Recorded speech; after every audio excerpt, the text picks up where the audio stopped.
Let's have a bit of fun till I downfall.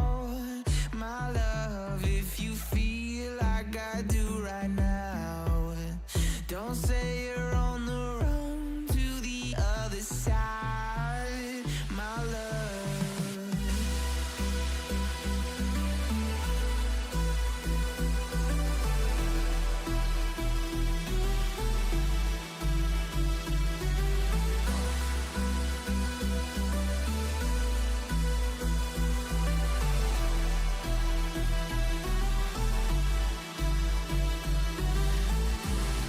You say you wanna try, but you never do. Sugar, there's a reason why we lose. You say you wanna cry, but you never do. Sugar, there's a reason why we lose.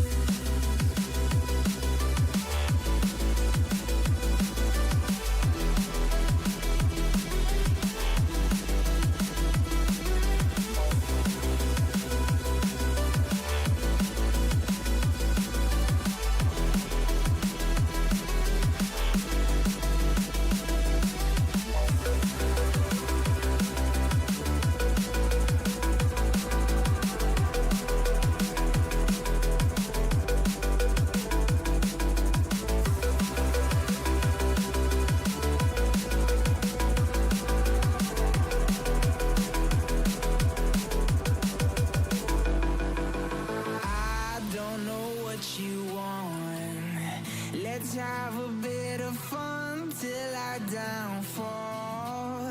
My love, if you feel like I do right now, don't say you're on the run to the other side, my love. You say you wanna try, but you never do. Sugar, there's a reason why we lose.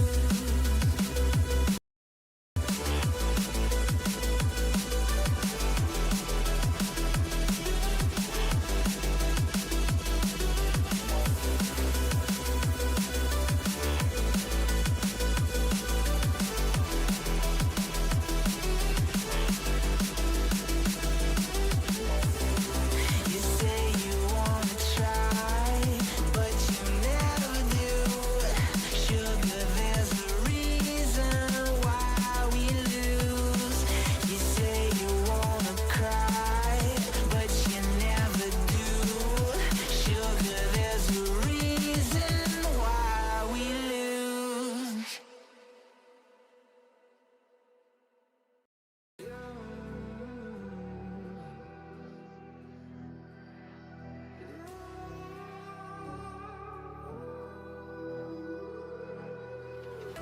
There's a distance between us. It's getting hard to reach out. Haven't seen you in seasons, but all I hear is your voice. I know my limits. You can break me down, but I'll stay till the finish line. And I've been counting minutes for quite some time now, just to see you again. And I've been counting days to get away, to see you again, see you again. Been fighting ways to get away, to see you again, see you again.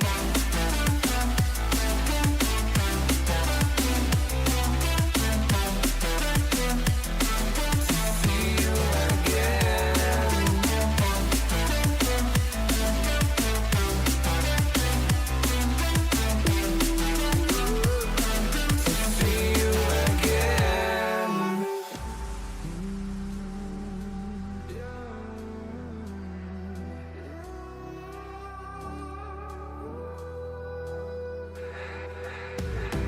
We got millions of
Take a moment right here, feeling like it's out gear.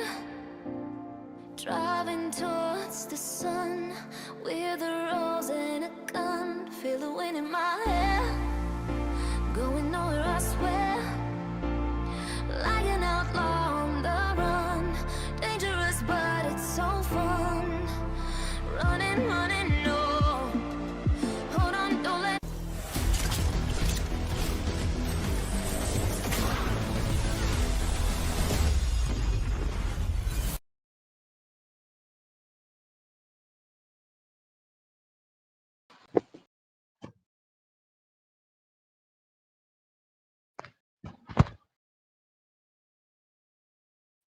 Moses ভাই, hello hello.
Told my boss that I'm done.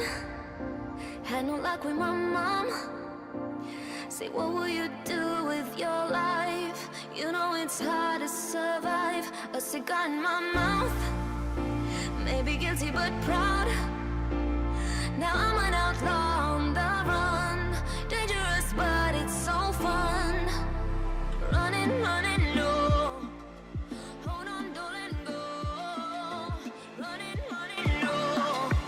Keep running on.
like a captive. I'm up to you. Used to pay to my love life, standing a rainbow, who's playing it cool. I don't felt this in ages, and I've no more patience. So won't you please stay a bit longer? You're making me stronger, making me stronger. Stay a bit longer. You're making me stronger, making me stronger. You're stronger.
Stay a bit longer. You're making me stronger, making me stronger. Stay a bit longer. You're making me stronger, making me stronger. You're stronger.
Hello, everyone. Good evening, and welcome back to LAN Championship, presented to you by NEOT in collaboration with Miko Gaming and Roots Official. And this is the wild card round to day two. And in the caster deck, it's gonna be STG, and yeah, it's me, Shinji here. And the teams will be C3 Meraki versus Bisleri. Okay, guys. Drink Bisleri Pio. So, Ash, how you doing, bro? Okay, Ash will be joining us in few seconds, guys. So, I hope you all are doing really, very well. And this is the wild card. So, let's see which team is gonna qualify for round three, because this is the last chance for you to reach round. I mean, qualify for round three. Team C3 Meraki going against Team Bisleri. Okay, is it the original Bisleri or the duplicate Bisleri? We're not sure about it. Thank you, Sinji, for covering me up. I was doing something, and right now back into the banger, guys. It is the LAN Championship, which is not just a LAN which is not just an online phase tournament, but it will be a LAN at Guwahati, Assam. And talking about Assam, yesterday I got a very sad news. It's about obviously Zubin Garg. We're very sad about him. Yeah, The guy who just, I mean, reformed the music in our whole Northeast has been gone from us. So I'm very sad for him, as well as I know you all are sad for him as well. I mean, we fans will always love him no matter what. So rest in peace, Mr. Zubin Garg. We hope wherever you are, you will have immense happiness in everything you seek for. Right now, me, STZ, joining with Sinji for the game number one at LAN Championship, powered by NEOT in collaboration with Roots Official and Miko Official. So the first game is between Team C3 Meraki versus Bisleri. Is the wild card round number two, day number two going on at the tournament right now. And this is the today's fixture, guys. thik, bhai going against Apollo Shinram. I'll be there for casting. Then Gotei third in versus Lag Warrior. New casters will join. SDES. Okay. This is gonna be a fun match. SDES, that means I7 team, is going against MILAK KOYU. SDBZ versus Evolution Esports. God of War versus Uncrowned Kings. Illuminati Gang versus QUASAR Titan. QUASAR Titan and the Illuminati Gang. Illuminati Gang, I know these guys. These guys are great. I mean, with the game. They're from Odisha, so I particularly know these guys. Let's see how this match goes. If I'll get free, I'll just come. Moses, Vicky, if you're listening me right now, if I'll get free, I'll just come for the last match because obviously it's from my state and my state team will be playing. So there will be love to cast for those guys. But what is more love about this tournament, guys? It is that this is not just an online phase tournament. It is going to be a LAN at the Guwahati, Assam, in the mid October, and not just a MOBA 5v5 plan. There will be other events which will be happening soon, and which will be, I mean, notified by the organizers soon to you all. And if you want to get the info as soon as possible, just like me, you just have to follow our Instagram handle, all the social handles we are having: Discord, Instagram, WhatsApp community. You just follow it up so that the news, when it will popped up, the information about anything about the tournament, anything about the release of the tournament or fixture, schedule, referee, whatever, maybe the thing, casters who gonna cast the game, everything will be there in the info, and you'll be getting it as soon as possible if you are following us. And with this, do subscribe our channel, like the stream, share the stream to your friends, and do comment that who gonna win the game, guys. C3 Meraki, one of the top underdog team right They call now, me a hero leading by because I Super saved M my nation from versus falling apart. Team Bisleri. I don't know Team Bisleri much, but let's see. Let's see what they will be banning out, what their strategy is at Autumn Land right now. Irithel got banned by C3 Meraki. It is a Ishinshin ban coming in. I hope they'll go with a layup drop. So for that, I feel like they'll be banning out those assassin heroes more than the roamer. So what do you feel, Sinji? Ooh. It's gonna be something like a Rome, I think, because right now it's the Rome meta going on, and yeah, Angela might get banned as well because Angela's ultimate CD has been reduced, so she is really good right now in this current meta, and the heal potential coming in from our side Welcome is to also very my good. She castle, doesn't my require friend. fleeting time nowadays to get the ultimate. It's just 17 or 15 seconds to get her ultimate after every fight. So Angela is really going very well. She is just doing puppy puppy boom and taking the match to victory in the late game if you have a utility lineup onto your side. But okay, it's gonna be Grok coming in from the side of Team C3 Miragi. Of course, this is what the fun is, guys. I mean, everything is totally set up for both these sides. They're banning out some good heroes, but what about Bisleri? Is they're going with the meta ban? So are they gonna ban out that Lancelot, because it's also a big problem nowadays, letting the Lancelot being open in the draft, because it has a lot of snowball because of the buff, you can say. The puncture and the throne draws is giving a lot of damage to execute you out. So I believe that you should go for that Lancelot ban here. Let's see. Okay, they just forgot out to ban out this lady. You cannot do this in a tournament scene, guys. You should be aware of the ban phase. Leaving out any hero is a problem. Any meta hero is a problem. Big problem. Night Last man sky coming in, tells C3 Meraki. all. What it will be? It will be a Esmeralda. That means they're going with a Lapu Lapu draft. Sinji, am I right? Yes, absolutely. Because Esme is a really good counter for Lapu Lapu, but I'm really very sad. People always ban my Esme. My Lady Esme always gets banned, and even my Fredrin as well. So yeah, Yeah. it's really sad to They see. love. But Team C3 Miraki, let's see. Sometimes people ban the Esme, but still they don't pick Lapu. They go for something else, like Uranus To me, and fun is all that Dragon as matters. well. So let's just see. We can't surely confirm it if they gonna pick Lapu Lapu here. Lapu Lapu here, or they will go with that Kalea draft. Super Im do play Kalea very nicely, so I believe that he should go for that Kalea draft here. Otherwise, I mean, they can also bit out that Lancelot for them if they want it to be in the side of C3 Meraki. So let's see. I mean, Kalea, Lancelot, Lapu Lapu, three of the top meta heroes of each lane will be there into their hand. Love They and goes with hope it. are But the I two don't feel like greatest inventions. this lady will be trading out that Lancelot if team C3 Meraki baiting it out. Let's see. Mhm. It's gonna be Puppy Puppy Boom from the side of Team C3 Miraki and Bisleri. Okay, it's good. You ban Yeah, Esme for Angela. it's gonna be Papi That's good. Papi Poom as mentioned by Let's Shinji, make the and then whole he world just got green and vanished. I lively. don't know where he just went. But Angela in this new recent patch, guys, I was talking about this yesterday that she got a not a normal buff, but See a value in very me? used buff in the You recent should. patch.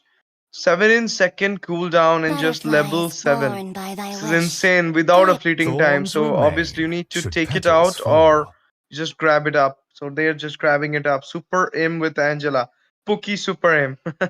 Because I always see him with the Kaleya, Gatotkacha, Kufra, or he been going with the Tigreal as well.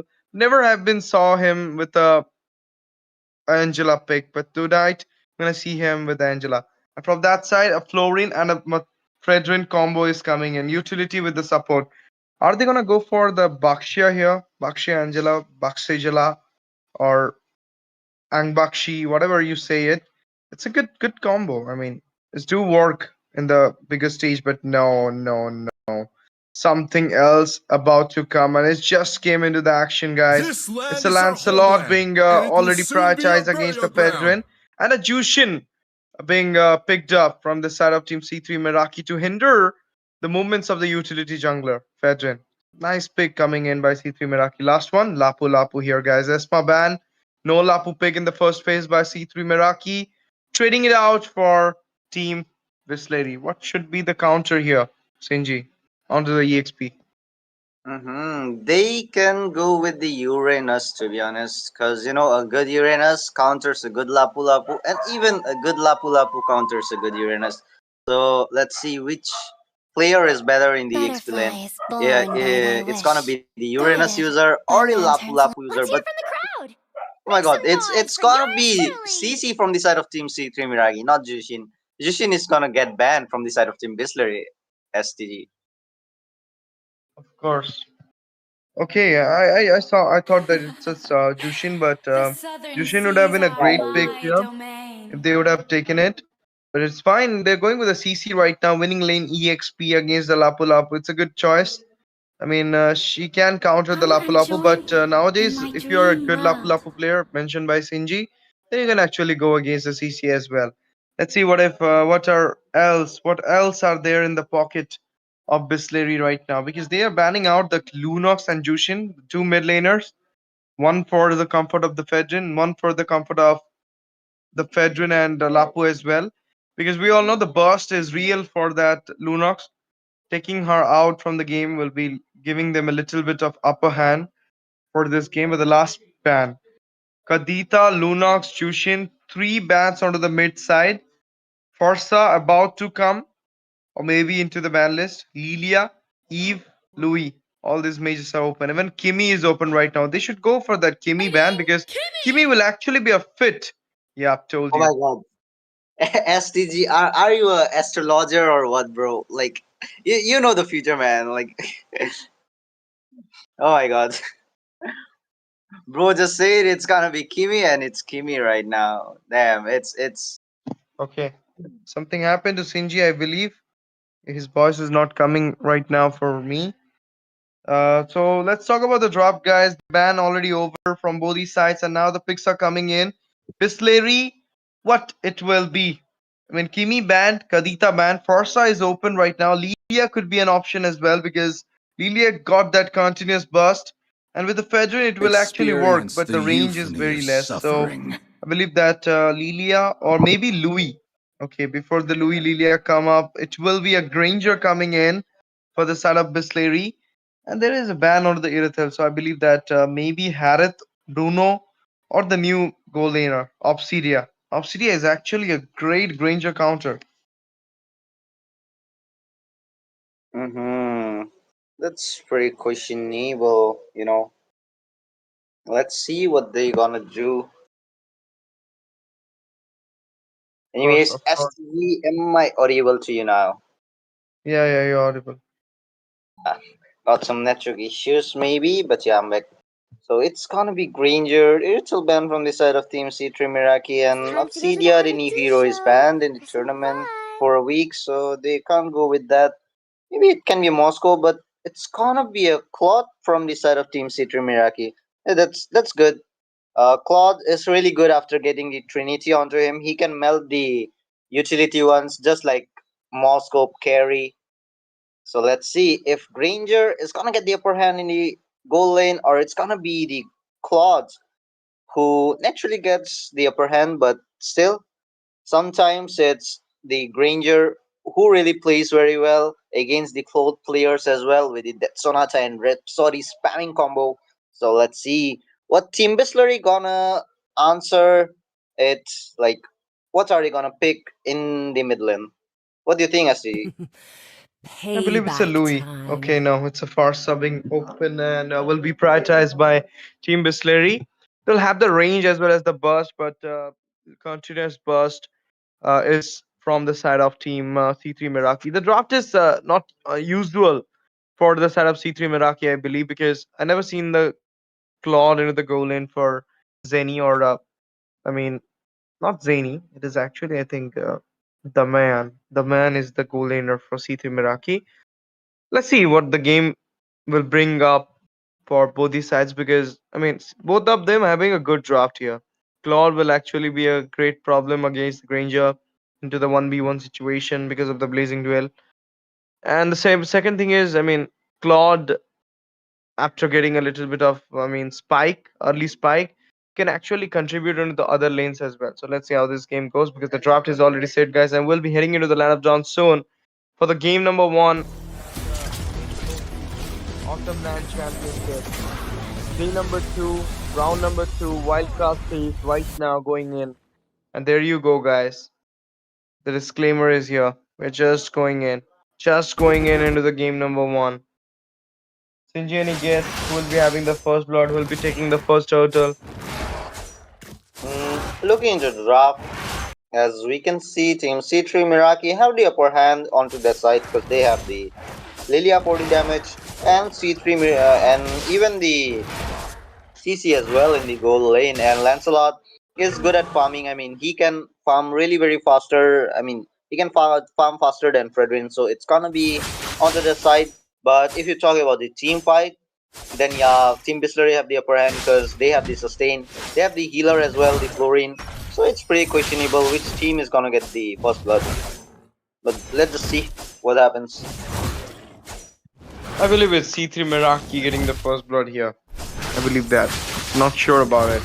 Because as you mentioned that they kind of having a concentrated draft. Everything is totally perfect. Everything is totally in equilibrium right now for Bisleri. But let's see how the execution works here, because execution part is more important than the choosing part or draft part. The execution part is on because the game is on right now for both the sides. In the meantime, Claude is giving a little bit of poke to that Fedrin, and will be using the mirror to go back as well. Cringer coming in with the help of the Rhapsody, giving a lot of damage to the Claude there. They will be not taking any fight at this moment and going back at this point. No, that is kind of a poke going in with the two soldiers. I mean, not soldiers, you can say C3 Meraki's lineup, guys, boys of C3 Meraki is the soldiers for Super Aim. They're the soldiers of Super Aim. And now the turtle dance started here. Let's see, we'll be having the first turtle because it is gonna be a contested one. Fedrin joining it as well. Sinji, any guess? First turtle who will be getting it? Okay, puncture comes in. Fedrin secure the turtle. Feather strike coming in as well. Bisleri giving a hard time to C3 Meraki at this moment. Oh my god.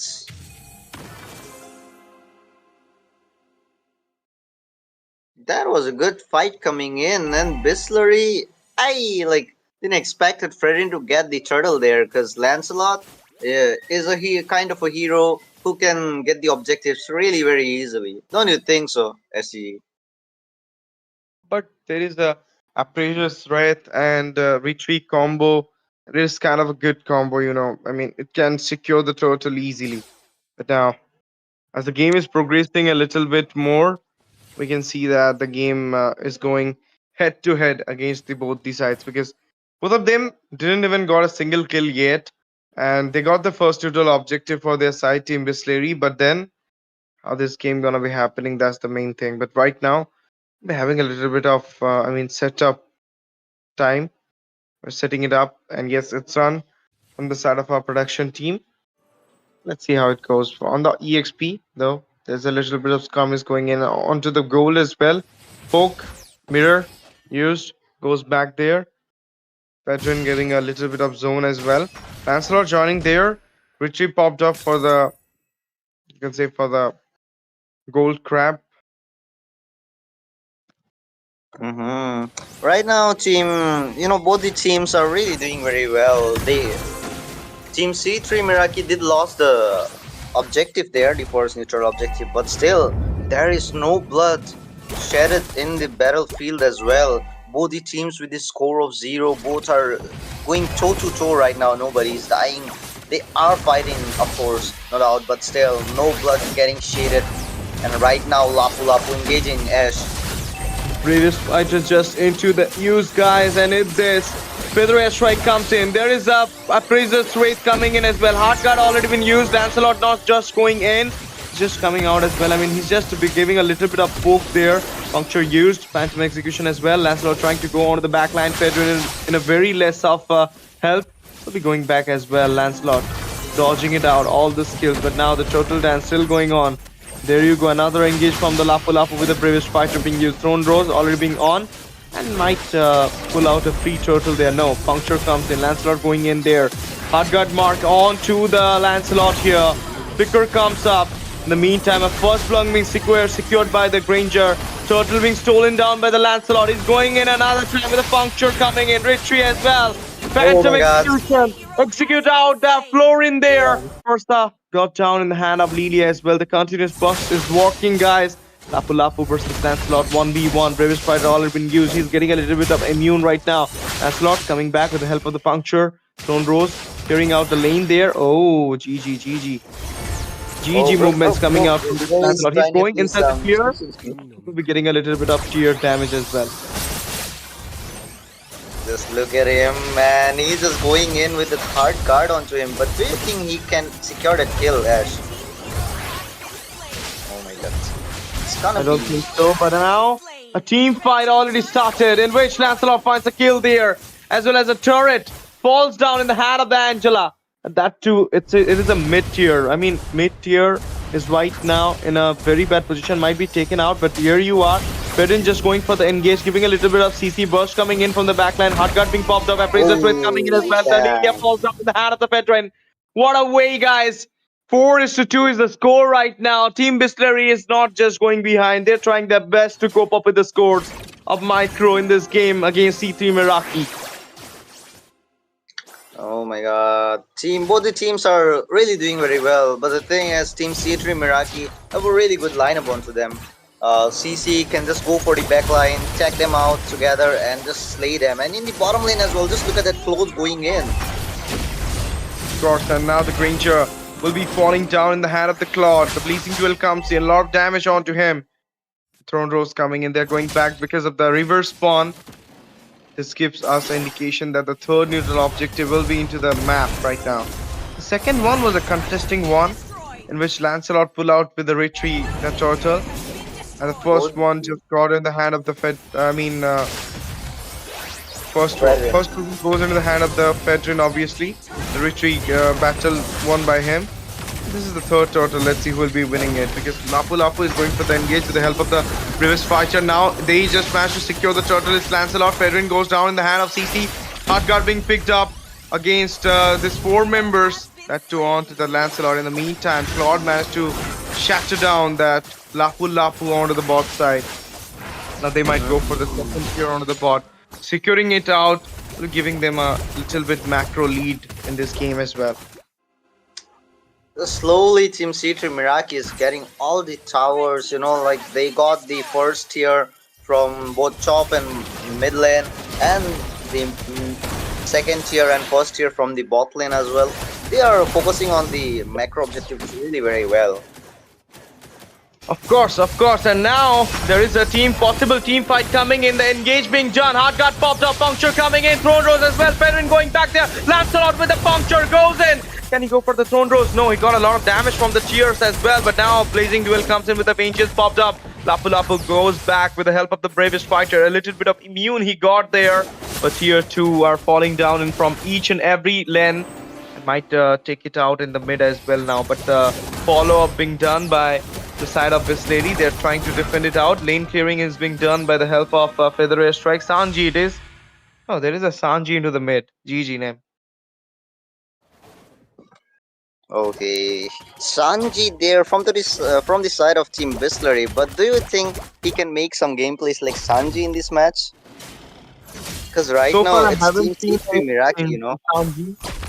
I'm sorry, it's Shinji onto the casting disc and Sanji onto the game. I haven't seen any Sanji play from that Indian Sanji yet. Who knows, late game will be favoring him out, but now overextension happening there. Claude got down in the hand of the Granger with the help of the Rhapsody. British Virus comes in. He's going for an engage or a vision, I'm not sure. But now he's going back, he's getting a lot of damage with the help of the Yo-Yo Blaze. There you go. Lancelot goes in with the help of the puncture. And now he's going on to the Lapu Lapu stun coming in as well from the Angela. And Angela will be securing the kill on the Lapu Lapu. Florin goes down, the backline being disrupted by the jungler. The Lancelot here. 2-man down with the tier getting into the hand. Team C3 Meraki are right now just accumulating the micro as well as the macro. In the buddy form, the Forza managed to goes back, but now look at the Lancelot. There is the blazing still on and it will be repelling him out from the inhibitor. But not a good news for the side of Team Bisleri, because before the Lord, the top blazing just goes off, as well as the bot blazing. And now tier 2 is in danger. Curtain call already been used. They're going for another engage. Let's see how it goes. But before that, look at that.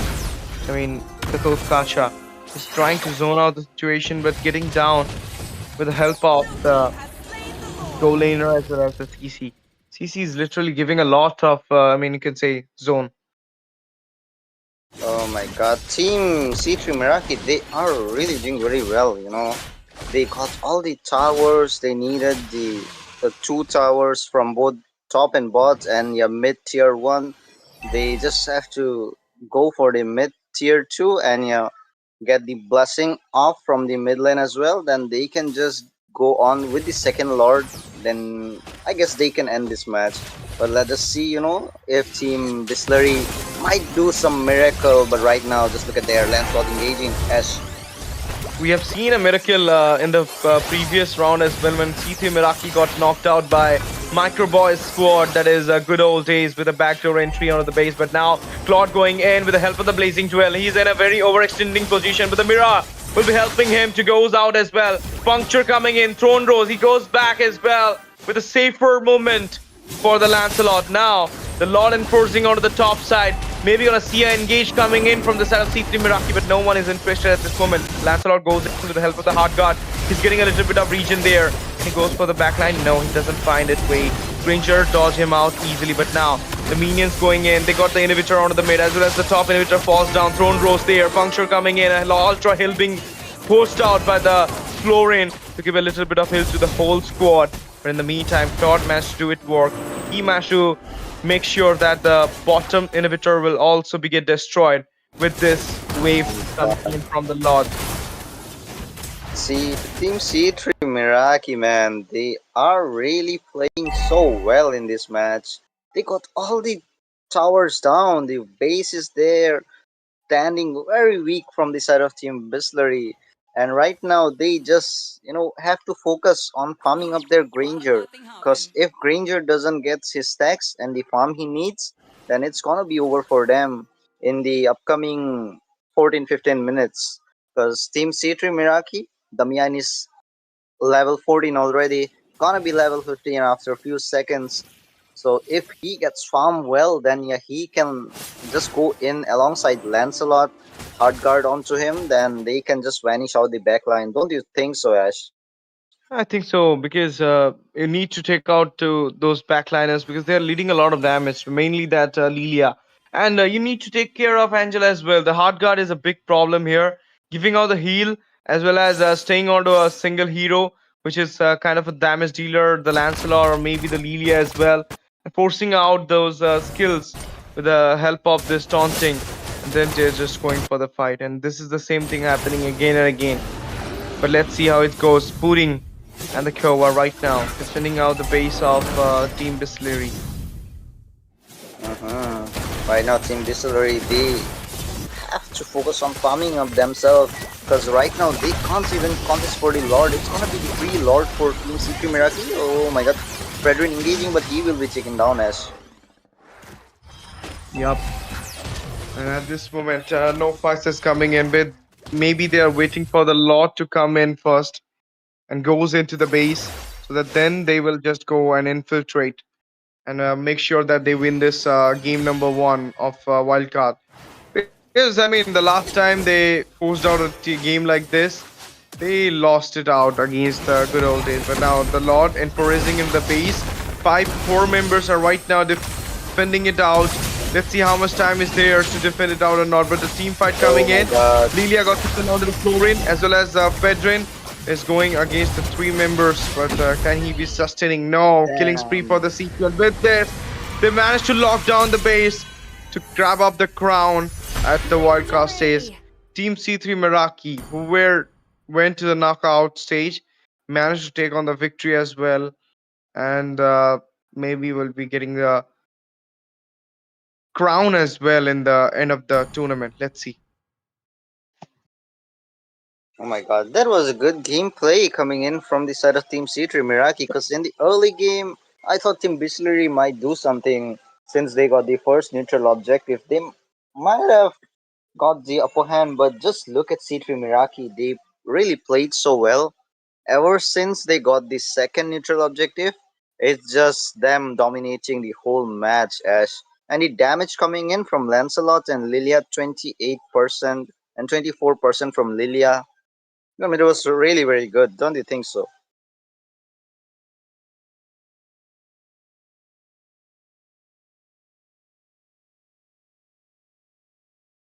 Oh my god, both the team were really very well. So, guys, it's gonna be me, Shinji, and as in the caster deck, we are gonna be back after a few minutes of break. Stay tuned, don't go anywhere. The second round is coming, the second match of the day.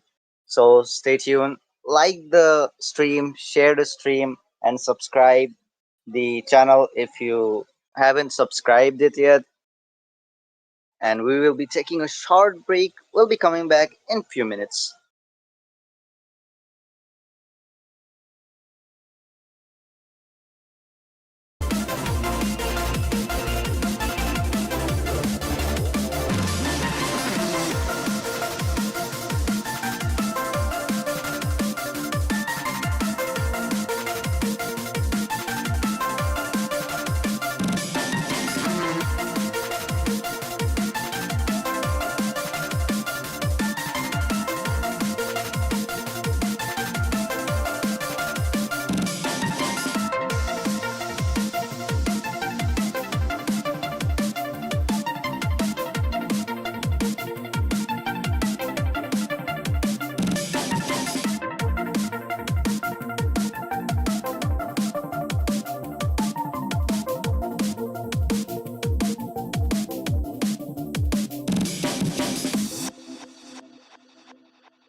Blind devotion, empty notions.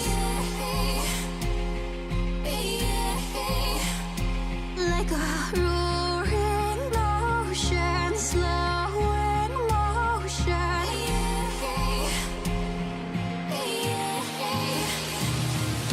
Lay down your troubled mind. We are only kind and will kindly cease to be as we intertwine with the universe and its cosmic symphony.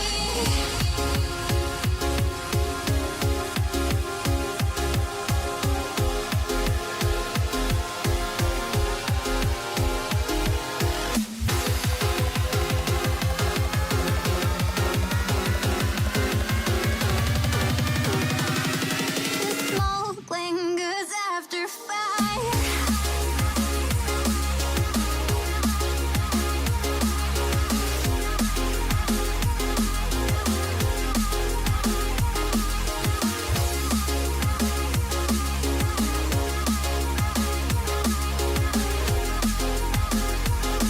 The smoke lingers after fire.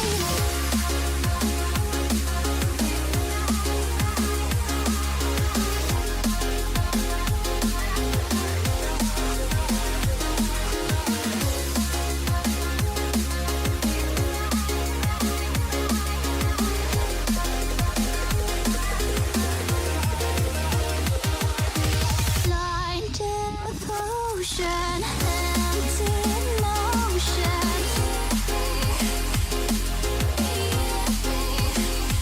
Like a roaring ocean, slow in motion. The smoke lingers after fire.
eyes on the target.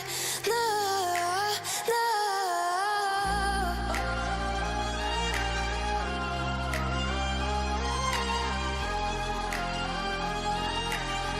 Till the battle's won, till kingdom come.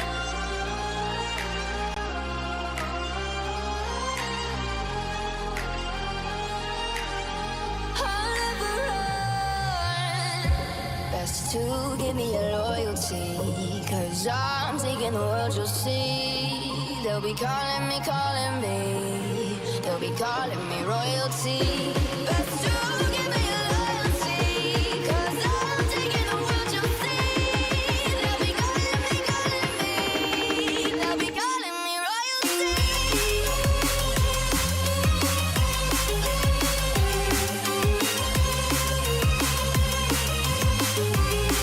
They'll be calling me royalty.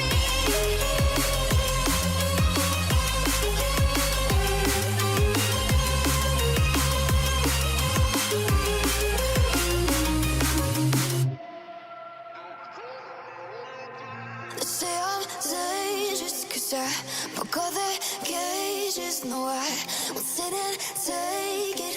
No, no. They left me for dead, I guess I'll never learn. Every time I break, there's just more pain to burn. They'll never, never, never learn.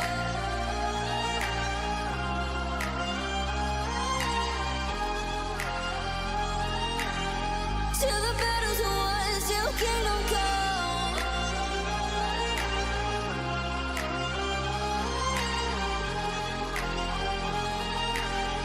I'll never run.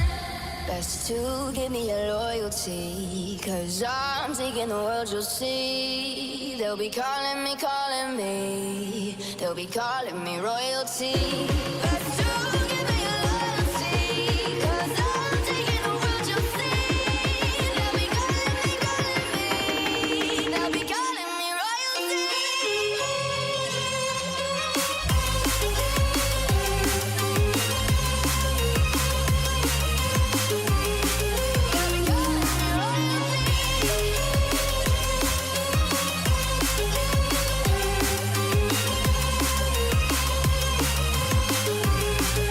be calling me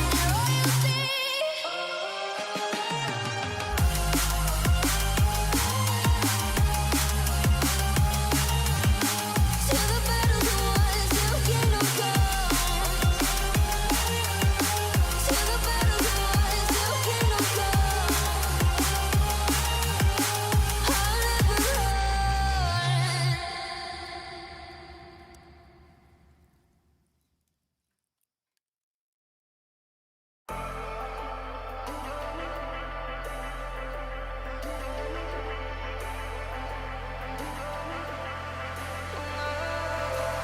And I've been chilling, watching the ocean with you. Baby, up with a slow motion crew. And we up in our growlings when people change, but not us.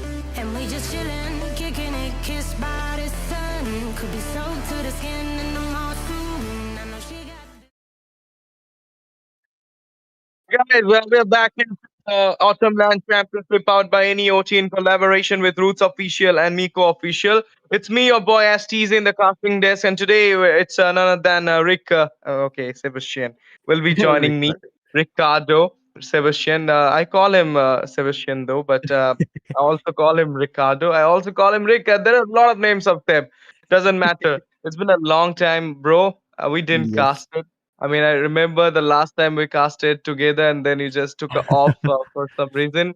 Now Yeah, we're back into the game, and tonight it is TK absolutely. Bhai Esports versus Apollo Syndrome. So, any guess who are going to win? Because we all know TK Bhai are a good team in the scene, Yes. a good well-known underdog team. But what about Apollo Syndrome? Have you heard about this team name or something about this team? Oh, I actually haven't even heard of them yet, but they could be underdogs. We know how TK by plays, Yeah. and if they do really well, either I mean, sometimes these new players and new teams they tend to really really surprise us.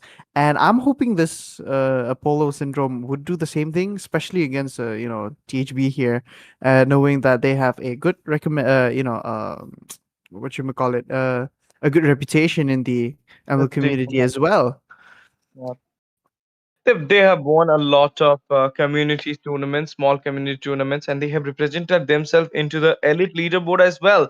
But now they're Exactly. off to the scene. But I believe that one day you're gonna see TK by again rising up because they're having some issue with their lineup. They're changing it frequently. And now what I heard from Dizin is that Dizin Mhm. is right now their mid laner, not no more their Mm. roamer. They changed their roamer. IQ, someone named IQ is their Let them play roamer the right now. So let's hero. see how this game goes I for will be TK the by. truth this Bans coming world in. It's a desperately Yuzong. needs. Maybe a respect towards Apollo Syndrome's EXP, or maybe they're just taking it out Yeah. as it is needed. Now let's see Apollo, what they're gonna ban. I would say it's kind of obvious banning Yu Zhong out. He's a really really good EXP laner, and the fact that he The can southern easily seas go into the are back lines my and kind of domain. either you have to pay your attention to that you why is it coming in for your mages or the marksman, or you have to kind of ignore him and go for the one that you're already marking. So it's always a win lose situation when you're gonna get going against him, unless you're able to lane him out pretty good, and your roaming is really good as well. Yeah, like your roamer, and he Payback knows when to time. do this that counteract with counterattack the Yuzhong, for instances. Yeah, And we do have a Kadita who is really really yeah, I would say the top notch mage right now, the mid lane, yeah, really the yeah. best right now. And Fasha, who is the long range. Again, the only issue is that assassin, Mm, mobility assassins is her main issue. But Kadira is like, I would say she has long range. It's just she have to use her flicker a lot. So yeah. I mean, we do say that. I mean, we never see a Kadita with the flicker frequently. We see those exactly, yeah. Kadita with the petrify, but Kadita with Mhm. the flicker do work. I mean, it gives them the range to go and bust up with the help of the rock waves. Exactly, And even if you're missing out I mean, a target, then you can actually immune yourself with the help of the rock waves as well and come exactly, back to the safer zone. So Kadita is kind of, I mean, having a lot of buff nowadays, and if you will be playing in the immortal lobby, you'll be seeing Kadita ban as well. So I've exactly. been facing it so much. And there you go, guys. Angela into the scene of ban because of the recent patch. Have you gone through the recent patch, Seb? Yes, oh my goodness me. Her ultimate and her cooldowns are Cooldown. insanely low. It's crazy. It's like, let's say Estes has a 75% cooldown. Okay, so it's basically her like that right now. And the fact that she can provide shield and not just HP is that type of skill is crazy, because she's gonna heal, she's gonna provide a support. HP, just like what Matilda or Lolita Mm, does. And for Angela, she's in a kind of a really really big range of a shield When the body provision that she can suffers, give. So the it's spirit she's really really blooms. deserves to be in the ban list. We have the queen of the EXP lane, which is gonna be the Benedetta, being banned out, the most unique and the most difficult to master in the EXP lane, I would say. And then we have the number one gold laner right now in this meta and in this new season as well, as I'm seeing, is still staying in the throne. That is gonna be the one being banned out as well. yeah, of course. Winning lane, she is, and there's no not much counter for the 1-1 other than Welcome you're to going with the my mobility castle, goal my laner. Maybe friend. you can say a Beatrix or Irithel. Even Harith is working, but Harith doesn't have that much mobility nowadays because of the nerf he Mm, got. But let's talk about the draft coming in. The picks are on, and Dzin's TK Bhai is going with the Grok, revamped Grok onto the Rome. This is actually a good pick. I mean, there will be the crowd control. Grok is having an mhm, immense crowd control nowadays after the revamp, and those wild charge with the help of the wall is giving out the cooldown as well. And there is a little bit of shield when Grok is attached to the walls.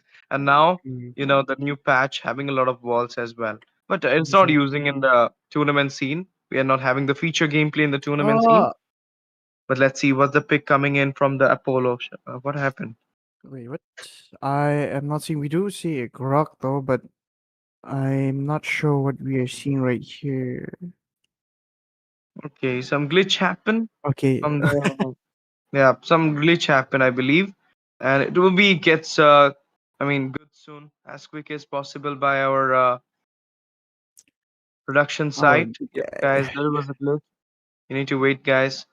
We'll be fixing it out soon. Until then, let's talk about the draft we have been seeing. I mean, those bans.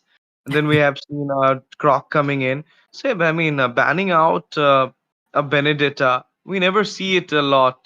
Unusual ban. Mm. Need the respect, I feel so. What about It's you? definitely respect because no one would honestly in this meta right now. No one would think to pick Benedetta unless you're trying to push her in the global, or you just want to like toast some people up. Just mess around with people because she's that type of hero.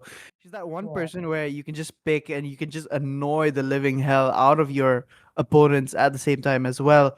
So for her to be banned out there is definitely gonna be a respect ban for the side of TK by here. So yeah, I'm not surprised. I'm not surprised. Let them play the hero. Obviously, I will I'm be not the even truth surprised this as well. world But now desperately. again, we are just restarting the draft phase, so we'll need some time to just put Payback on those time. banned and picked heroes of this match. Team C3 Meraki, not C3 Meraki, it's Team TKY going against Apollo Syndrome. The last game was totally, I mean, a quick When the body one. suffers, the I won't be C3 spirit Meraki surprised. managed to blooms. pull it out the game Welcome against. to my castle, my Okay, I forgot the friend. team name though. C3 Meraki was playing against This land whom? is our homeland, Okay, and it will soon be our I just Oh, we have forgot. battleground. the what? We're seeing Lapu Lapu in the EXP lane from the side of Apollo Syndrome. They now have a really tanky front line. Now, what are they gonna pick? Are they gonna focus on mage because they have to focus on either picking the gold lane right now or they have to either pick the jungler as of the moment because if you're gonna expose your mage or your marksman too early on, Grok is gonna have a really fun time because he's gonna be able to pick out the heroes that he can easily what would I say cooperate with the skills. The mashup of that I synergy am is gonna be vengeance really difficult to play, and incarnate. oh my goodness me, they picked out a Moskov. Of course, GG picks are Butterflies coming in born right by thy now wish, from the side of guarded team by lantern flight. PK Bhai as well as team Apollo Syndrome, you can say, because they just went for the Jushin pick as well as the CC onto the EXP. I mean, it is insane against the Lapu Lapu. CC do works great because we all know that it is a winning lane hero. And let's just go over the top, guys. We are here. And watch it out, guys. The last pick coming in from the side of team Apollo Syndrome. I believe it may be something on the jungle side because Lancelot, Ishinshin, all Yeah. these meta junglers are open right now. Nobody is taking on to them yet. So I believe that Apollo Syndrome might go for that pick. Yeah. You know what? They definitely need a mobility here because Yushin is going to be able to, do a lot of work here for the side of TKY, and I'm hoping there might be a Gushin here as well because Muscle of he's iron, really good against bones of countering. steel. What? Oh no! Why would you pick a utility front lane, frontline Again, hero when the Yushin is there? What the heck? yeah. What can I Oh. say? I mean, they needed it somehow. They need the sustain here. Because Gatot being prioritized. It's onto the Rome though, but still a Gatot against the Grok and Jushin. Not sure about it. I mean, you should have prioritized the Lancelot or Ishinshin as soon as possible because the second banning phase might take them out from the draft as well because nobody wants the Lancelot to come in the meta S tier jungler, or nobody wants the Ishinshin double S tier jungler to Chivalry is come in dead, against you and but to I take will on the revive it. game Oh, and Clint. just give you some gap here. Yep. Okay, Clint is being banned out. I think this is a Among the really good planes thing exists because the Clint has that equilibrium, range and that which burst I that they was don't made want to go for. against. And is that Argus being banned out? Oh no. Wait, what? Am I seeing? Oh, Ash, what am I seeing here being banned out? I'm so sorry. Yeah. It is. It is. What? Wait. It is. I think Wait, whose Hanzo. icon is that? Is that Uranus or? Wait, what? Hanzo. Maybe. Is it, oh, Maybe Hanzo? Sir, Yeah, Hanzo. what's your Hanzo, command? probably Yeah. Hanzo. I feel it's a Hanzo. Yeah, Oh yeah, it's a Hanzo. that Fanny ban is definitely a respect ban because Yeah. Fanny, she's really difficult even for a nerfed hero. She's like even more difficult now because of her nerf. So I don't really see her much except for those who are actually willing Thorns to remain kind of should sacrifice petals a fall. lot of defense. And there you have it, Ash J. You have predicted that Lance ban, which they definitely would need here, Apollo, or the YSS still open, or even Roger at this point would be fine because you have to really they have to really mark down that Zushin there. Hayabusa, a really good pick, but once the Ogi Shadow kill comes and she dashes away, or like her ult, The she can immortal use her one ult to chose me teleport to away. vanquish the shadows So it's that not plague this really world. that good of a pick, but it would be really good against immuning most of the heroes with his shadows as well.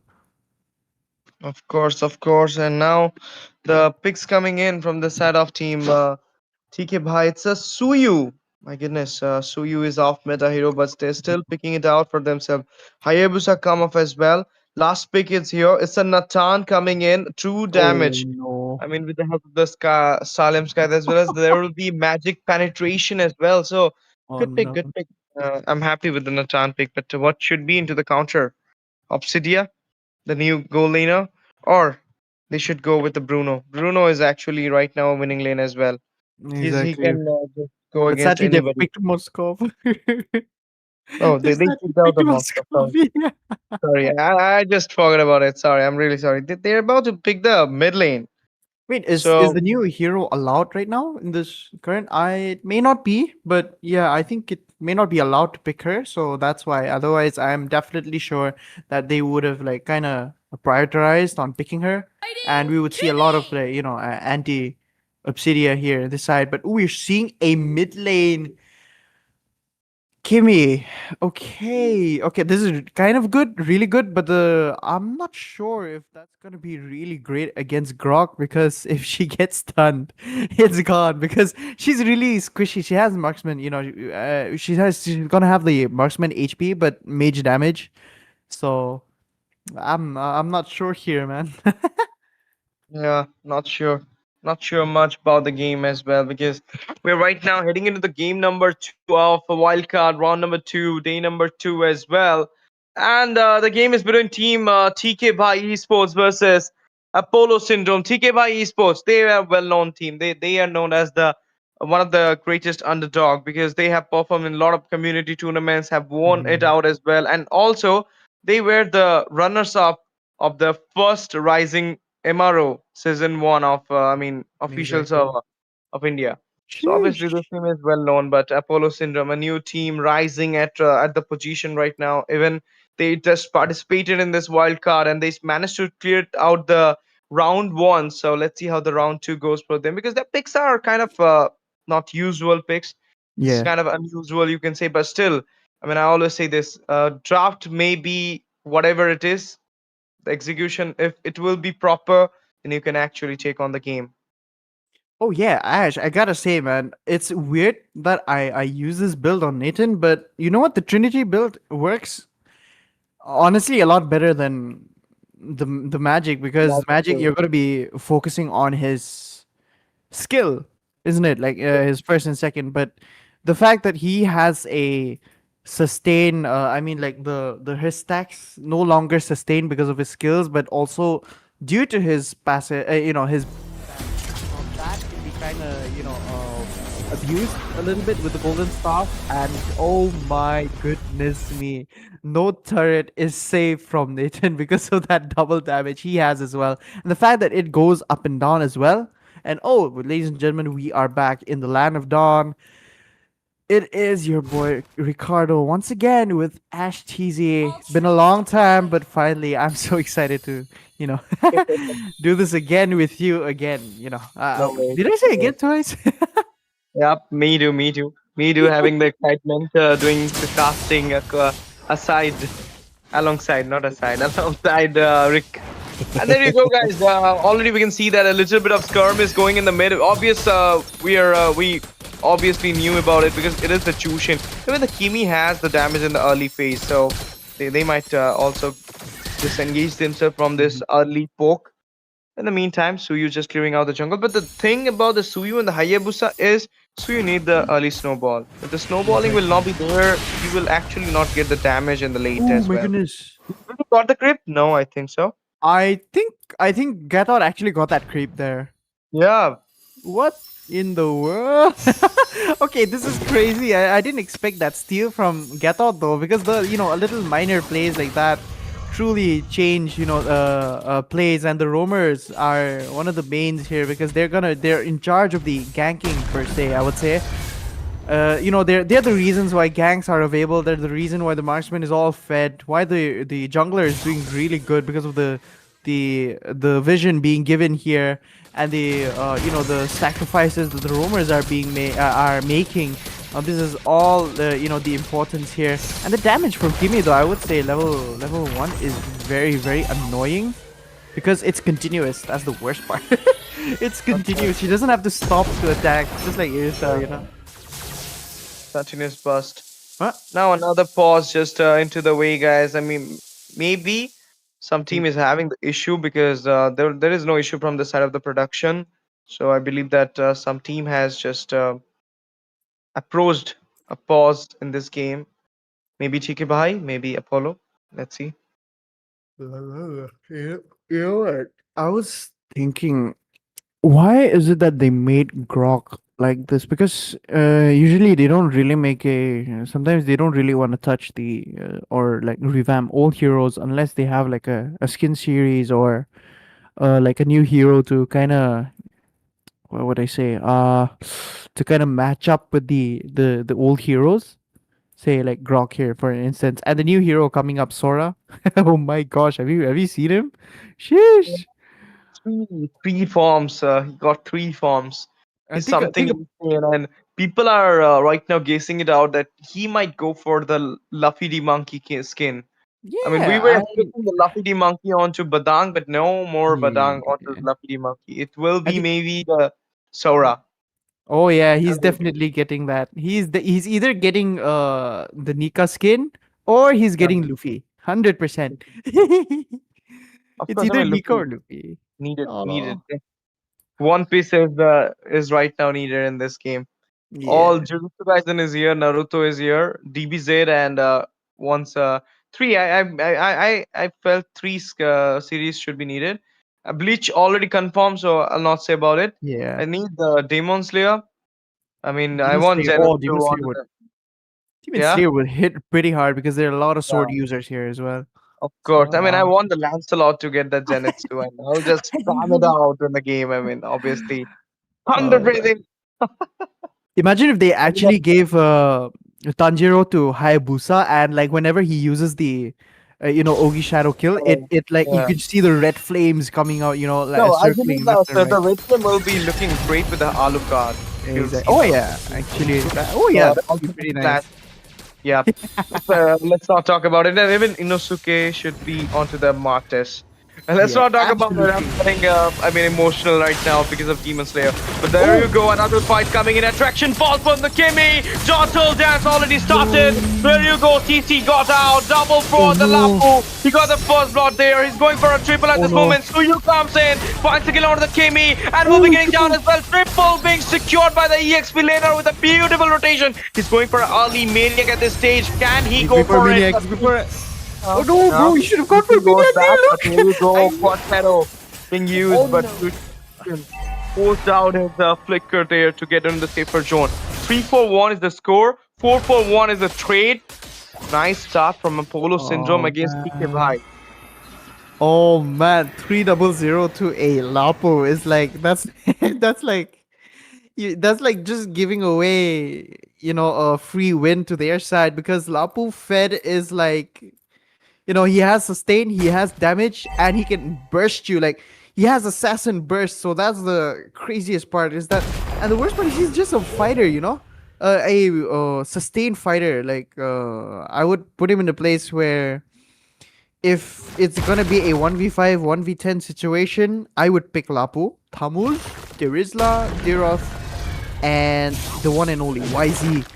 So for him to get that triple early on is a really, really huge farm boost for him now, and CC's gonna have a lot of trouble. Grok looks like he might be able to get this. He gets the wall in, but he's able to blink out as well. That's okay. It's not blink. It's actually he forced out the flicker there. I mean, nice one. I mean, just forcing out those flickers from the goal laner. Well, giving that Nathan a little bit of chance to take him down. Oh, Now that's what I was talking about. Is that the AOG?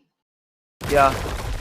No, he didn't use the AOG. It was just a poke coming in by the Gadot out of the Nathan, and Nathan just reciprocated with the entropy. I mean, man, 2 blinks top the 2 goal laners has already been used up, forced out actually by the 2 roamers.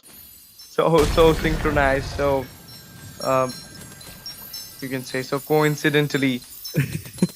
Absolutely. And you know, I was just thinking about why they picked Hayabusa. It works out well, but oh man, the Suyu was like a lot more weird though. And look at that, Nathan being melted out by the, Ogi Shadow Kill coming up as Grok is able to take away 2 people out there, knock them out. Gatot with the AOG coming up as well, and Grok looks like he's the only one that got caught. The beautiful play coming on from their side. TK Bhai might be able to get this. Yushin is able to secure a kill, but the Grok does go down instead, and Hayabusa is the one that steals the turtle away. I definitely think that the Suyu pick here was definitely a mistake. I believe so, because I mean it is outdated, it is out meta right now. You need a snowball, and if the early snowballing is not there, you cannot get the farm, so you cannot get the damage as well. I mean, yesterday I was casting somewhere, I saw Suyu play as well, but he got the early snowball. He got 6 kills from the early phase. So he was dominating the whole side. He got the MVP of the game as well. But this time, this Suyu is not getting the snowball. 1-1-1 is KDA though, but the neutral objective is going in the hand of the Hayabusa. Now the engage coming in. Chushin giving a little bit of trouble to that Gatot Kasha. Continuous damage is coming out by the Kimi. Shots are like nice one. Coming in by the Suyu with the Evil Queller. He found the kill on the Kimi there. AOC comes up. Suyu got down with the help of the Lapu. Out there. Gatot Kasha being taken down. At last, a shutdown happened on the Lapu. Team TK Bhai is coming slowly into the scene right now. But there you go. Hayabusa with the sneaky picky over the top. Managed to take out Tier with the split push. Oh, dude, I was just thinking about like how good Grok is, and I've never stopped talking about it since his revamp, because the moment I played him, the worst part, oh my goodness me, he melted down.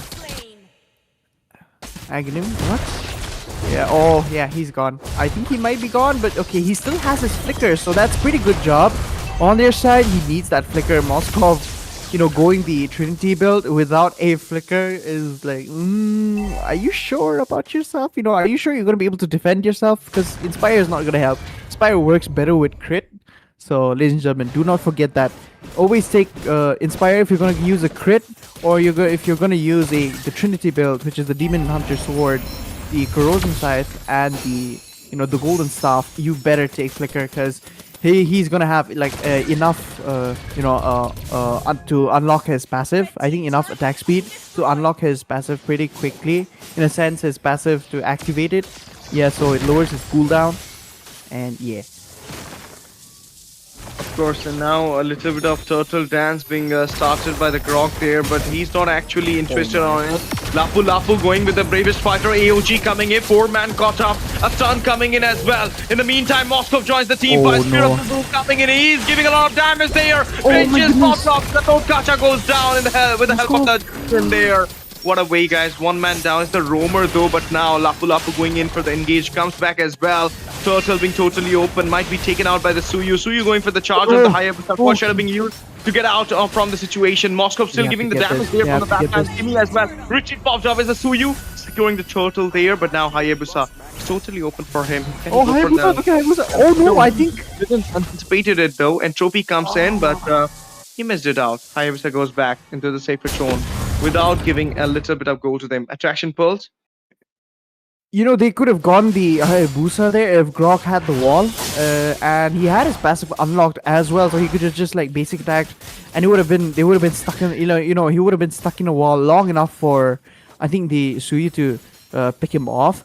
But I guess that I think they want to play a little bit more safe. They did finally get their, I would say, the objective, which is the first turtle for their side, but 2 turtle for the side of the Polo Syndrome. And the farm is actually going to the side of TK Bhai right now. What? Of course, and here you go, another fight. AOT for the save though. Here a sliver of HP managed to go back. High episode as well. The help the quad side of the Crescent Pulse coming in. A lot of damage by the Kimi. Kimi also dodged it out, but the Jushin with the pull, with the lantern, goes in. Managed to take out the Kimi, but doesn't manage to take him down though. But, They just denied that Gato the recall, and I think they might be able to get this. Oh my goodness me! It works out so well for the side of TK Vive to cancel out that Gatot Gacha, because the AOG and his sustains is not something you wanna joke about or even wanna go against at that point. They finally get the mid lane, which right now they have a lot more vision open for their side as well. Arthur looks like he might be in trouble here because the shadows have not been used up, and Hayabusa. Oh, look at that! Yeah, he used it a little too early. Oh man. I definitely think he could have killed him, Maybe. But it was too early, you can say that. But now the Lord coming in just 5 seconds. It will be spawning in soon. Into soon the Land of Dawn. And the micro is kind of same 7-7. If you will talk about the goal lead, it is into the hand of TK Bhai. Not a big one, 1.3k, something like that. So it can be, a fade away easily. They can equalize it easily if they will get 2 kills. 1 kill also works as well. But now the thing is how the C curve is going in, how the zone comes in for the Lord, because who'll be taking up the Lord will have a little bit of advantage in this mid-phase game. But now the Jushin goes down with the help of the Hayabusa Quad Shadow, with the Ogi Shadow kill coming in, double for the KMCC, faded down there. They managed to shatter him down. Suyu goes in, managed to go for the turtle, but no, it's Hayabusa securing it. Suyu falls down in the hand of the Lapu Lapu, 4-man down with the turtle on for the side of Team Apollo Syndrome. They are just going against TK Bhai with the securing position at this moment. And there you go, the Meteor falls down, and they will be taking out the second Meteor as well. Nobody's there to defend it down at this moment. A lot of trade has been won with this single fight, Sebastian. 2 macro lead into the mid, 1 Lord into the hand, another tier falling down onto the top. They're just finishing, they're just clearing out all those blue turrets from the map and making it a raid sign for TK Bhai in this tournament. And now another team fight coming in. Beautiful AOG coming in as well, and Chopi being there managed to diminish out that Gatot Gacha, deleting him down. Lots infiltrating into the individual turret, but the racing will be taking him out. Oh, Evil Killer just come into the way. So you still holding himself in this game. Let's see if they can knock him up or not. Got Shadow. The quad shadows have been popped up, and this is the reason why you don't really pick a Suyu unless you know that the assassin or their fighter does not have that much mobility. And they really messed up, because if they don't have any mobility, let's say like Kimi here, she has continuous damage, but she does not have the mobility that Suyu has. So he's gonna be able to kill her off pretty easy.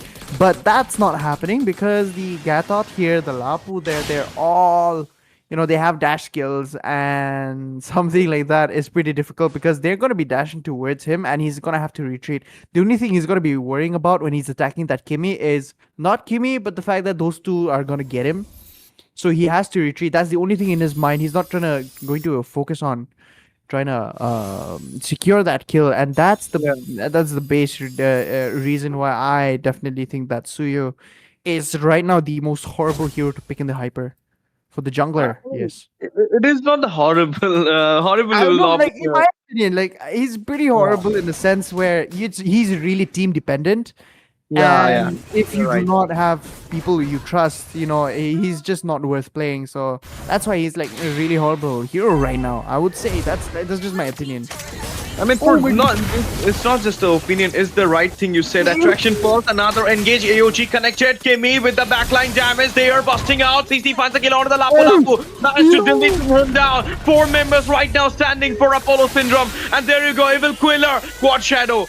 But it doesn't just got connected onto the Suyu, otherwise Hayabusa would have engaged there. GT1 still there having the upper hand at this point because of the macro lead already been set by this side of Team Apollo.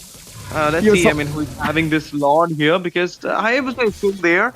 He's having the Richie. Okay, Richie is having the cooldown of 7 seconds, but let's see the entropy coming in. TK Bhai about to secure the Lord. Gatot Kacha joined to give some joning onto the Lord section as well. Okay, use the blink as well. Oh, Let's see no. Hayabusa Oh, comes no. in, finds kill onto the Jushin. Sodi missed as well. Let's see if they can go for the Lord or war. Not him.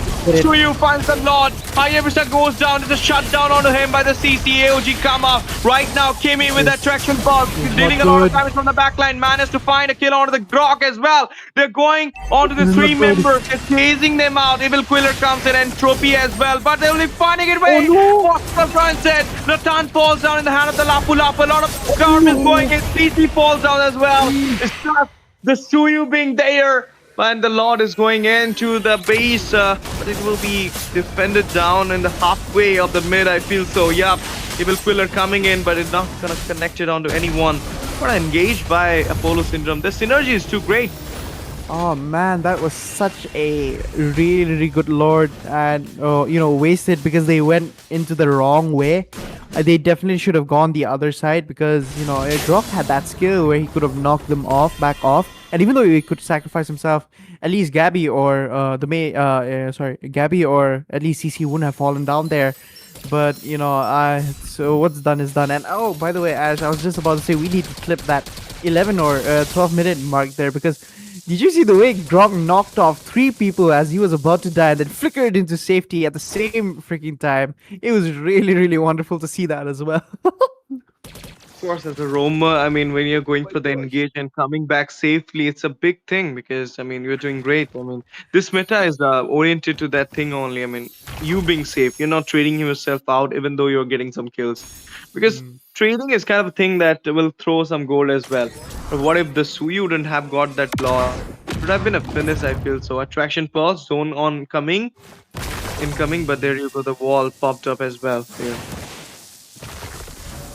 Oh, dude, this does not look good for TK because what? I think maybe they're finally maybe putting up their match. I'm not sure what to say at this point because this is really crazy. I didn't expect Apollo Syndrome to play this good. I've seen one or two matches that they played. They really good. They were really good in the wild card. And I think most of them were I think they ended pretty quickly as well. So but against TK, I really thought it would be a tough match, but they would lose. I was completely wrong, because right now they're dominating, man. Oh my goodness, the Spear of Destruction almost hit its mark on that Zushin there. Oh my goodness me, that one hit would have costed them, I think, the entire game at this point right now. Of course, and now another engage coming in. A beautiful zone has been happening with the help of the attraction pulse there. 9 seconds for the Lord. I will just say you don't go for the engage, go for the Lord. Try to seek it out for yourself so that you can go and finish up some macro lead for yourself, TK Bhai. And if team Apollo is getting the Lord, they might go for the finish as well at this moment. And there you go. The zone has perfectly done. It's just making them go away from the Lord. Oh, and no. coming in, AOG as well. They're taking up a fight at this point. Wild Chaz just got vested down there. Fight. Pushkin falls down in the hand of the Toth Gacha. Kimi joins the team fight as well. He's busting down from the back line there. A lot of damage. Flicker come off for the Grok. They're going back at this point. Look at the Moscov's damage as well. Now it will be a unconsistent, easy free Lord for the side of Apollo Syndrome. They managed to make Team TK Bhai goes back into the base, get some regen. They also managed to force out a lot of resources from them in that poke, or you can say that block. They just did up the combo. The sustain from Lapu, man. This is why you don't give him 3 kills in the early game, man, because he got level 15 way earlier than the others from TK Bhai. And him being the EXP lane, he's definitely gonna get that boost as well. So by the time you're level 7, he's gonna be level let's say 9, level 10, and it's pretty huge gap considering the fact that it is 7 and 7, 8, and 9. The difference in the EXP there is truly immense. and the HP, the damage, the attack speed, a bit of the movement being given from that as well is like, you know, all those macro numbers that people would say kind of it's not really important. That's exactly what's making Lapu win most of the group fights right there, unless he's a soloer, you know. The only issue is that Zushin for Lapu, because it's bringing him like it's kind of stopping him from giving his full potential. Yep.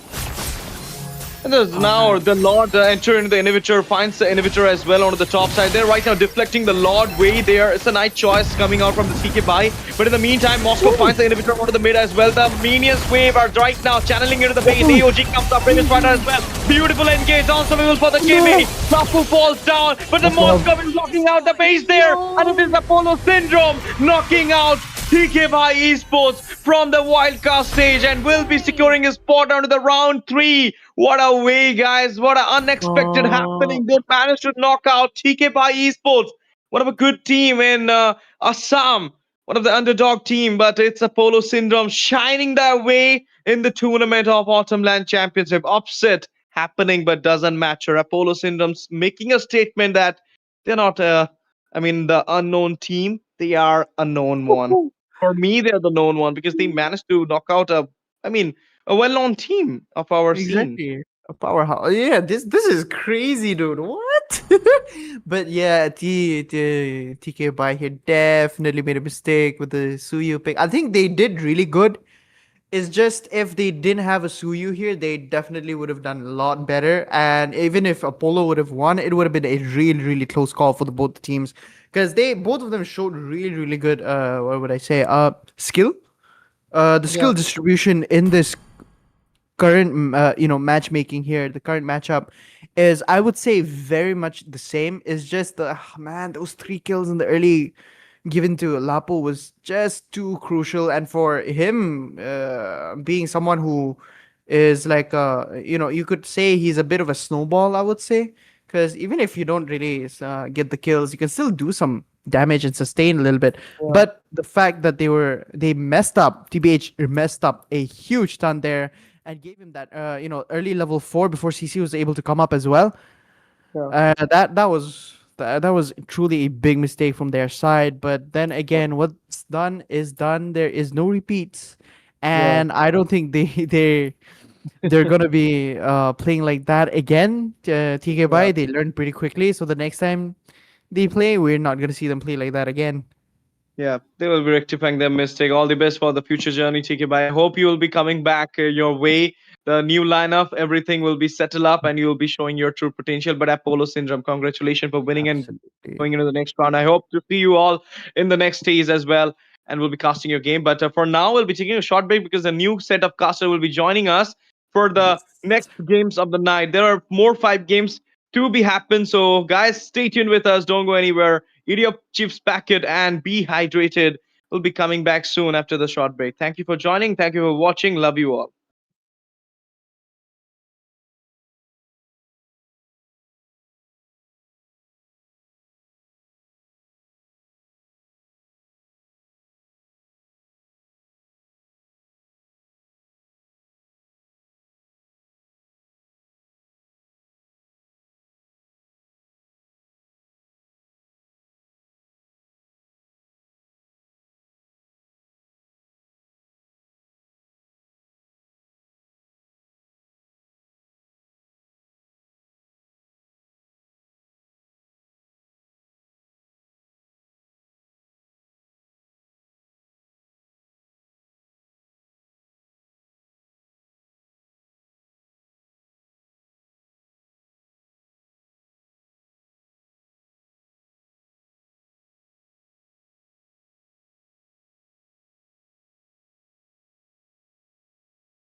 like a bass guitar.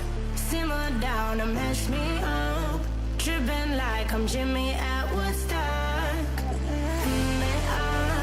Drive me around in your red Ford. Shivers down my spinal cord. Oh, oh, oh, oh. 'Cause you got me holding, holding.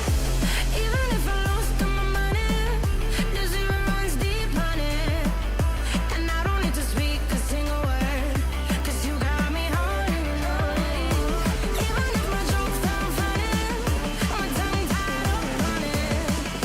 And I don't need to speak a single word. 'Cause you got me holding, holding.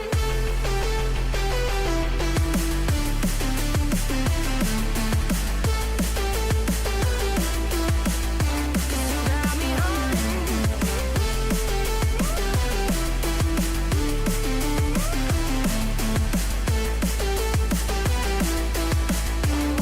Got me holding, holding. Even if I lost all my money, the zero runs deep, honey.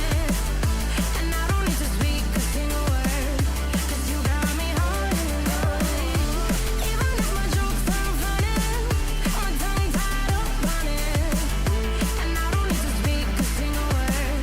'Cause you got me holding, holding. No,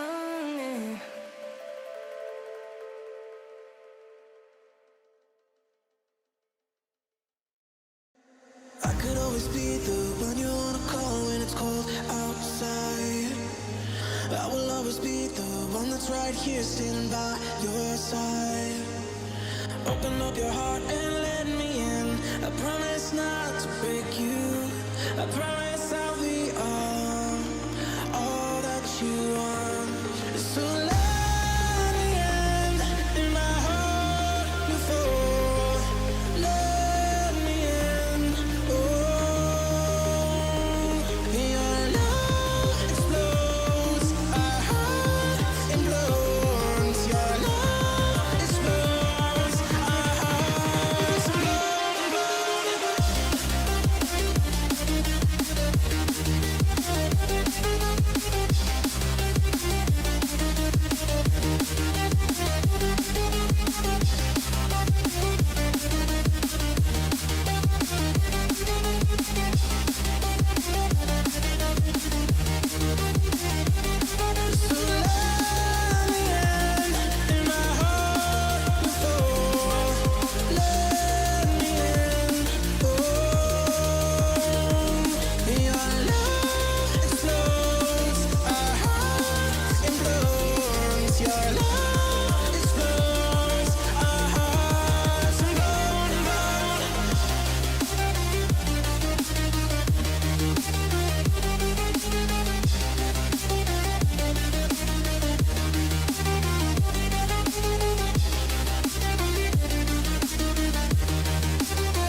try किया है ना, कैसा लगा? Sigma boy, sigma boy भाई, sigma boy full enjoyment, अलग energy देता है भाई।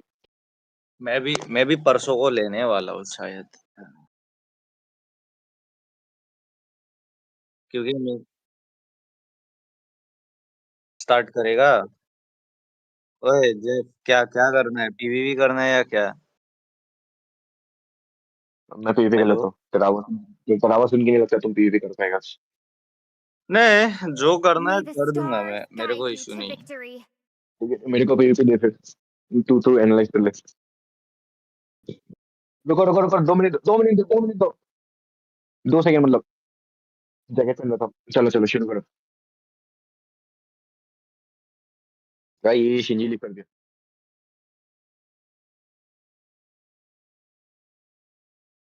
Okay, good evening, guys.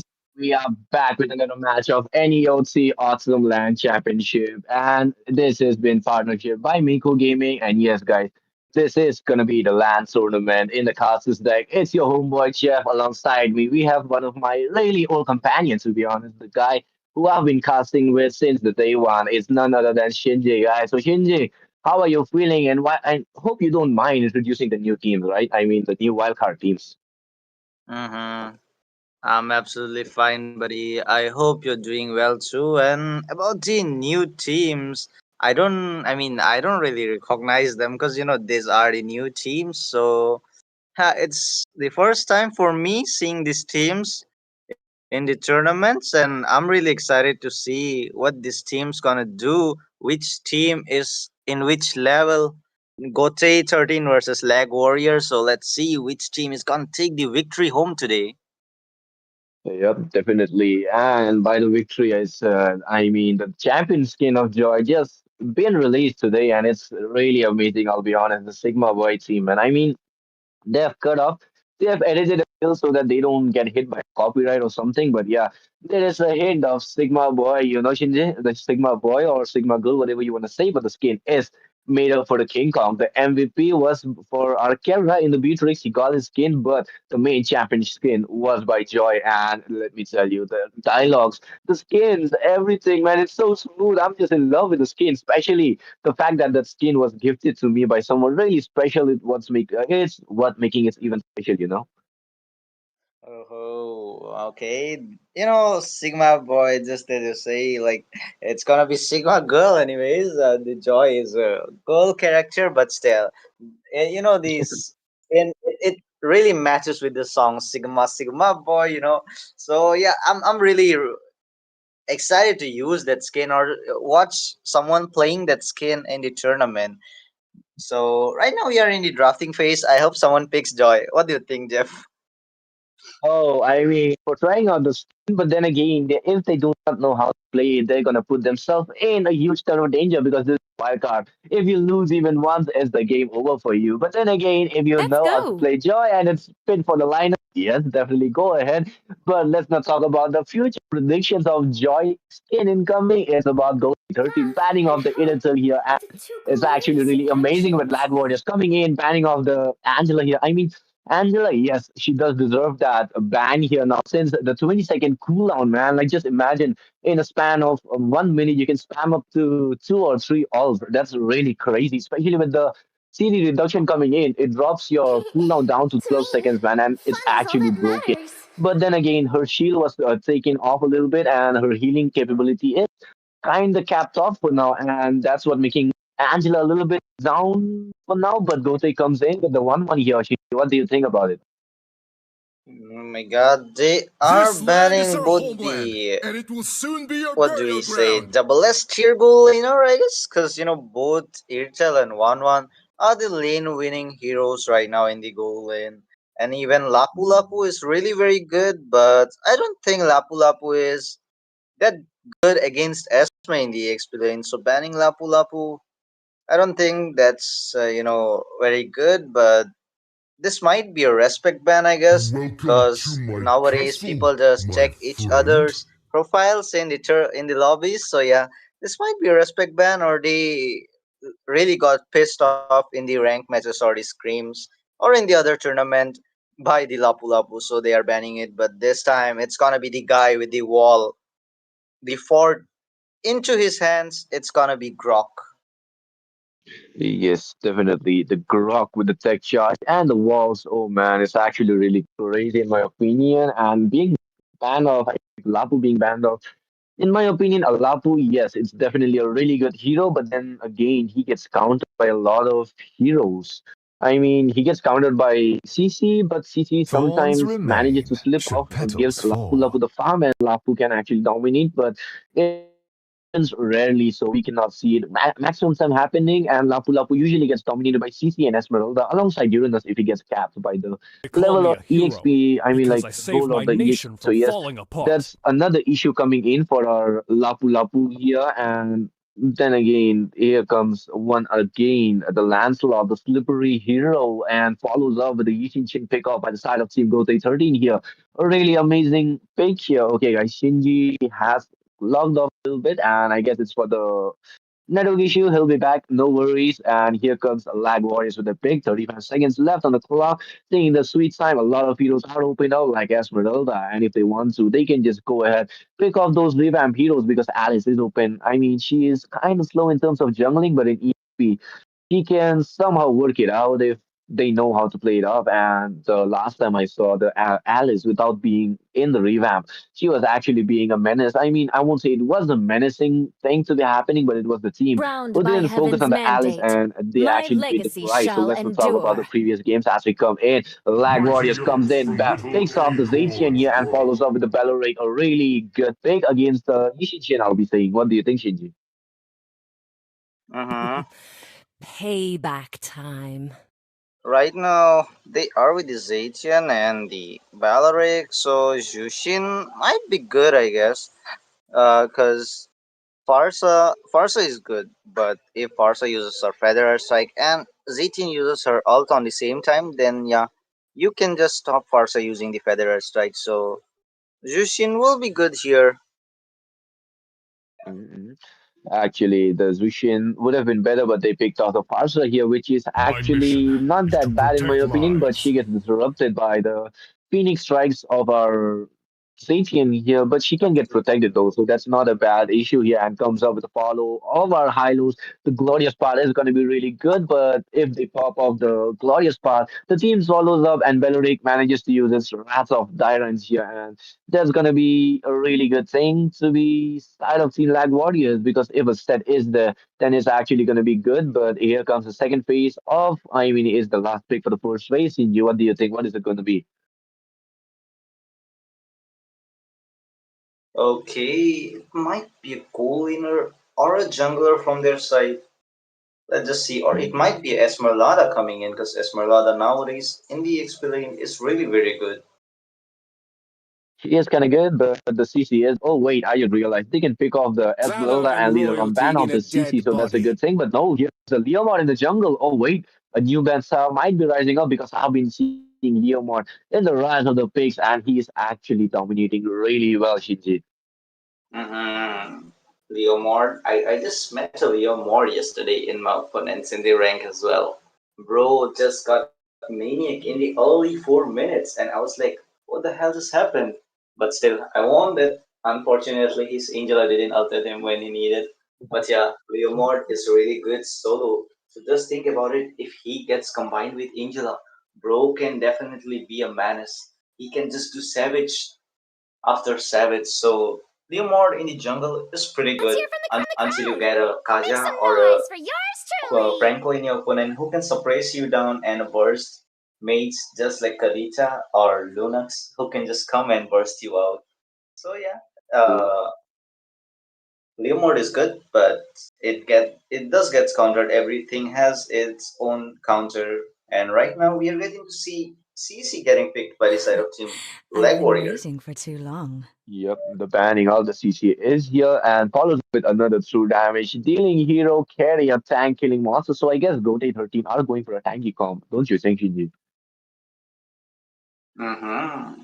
They got the high loss already onto the side, so there might be a chance of getting the Esme on their side as well. Because as you can see, carry does counters heroes like Esme, Gato, any tanky hero onto the side. So there might be a Esme, There might be a Gato. Gato and Experience the Hylos comp euphony of is also good. suffering. The Roam and EXP combo. But to be honest, in the EXP lane right now, the Yuzhong, Uranus, Esme, and CC, they are really very good. So if you have any one of them in your hero pool, just lock them down in the tournament. I am not the Yep, only yep. one bound by Exactly. You can these just go ahead, chains. ban those off, but here comes Gotei 13 with the Phobius. Wait, I don't think so. Phobius is being that picky hero, but if Black Warriors they have a one trick Phobius or like a really good Phobius who knows what he's doing, then yes, it's a worthy ban coming in for the side of Team Gotei 13. But Black Warriors comes in, bans off the Granger here, so no more good. I mean, like no more really OP marksmen here because 1-1 Istel and Granger. Three of them have been banned off, and the only option they have is either gonna be Harriet here because Lag Warriors they are lacking those magical damage because Zaitian she can be more of a support CC type of hero than a damage dealing hero, don't you think, Shinji? But yeah, that's exactly how our Zaitian can be coming off, and picking off a Harriet or a Nathan is gonna be a much better option in my opinion. I won't be saying that Need Zaitian some cannot deal stitches? damage, I can but she help. lacks those early game comps, because they need the stuns. Yes, they can have those, but the damage of the magical power is not going to be there. But Lag Warriors comes in, picks off the Melissa, a really good hero in my opinion, but gets countered really easily. But in the late game, she shines in her own way. So Melissa, a really good hero in my opinion, but just know how to play her because I have noticed a lot of flaws in her. If you do not position her well, then she can be taken down really easily, and if you do not get the farm on her, she can be a really, really bad of what do we call garbage in the whole team of diamonds. Hmm. But Melissa is not in the meta right now. She is not that good in the meta because Chivalry is there are dead, heroes like and Neaton, I will revive it. Beatrix, Quint, Moscow, Irtel, 1-1, who can just kill Melissa in seconds with the distance, with the damage they have. 10 years And right now we are getting to see Team Gotei going with Clint. Clint can counter Melissa as well, so it's good. And Terisla there, Terisla with the penalty zone, yeah, it's gonna be good. But if his penalty zone misses out, then it's gonna be really bad for him. And your last pick coming in from the side of Team Lag Warrior, what do you think, Jeff? What are they gonna pick this time? They are lacking of a EXP laner, so maybe a proper EXP who can gap up the Terizla, but Terizla's hammers, man, he can be a really good dealing damage hero. At the same time, he can have a lot of sustainability and spellbound. I do not want to talk about that, man. He is a good sustainable hero, man. A really rock hard tank, like we used to say back then. I mean, during the draft phase, Shinji, if you remember, there used to be a dialogue saying, not a dialogue to be exact, there was a quick chat saying that Let we them need a play the rock hard hero. tank. Don't you remember that, I will Shinji? be the If you are from the truth old this era, though, world of course, desperately everybody remembers needs. that. Okay, it's gonna be a dragon year. So what do you think? It's gonna be a black dragon or it's gonna be a exorcist red dragon, Jeff? I mean, if it's a red or if it's a black, doesn't bother me as we come into the draft, guys. Look at that, a complete draft coming in from the side of Team Gote 13 on the blue side and Lag Warriors on the red side. You guys are watching the Awesome LAN Championship brought to you by NEOT in the partnership of Mako Gaming, and the prize pool is no less. It's gonna be a handful of diamonds coming in for the top 32 teams and the follow-up of 1 lakh rupees for the top three teams to be exact. But then again, the top four teams will be few to the land tournament. The trip will be paid to be exact. Yes, it'll be paid by the NEOT team. The staying, the visit, the flight, everything will be paid off by the NEOT team as we come into the land of John. This is being completed. The 60% is left for the game. We are in the land of John. Shinji, the mic is all yours. Mm-hmm. So we are back in the land of Tom, guys. It's the Autumn LAN Championship. So yeah, both the teams looks really very strong with their own draft. Team Gote have the fast farming jungler YSS, and Team Lag Warrior have the Manus onto this side, the Yuzhong who can just do 1v5 at a time. And yeah, in the top lane we get to see Clint and Melissa having a fight, but Clint, I guess he's having a hard time against Melissa. Just look at him getting chopped a bit. That's happens when you see the Melissa in the level 1 mark here, but here comes another battle in the mid lane as Oh, Beleric was dropped really low, but he was forced to back off. I mean, he survived though, so that's a good thing. Without using much of the resources, the red team did not got the lead, so that's a bad part. But a lot of resources have been preserved. Melissa not having the inspire, the Beleric comes in onto the top side. Toshiro might be in a really bad position, but he has to second skill. He can't just escape here, and as he does exactly, the purple buff goes on really uninvaded. If I'll be honest, Yushin can be farming really easily. Top lane might be having a battle. Absolutely. And right now, we're getting to see Yan Shanshin is really very fast and even top lane. Oh, look at that. The Mountain Shower comes in, gets the first blood onto the Melissa here. The Yushin comes in, gets the double kill as well. Waste of it. The arrow and the sword, man. We cannot say anything about the quick farming jungler here in the bot lane. We can see a 1-on-1 coming in. The 2-on-1 really quick, but sadly, Leomar didn't give the follow-up for the side of Team G13 here. The Gotei 13, they are still standing tall with the 2-0 trade coming in. The turtle will be spawning in 3 seconds here, Shinji. And the battle that just played out in the top side was a really uncontested, I'll be saying, because both the he was in a really bad position, and for the Beleric, he did not throw. Not the. Oh, yeah, it was the Beleric, he did not throw any illusion, but look at that, the battle still coming in. The Feather S-Strike on the pops up, but the Radiant comes in, tries to cancel it, but the Flicker has been used up to be going off here. The Leomar gets the turtle here, but the bot lane still having the Fire and Flag Dragon form has been used up. Hylos will be forced to back off. Leomar goes in, but Unique Rai will be the one going in, gets the kill here, as the double kill follows up for the Leomar. Actually, intense fight coming in for the turtle. Wait, the Feather Airstrike has been used up. The Flicker also was used up. So basically, our Feather Airstrike lead, the lady of the bird here is not good. And look at that. The Belerics all being there. As soon she was taken down, the Yushin being dropped really behind farm in terms right now, Shinji. Oh my god, Team Gotei, they got the upper hand in the early game, got the goal winner, even the roamer as well, but the mistake they made in the turtle, the neutral objective they lost, just changed the whole game. And just look at them. Team Leg Warrior got the upper hand right now. They got the objective, they got 4 kills, and they are with the 800 goal lead onto the side. And if this continues, then Team Leg Warrior might get the victory as well, because you don't have to give much kills to Leomord in the early game. If he gets farmed, he can be a really bad menace. Exactly. That's what most people are afraid of, to be facing off bot lane. Or on the top side, we can have a little vision gameplay coming in from both the flank. I mean, the reason, what do we call it, roaming boots is actually broken right now, because if you just go ahead, give out the vision, you can get your gold, you can get your EXP really high already. But look at that, the battle coming in with the Belerics all being used up, the punishment ring is still there, going out for those basically attack reduction, but sadly no. Yeah, so sadly, no more engages, no more casualties coming in. The turtle is here. Okay, look at that. The Hylos is in a really bad position, but here comes the Feather Airstrike, which will be canceled off. And the Feather Airstrike lady, Arsa, survives with the transformation, but Yushin will not be letting her. Oh, wait, that's the Yushin from the same team. Wait, my bad, guys. Now I'm kind of blurred mind right now, but never mind on that. As our Hylos was taking down, and the turtle will be really uncontested. Yushin with a 2 kill, still unable to do anything as he was taken down twice as well, but he still goes for the Sky Piercer. Quite a questionable pick, don't you think, Shinji, for the Sky Piercer when you have 2 KDA?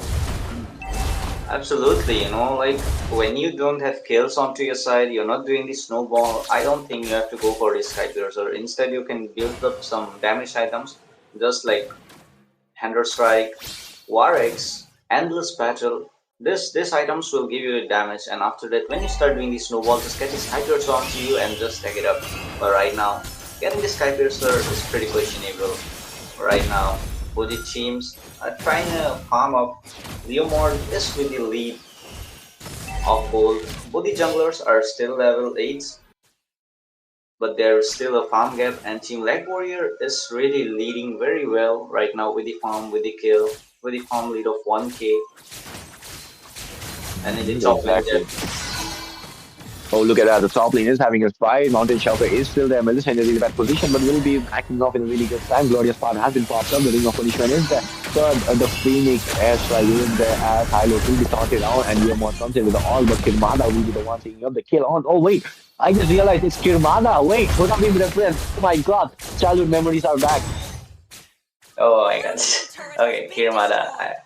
When we were just young, 5, 6 years old, I used to like he is the baddest villain of all time, and right now he is still the most scariest villain for me. But right now, look at their fight. There might be a skirmish there.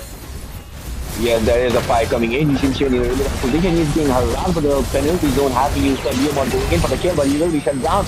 Bellery comes in with the all black dragon form. Has been used up, but Bellery will be the one taking down the Fanatic. Has been used up as a Zetian in a really bad position. She might be taken down, but no, she survives. For now, as the battle will be disengaged with the loss of Team Lag Warriors, the good old zone they have, the good old lead they had, they are throwing up, but they are still ahead though, so they still have a chance to redeem themselves. It's not that big of a loss coming in, as only two of their members were taken down, with one of their junglers being taken down. So yes, Lee still behind the farm, will not be able to farm much, and Leomar can still go in and get that neutral objectives for those, as our bot lane is having a fight. The one-on-one laners, the murder fight. Dono murdo ka ladai yahan pe hote hue, but yes, let's not switch to our languages here, guys, as the turtle is here. The turtle fight will be coming in, as our turtle fight is going to be a really intense one for now, as it's the last turtle coming in. The battle comes up with the Leomon coming in with all the moves to the back line. The battle is using a small back line. Still here, the penalty zone pops up. The Leomon goes in, but the battle gets it. As the battle is still here, the lost zero goes in, gets the kill. The Kimata will be the one getting the kill. Yashun Chen goes in, regains the kill for his high load, and he's still going for more. Belleric, he was trying to go for the Belleric. That was a bad move. Shun Chin, you should not be going for that, as our not Tamu, that there is coming in a really position, and he is supposed to back off, but he will be going down by taking down the flag dragon here, as Unique Light has been taken down. Zacian, not good, man. You were taken down by the Queen, as the Belleric follows up with the Zek, and Zarki comes in. Oh, wait, BZU comes in with a clutch here against the kill on the partner, tries to go for more. Yushin Chin in a really bad position. He might be taken down, as here comes the Leomon, uses the first kill, gets the double kill here. The clutch comes in, the 2-on-1 scenario finally comes in. The Leomon is definitely shaking his hands right now. But yes, guys, the fight that just came in, man, I'm just lost of words. The thing that just came up here, the fight that just commenced there. Oh my god, the battle, man, I just can't forget that. And here comes the DHS, the Demon the Sword on our Kirmada. And he will be doing the Kirmada stuff, will be going in for those really easy melting on the tank, but he do not have much tank, so the critical would have been much better, but yes. Better safe than sorry for later on, and I hope that Melissa is not going for the Trinity, because the critical is much preferred for the Melissa in my opinion, and the mid lane might be taken down, but no, there will be a defend coming in by Zarki here. Zaraki to be exact.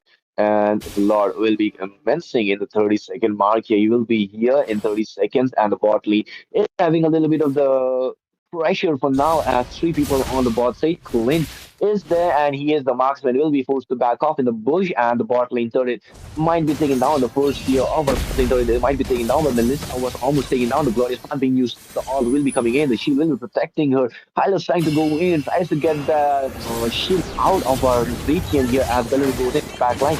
He might be using his ultimate, but the Leomon comes in with the all, tries to go in, but the fight don't comes in. The fight hashtag follows up. Bellary might be taken down, but no, and yes, he is taken down as Melissa comes in with the follow-up. The Zetian follows up, tries to go in for the back line, gets the unique right, and our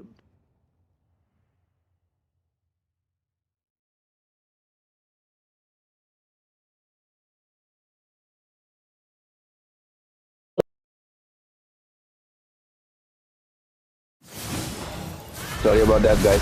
A little technical issue on my end, but I'm back for now, as the Lord is here, and they go in. Get the Lord really good and uncontested Lord, because Team Lag Warriors, they are not lagging. I am the one who's lagging at the moment, sadly, but no worries on that, as the game is being won by Lag Warriors. So now, I mean, they did fail for 2-0 on the early game, but they managed to come back. They managed to make sure that Yishin do not get any more farm, and they exactly did that. Yishin was pushed back really bad, even on the 11-minute, almost 30-minute mark here.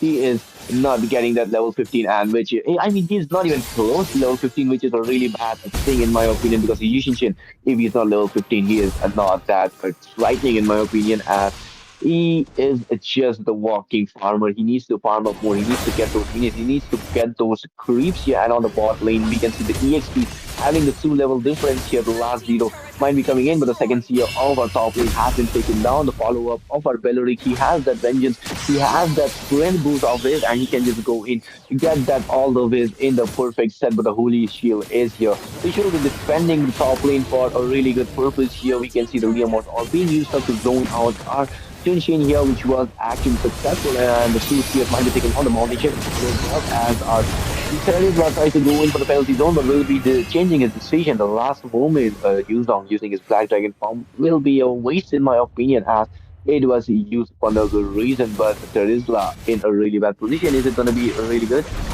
Are you guys figured on Facebook?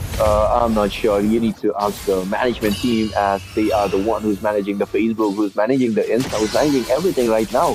So yes, that is not it, as our top lane is having a slow push and the bot lane is having a little gank here using his dash to go in. The turtle, the Lord will be here in 75 seconds.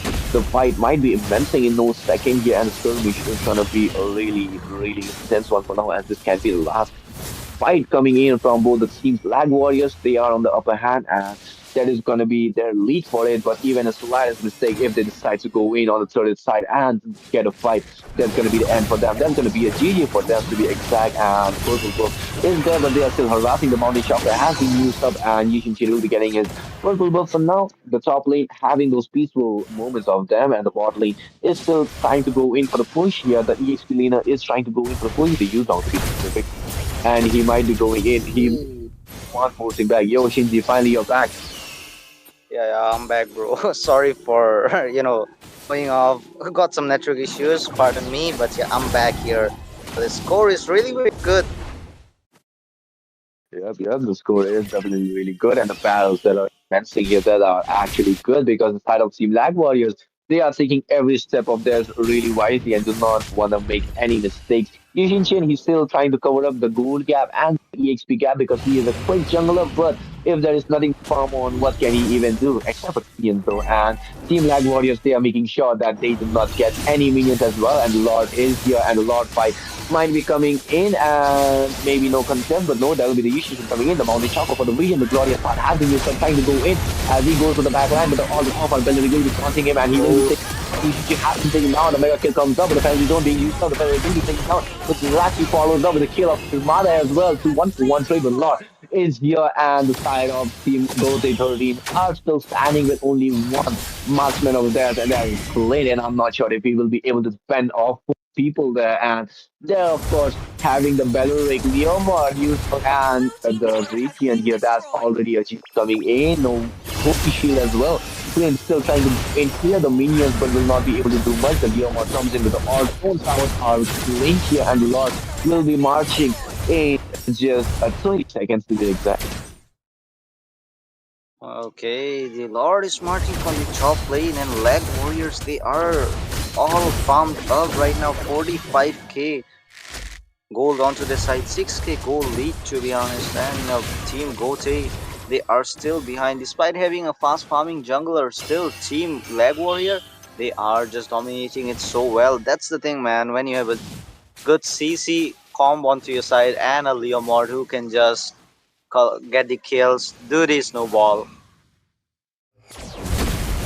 Exactly. I mean, think about Leomar and Snowball is going to be really intense with the battle that is immencing on the mid lane. Last man, the really good zoning out, but the lane sync was not there, so the mid lane inhibitor was not taken down, but the top lane might be taken down. The Black Dragon coming in onto the backside as he comes in. The Petrified follows up with the Benedict out here, but the Glorious are being stuck. The Feather Aspect follows up, but the lane has been taken down. The Monster Kill comes in, and the Melissa will be forced to back out. The base might be fended off, but the usually taking in for the back line as he will be picked up here, and he will be taken down. And he's still trying to go in. The penalty zone being used up. The battle coming in. The shutdown finally coming in. The chain as Melissa goes in the kill, but she will be taken down. The comeback coming in from the Golden 13, a really immense comeback in my opinion. 3-for-1 here, and this might be the end of the game in my opinion, because the cooldown of the respawn over. They can fend it off. They can fend it off. No casualties, no defeats for the side of Team Lag Warriors, though they paid a heavy price for not singing the lane properly, Shinji. Okay, it was a really good comeback coming in from the side of Team Gotei. You know, that penalty zone coming in from Terisla, it was a turning point, man. The penalty zone just gave them the victory in the fight, and right now it depends on Vices how he pushes the lanes, but no. All the members from the side of Team Lag Warrior have been respawned, and it's not the time for Team Gotei to clear the lanes. But right now, let's just see if Team Gote can do the same wipeout again. Because if they can do the same wipeout again, and if it's gonna be 5 people wipeout, then yeah, they can end the match. They can get the victory. They can do the comeback. But I don't think right now they have the chance. Because Team Lag Warrior are really focused. Yep, exactly. The side of Seed Lag Warriors, they are actually really focused in terms of winning here, but they are making a little bit of those crumbling mistakes. The little potholes are there for the side of Team Gold. They 13 to just slip and get the comeback here. The top lane is being forced to be going for the what do we call it, slow push here as the battle is coming in. Like Gold 13, they are putting on the pressure on Team Lag Warriors. They are backing off for now, knowing that they can't do much as the Queen is harassing the Zintian here with Leo. Leo goes in for the back line. We can see the Leo. We can see the Clint before to be taken down here in the battle. They're still advancing the fight. The airstrike comes in, gets the double kill. Unique Reply and the triple kill follows up. The killing streak comes in for the Yushin Chin here. And the Maniac and the Wipeout comes in, and the game might be coming to an end. Oh my god, the comeback is finally here from the side of Team Gote. 13 here, they are marching with the minion. The base is left open, no one's to defend it with. And here comes the inhibitor of the mid lane. The comeback is actually real from the side of Team Gote. 13, they took the late game composition. And the Maniac followed up from the side of Zeraki here. The faster just came in, get that, and Team Gote 13 made the most epic Oh my gods, bro. game. Exactly, the most defeatable game here. They managed to make a comeback here. This is the perfect example. Do not lose hope, even if it's the blink of defeat, Shinji. Oh my god, that was a really good comeback coming in from the side of Team Gote 13. And Charizla have a really, he gets the most of the credits of this match because he was the one who turned out the match. The one penalty zone just turned the tables, and it's gonna be Team Gote, not Team Leg Warriors, who's gonna be the winner. I mean, Terisla, bro, you did a really good job, bro. Just got the penalty zone on point. His team followed up, and they got the wipeout. And in the second wipeout, they just managed to get the victory. That was a really good gameplay coming in from their side, isn't it, Jeff? Exactly. Yes, exactly. Follow up from the Iraqis, feather airstrike and the all from our penalty zone. I mean, the penalty zone coming in from Venezuela. Oh my God, I just can't comprehend it in my mind, man. The battle that just played off here, the maniac as well coming in for the parts are actually well deserved, but the sacrifices that was made by the terrorists. I mean, he had that patience, he had those patience to be just using the all when it was actually necessary, and he made it work. He actually made it work, and there comes the comeback from the side of Team Gote 13, guys. But yes, with this marks another match ending over. We'll be back with another match in the Castles deck. It's your homeboy Jeff coming alongside me. We have Shinji, and this is the Awesome LAN Championship brought to you by NEOT, powered by not powered by, partnered by Mako Gaming. Peace out, guys.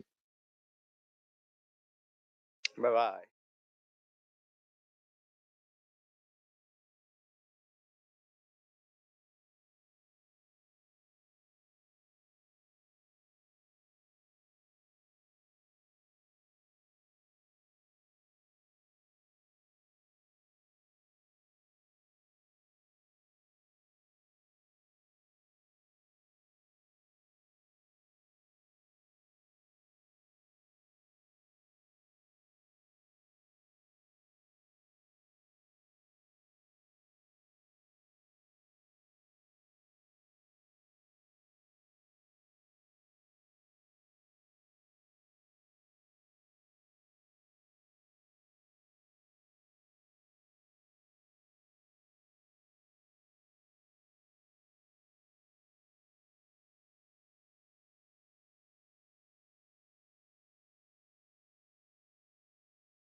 time wasted. My heart grows heavy. Don't taste me rushing. Keep your words naked. You got me blushing. And if forever I'll follow, you'll be my holy ground. You forever I'll follow in immortality. I can see you and me.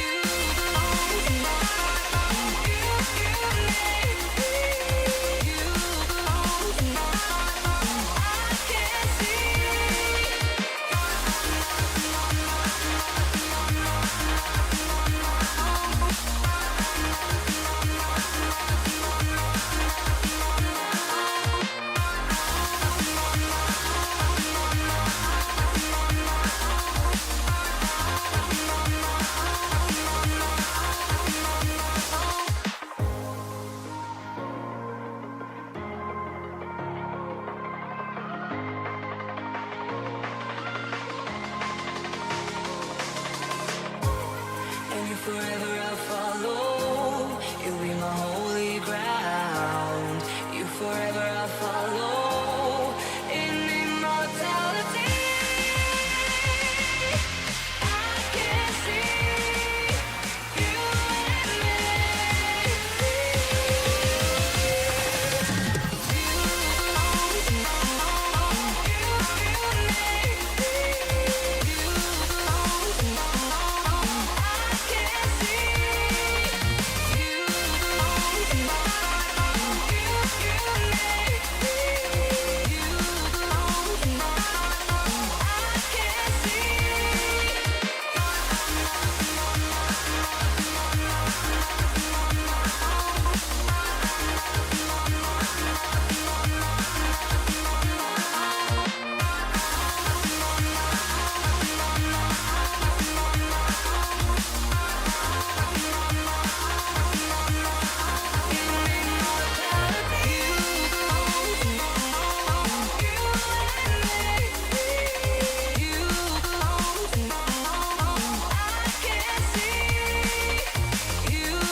Our lips, they tasted like those cigarettes. Staring at the moon, we'd go to bed in my arms. You're safe.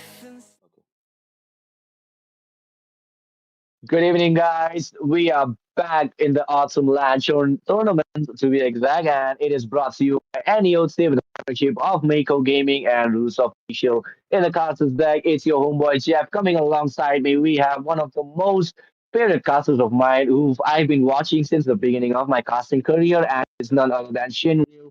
And we are watching the SDES, the I7 squad versus Smiley Kyo. And let me tell you, Shinryu, how they lost, how SDES Mm-hmm. lost. Sadly, they were having their fun against the side of Team KOF, and they made their mistake and they paid the price. KOF made a really huge epic comeback. Damn.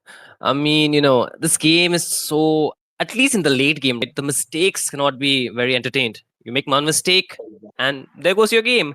And in a tournament like this, which has a LAN qualifier, right? We are not only watching an online tournament, it's going to be a LAN too. You cannot make such mistakes. such mistakes, right? It's going to be very costly, and every team would want to take advantage of that. Shadow Esports have finally got their second chance out here. So I think they have to make it work the most they can. But again, Jeff, thank you for that amazing introduction. And I gotta give it to you have been improving at a very rapid rate. You might just overshadow me very soon because I have been hearing very good things about you. But that's a different conversation after all.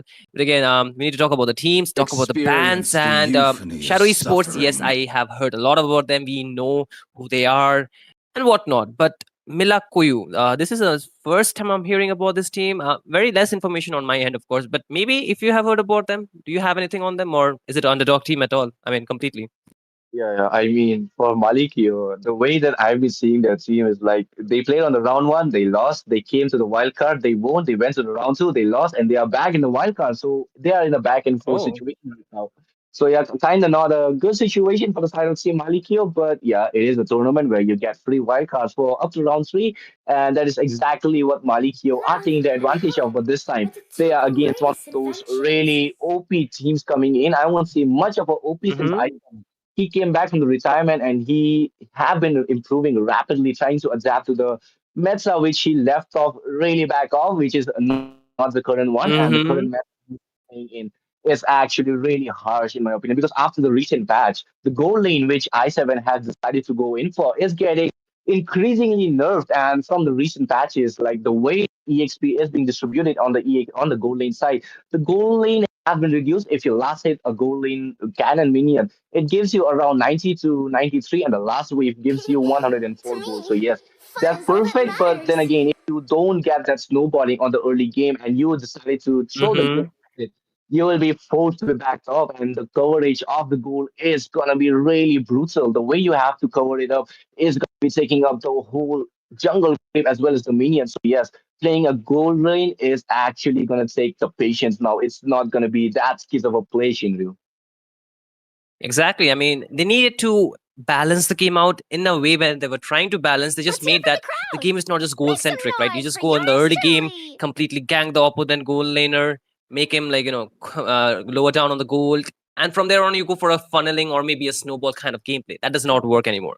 And this is a very important thing because if you think about it, the game has been changed completely. We have very random maps now. Some maps have more bushes, some maps have more map spaces, and whatnot. Even the roam has been changed. The way the role of the roamer was, it was more of the utility kind of thing. We have saw like there was a utility versus an assassin kind of jungle that was very prevalent, but now it's more like the utility. The If you're playing with a support, you cannot open up the map. You cannot give the vision most of the time. And what does that do? It kind of lowers down your EXP if you're a good roamer. Because if you take a roamer, which can actually open up a map, which can give a lot of vision, you're actually getting not only EXP, but you're also getting important. Yep. Because even if you take the first turtle and the team that is not getting the turtle will really trail back in the EXP department, especially for the roamer. You're not getting the level 4 even at the 3.5 minute mark, and that reduces your Thorns way. remain, should You can use that petals early fall. game snowball for your side. So you have to be very smart with your draft. And talking about the draft, you can see, right, a lot of respect coming to the side of i7. If you guys are wondering where is i7 here, you cannot see the tag, but he has just a change of name. My friend Jeff just told me he has renamed himself as Lee. So he's going in with a new identity, but the person is the same, right? It's the i7 that we all have been, such a big fan of. So again, anything unusual for you? I think the Angela is the prevalent band that now we are looking at, right? Yes, I mean, Angela being banned off, recently she got a really massive buff, in my opinion, the 20-second mark. And if you decided to make it even lower by buying CD This deduction land is items, our then yes, it homeland, drops down and to it will 12, and that's soon the be our max. burial But ground. she has reduced her shield as well as her healing capability. So banning Angela is like banning off something which can either be good or either be bad. But then again, here comes the CC and the.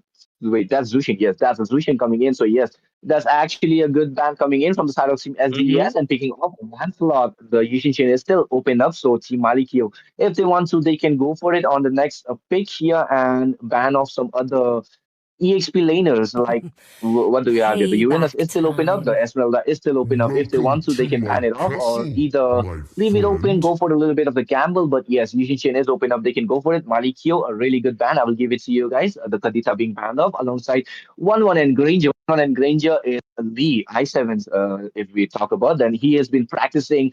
Uh, Granger 1-1 had it. Yes, these three MMs is gonna be his signature for the rest of the tournaments you've been seeing for now. And yes, that's exactly he's been cooking up as well. And coming to the bigs once again, as the comes in with a feather airstrike, the bird lady, and follows up with the fortress, which is gonna be a really good fortress for the front lining, and he can be a really good of a nuisance with the TC charge attack. And the Lapu Lapu, so the bravest fighter, alongside the what do we call it, heavy crossbow, gonna be a huge damage dealing, don't you think, Shinryu? Yeah, I mean, see, talking about the Grok, he's huge. As in huge, I mean, like, in terms of physical defense, he has a huge physical defense, right? You need something heavy magic to actually burst him down. And if you do not Crowned have by that, so heaven's far, mandate, MILAK or my MILAK do legacy not shall have enough magic. endure. And I like this pick. It's not a bad, but not enough burst from the Zetian. You know, she can cancel the feather airstrike, of course. She has a good passive that kind of, makes anybody who's trying to dive onto her go away. But in terms of pure damage, in terms of raw magic damage, it's very less. It's more of the utility kind of mage that I'm looking at. So not too sure if get something on the goal lane which can be magic, maybe the Harith, maybe something else. Maybe in the jungle they can go for a Joy perhaps, because I don't see too many counters for the Joy yet so far. The Grok cannot really stop the Joy because he has very fast mobility, and the only way he can stop is using his tectonic charge, which he would like to use on multiple members of the opponent, not just on one hero to stop him down. But again, really depends on team KOYU. But again, Shadow Esports, you mentioned that I7 is practicing a certain hero. Them not picking I7 heroes in the first phase really shows that they have a lot more under their sleeve. They're not really afraid of his hero pool getting banned. So maybe we are looking something at good. But since, like you mentioned, the YSs were open and the opponent team did not pick it, it's going to get banned, right? The jungle is going to get heavily punished because they do not want this Farsa to have a hard time. And I don't see, except for the Lapu Lapu and the Zetian, anybody else punishing the Farsa here, honestly. Zetian, yes, with the Phoenix airstrike, I would like to call it. I don't know her certain skill name perfectly, but yes, I like calling it the Phoenix airstrike because it's kind like of it's called the Fury of the Phoenix, man. Yeah, the Fury of the Phoenix, but I like calling it Phoenix airstrike. Kind of matches the Works. vibe. Phoenix Feather Airstrike. Let's go. Nice name. But again, yes, matches well. And here comes another counter for the Farsa here. Finally, a perfect combo, if I'll be honest. The Gacha comes in with the AG, a perfect combo finally, but Team SDES, let's see what they are about to pick it up. Oh wait, Team Malikyo, they missed a ban. Yeah, I was saying at the two. I mean, I was thinking that did they miss it, or it's just an something I'm looking at? But you know what, Jeff? I love this Brody pick against the Erythral, man. Really good. I actually love it, I'll be honest, because a Brody can certainly burst down Erythral before she can even react. So that's the perfect pick coming in, and coming in for a perfect counter in the other lane. The EXP side comes in. The finally, oh wait, Team SDES, they actually have a perfect counterpart for the side of Team Malikyo here. The side laners will be punished heavily for getting the counter pick, and for Malikyo, the last pick, the jungler, is actually questionable for now because a lot of the good junglers, a lot of good S tier junglers, even the A tier junglers are banned off for now. Yeah, they can go for the Bagzia if you ask me, right? The Bagzia could be a really good hero out here with the anti-heal, with the sustain. But again, they would be lacking what do you say? What? Wait, what? Against a Brody, you pick a Fanny? Okay, I do understand the idea, but against the Brody, not the best pick, right? I mean, yeah, certainly I don't like Fanny in this matchup and with the recent nerfs coming in, but wait, let's not talk about the recent nerfs. Let me tell you about a recent incident I have. But before that, you guys are Mm-hmm. watching the NEOT, bringing you guys the Autumn LAN Championship. On the left side, we have SDES, and on the right side, we have MALIK facing in the wildcard section. And this is gonna be the match where either one of them will be getting eliminated, and the other team will be going for the round three. And the prize pool is 1 lakh INR, and the top 32 teams will be getting the 90k diamonds. So really, a handful of diamonds coming Ooh. in here. Yeah. 90k in the top 32 teams, and we'll be jumping in the land of Zon Shinbyu. The mic is all yours. Man, I wish I was not a caster and a participant and a player, playing this tournament at this point. That looks an amazing amount, but what even looks better is this matchup between Shadow Esports onto the blue side and MALIK KOYU onto the red side. You can see already a bit of invades coming in. Lee wants to be aggressive, not really let this Fanny farm easily. And see, that is the problem, right? You don't have enough magic damage.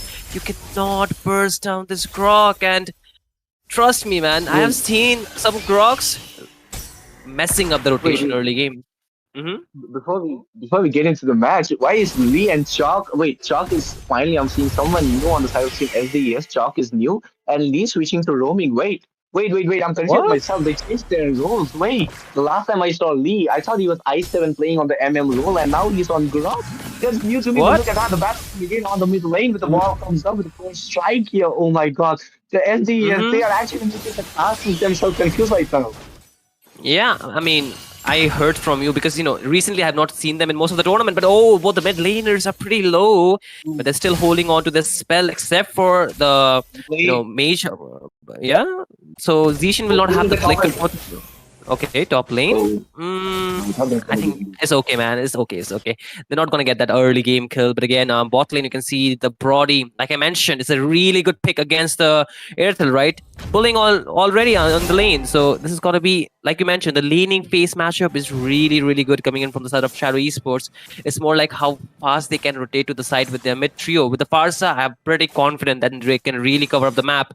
And they also have a Lancelot, so doubled up, but okay. Zetian, really low, does not have the flicker, loses a passive. Here comes Spanny with the cables. Can he get a shutdown? No. Ben 14 will go out with the hell of the flicker here, still survives. The turtle is up. Let's see how this team will maneuver around.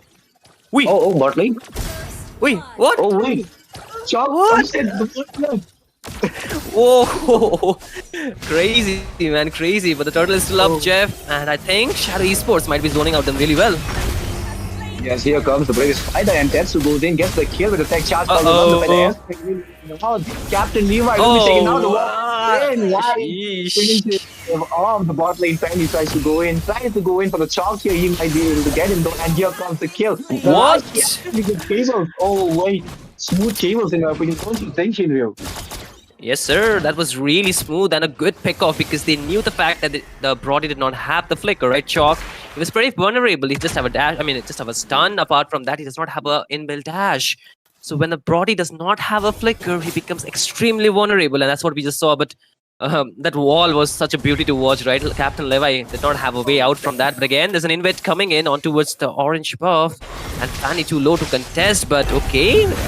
Bad Batman is trying to sustain a lot, but how long can he sustain? He has a AOG, he uses that, but misses out. Here comes the bravest fighter. Fanny goes in with the cable. Nanashi, can he find somebody? Tetsu is the mark target, but okay, here comes the tectonic charge and locks up the Nashi. Gets taken down. The feather strike drops down too, but not the bot, but the mid lane. The rotation cut off by Chalk, and he finds a kill with a torn apart memory. So a 2-for-0 trade in the favor of Shadow Esports already. Shadow Esports actually dominating with the counter pass. They're picking up. They know that they can win up every lane, and they are taking it up, cutting down the lanes, rotating in a really brutal manner, not letting MALIK even rotate on their own jungle side. The way it was cut off even before she decided to rotate to the mid lane. Shark using his second skill wisely, going for the what do we call it? This engagement here for now, as Bravest Fighter being used up to clear the minions before even going for the rotation. Lance goes in for the purple buff using the passive. Whoa! And here on the left here, Tetsu goes in. Fat Batman might be taken down. No, what? Fat Batman, what you doing? You have the AOT, but here comes the torn apart memory. Team Shadow Esports, they're actually dominating for now. Nanashi just goes in for that green purple buff steal. Wait, Shiryu, the way Shadow Esports are playing is actually impressive. I mean, are they having some internet connection? Because that would not have been a kill onto the Kasha, but well, extremely good maneuver from Shadow Esports. They're taking advantage of that fast rotation that they can have. The problem is, Malik KOYU, they need that, snowball onto the fan. If the fan is trailing behind, it's really difficult, and they are losing the goal into. The hope for the late game is very difficult to actually get to come online, but the mid lane, where the airstrike, Alanstar wants to go in and finds a killing spree. Here comes Nashi, but does not get enough damage. The wall already there. But okay, Tetsu is okay. It's fine. It's not going to be taken down. But again, the matchup problem, right, which we were talking about, is really not letting Malik KOYU to do too much. Brave Spider already. There's a Fury of the Phoenix dodged up, and he comes in with a cable. His light is there as alongside Lee, but there's the Esmeralda chunking of that heavy shield. That's just getting on towards Captain Levi. Here comes the Phantom Execution as well as the Thorn Rose. That light finds a kill on towards Nanashi. And that's a Fanny down, that's a jungler down. And this might just, disable any advances from Malik KOYU. Here comes the Feather Strike. No, bravest fighter onto his Captain Levi. Killing spree picked up by Light here. And also a first year turret. That's the second first year turret. AOG comes in, but dodged away by Ben 14. What a cool flicker play. Here comes Nanashi, finds a shutdown on towards Tetsu. An important one. Tectonic charge on towards 2. Low HP. Dice picks up Benya. And Fat Batman picks a shutdown on towards Lee, but he will get taken down in the hands of Chalk. So 2-for-2 trade. Both the teams walk out with something, but Shadow Esports, they might just walk out with a double top lane turret. But here comes Captain Levi with the bravest fighter, still trying to clear out the waves, but thought about memory along with the Feather Strike. Will it be enough? Oh, wait, what? Why is he going back? What? What? That's actually crazy from the side of SDES. The way they're not even letting Malikio take even the breather here. Actually, Malikio, they are not getting the chance to farm, and here comes the elf from the Esmeralda, tries to go into the bot lane here, back line here. Zaitian goes to back off, top lane second tier will be taken down. Fanny tries to go in, gets the purple buff, but will Team SDES to let them take the purple buff. That's the real question, as Lancelot is going for the turtle, and he will be going for the purple buff eventually, or no? Okay, that by the Irzel, really good. But the way I was talking, right? The way SDES are actually not letting Team Malikio take even a slight breather. You're not letting them catch their breath, and even letting them farm. That's actually crazy, as the team fight are continuous, and the way SDES are executing the fight, they are winning. And here comes the next charge once again with the follow up. The Paradas like something with the Fury off. Phoenix will be forcing them to back. Still engages, get the wall comes down towards the back side. We have been taken down, and here comes the follows up. Wait. But getting no kill. Whoa. Oh, Ben 14 almost being taken down. Oh my god, SDES. Take some break, go back, farm up, get those memories of partner. I mean, wait, what am I saying? There's just a skill lane, but here comes the all from the Esmeralda. Now we can see the flow. Second skill being missed out by Chalk. Oh wait, Fanny finally decides to manage her energy. Whoa. At Rev almost being taken down. Fanny comes in, but the cable taps you not having the skill, but has the puncher. What? Chalk, wait, huh? Bot lane. Wait, look at Tetsu, man. Where do I look in the map, man? Where do I look in the map, Jeff? Everywhere is a complete out brawl skirmish. And oh my god, that's his styling at this point. Who's fitting himself onto the Lancelot. And he would, because there is no damage that is able to take them down. Yes, they are overextending sometimes, and that's why they're getting punished. But apart from that, Shadow Esports, they're playing a really clear game. They are taking the objective down. They're taking the gold away. They're taking away the creeps, jungle creeps especially. And just forcing Team Malik KOYU to just go and play defensive. There's no way for them to even go in, even if they get the 4-man AOG. I don't see enough damage to take anybody down. If we could take a look at the items, maybe we could talk more about things. But so far, it's not really favoring the side of Team Malik KOYU. And Fanny goes in onto his band 14. But Tectonic Charge. Bit too early, not really connecting. But the Lord here, main objective, right? Purple buff not going to be there. But again, there's a lock with the Earthen Rampart, but no Tectonic Charge to follow it on. So no engage, but I think Shadow Esports, they might be more than happy to take down this Lord. But look at the positioning from Ben 14 though. Exactly, the way Ben 14 is coming in with the Feather Airstrike, tries to go in, but the Lord will be taken down by the Tetsu, will be using the transformation to go for the backline.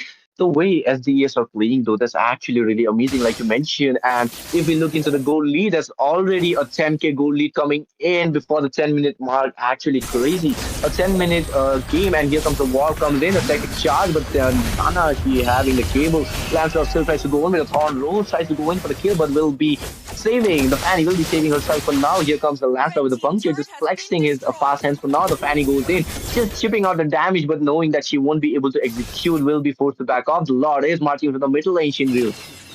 Uh-oh, this is gonna be a problem, right? And somebody in the comment section saying oh, it's the L commenter, but again, I'm gonna do the oh anyway. But here comes, the Fanny gets taken down. The Nashi, no more tear, Feather Airstrike already being used up. AOG comes in, gets 2-man knocker, but there's no fall of damage. The Lord is still there, and the HP is really low for Fat Batman. He might not make it. He gets taken down. Lancelot tends to pick up the kill. There's again the Earthen Ramp, but the HP is really low. Flicker out from the Zethian. The inhibitor still stands in bot lane. There's a clan enemy still up there, and you can see Chalk trying to take it down. The members are just surrounding the area, and it's going to be a problem because with 3-man standing, I don't see MILAK KOYU going to be able to get it taken down. And here comes Hanashi back. 2-man Earthen Rampant. Feather Airstrike once again. It's back from CD. Lee loses immortality, and Captain Levi loses his godlike.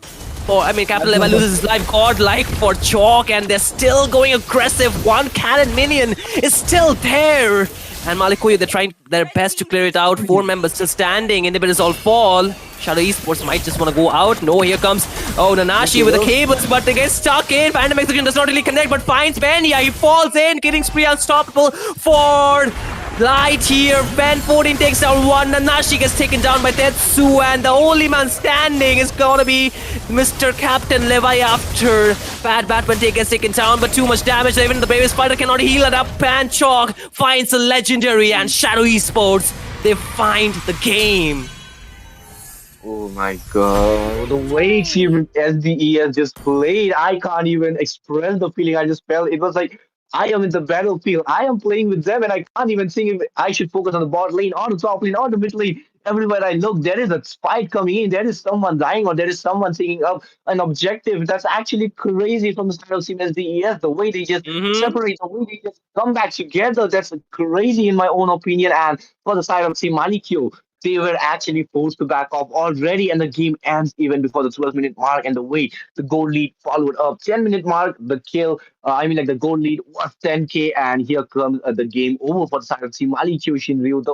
I can't even express my words right now. The way Shadow Esports played, man, I'm actually impressed with the follow-up and the way they just, what do we call it, prioritize Chalk here. The way they knew that if Chalk is fed enough, then he can dominate the whole map, and they actually did that. They managed to make Chalk go for it, and look at that. That's exactly what happened. Both the laners, they got their counterparts, and they managed to get Choco on their name. Yeah, we did talk about that, right? The side lanes have a winning matchup. The only thing Shadow Esports needed to do was just cut off the mid lane rotation. With the Grok, with the Farsa, it's very much possible, right? They have insane amount of, lock-on skills as well as damage with the range from the Farsa, of course. And that makes very difficult things to be done around the map. And to be honest, with the gold lane disabled, with the Fanny not getting or picking up that early game kills, it was already GG at that point. Maybe there was a hope if the Earthil could have gotten some farm, but the way Shadow Esports was putting pressure, especially Ben 14, right? You do not play that aggressive with a Farsa, knowing the fact there is a Garud Kaja, there is a Lapu Lapu, and there is a Fanny onto the other side. Like, what, man? Like, how confident do you need to be like that to be playing Farsa at that level?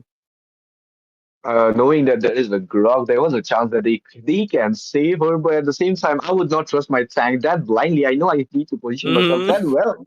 Mage should not be having that blind trust, but the way this Ben 14 played, oh my god, I just want to compliment them all the way. But then again, there are more teams coming up. There are more challenges for SDES coming up in the future. SDES, this is just the practice matches for you guys. It's just the warm-up matches for you guys, as there will be much more tougher games coming for you guys. So hope you guys learned from the first game, and actually you guys did. The second game execution you guys played actually brutal for the side of Team Malikyo here. But then again, guys, you guys are watching the Autumn Championship, the Autumn LAN Championship, to be specific, brought to you by NEOT in partnership of Mako Gaming and Roots Official. In the castle tag, it's your homeboy Jeff. Alongside me, we have Shinryu taking a lead for now.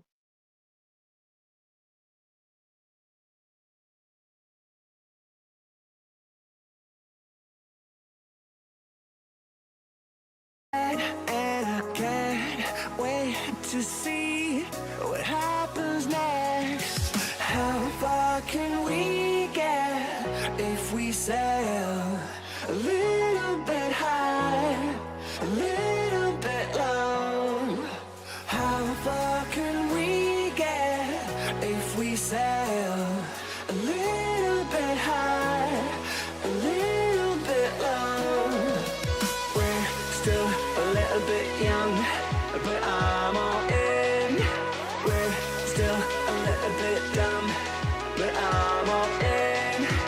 We're still a little bit young, but I'm all in. We're still a little bit dumb, but I'm all in.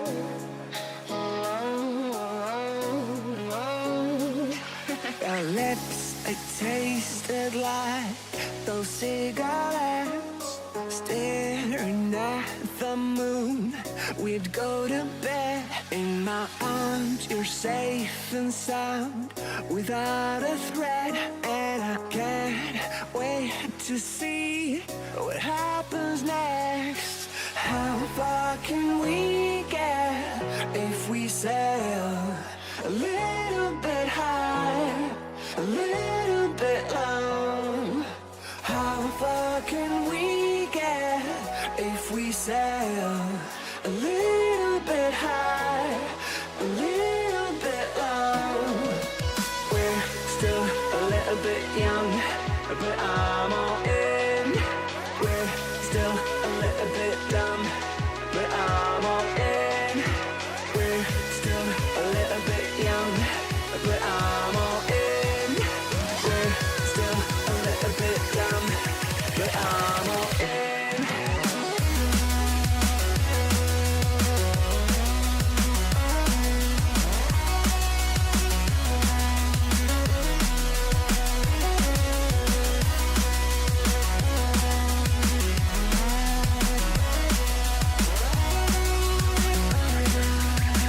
If we sail a little bit high, a little bit low, a little bit high, a little bit low, a little bit high, a little bit low, a little bit high, a little bit low. I don't know any roads that lead us back home, and I don't know any roads that lead us back home. How far can we get if we sail a little bit high, a little bit low? I need us to be a little bit high, a little bit low, completely alone.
Well, ladies and gentlemen, welcome back to the Autumn Championship presented to you by Northeast Online Tournament. And this is in collaboration with Root Official and Mako Gaming, of course. And today you're watching the wildcard slots, right? The wildcard where the teams have been knocked out but getting a second chance. In life, you don't really get too many of the second chances. So this might be their shot because this tournament will lead to a LAN. And when we talk about LAN, it's a different experience altogether. So they have to put their best game. But you know what? What's best, except for the fact the teams will be playing, is like having Sarah on the desk, of course. So, ladies and gentlemen, my name is Shinryu, and I'm joined by Sarah, the I think, most overhyped. Not over. They say I'm so sorry. I just called you overhyped, Sarah. I'm just gonna stop there. It's okay, man. I completely get the point because yeah, I mean, it's fine. I would call myself that too. But No, sometimes no, I meant it something else. I want to say like she overhypes the entire match. I want to say I did not like I didn't the slip down. I'm sorry. it's I took okay. that. But again, I think fun for us to cast here, of course, right? This is going to be the next match. I think we are very new to these teams, right? HTBZ, BZ for a lot of people, and then we have Evolution Esports, most probably. I Exactly. haven't heard about them so much. What are your thoughts, though? Honestly, like both of them are very new teams, and Mhm. I do think that this is the wild card stage, right? Yes, yes. Exactly. So they have lost one chance in the previous first round, and now they are back into the wild cards. So Mhm. both of them are going to be kind of like fighting for survival and just fighting to stay in the championship so that they can try and proceed to a higher stage. But whoever loses out, obviously, this is their last chance. And Mhm. that is what is the spirit of this entire tournament. Like everyone here is an underdog, and the few top dogs who are there, they are already doing pretty well. So today's matches, obviously between two underdog teams, and we'll be pretty excited to see how they do.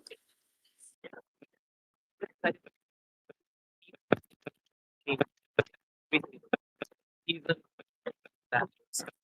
You change excellence here. Changes.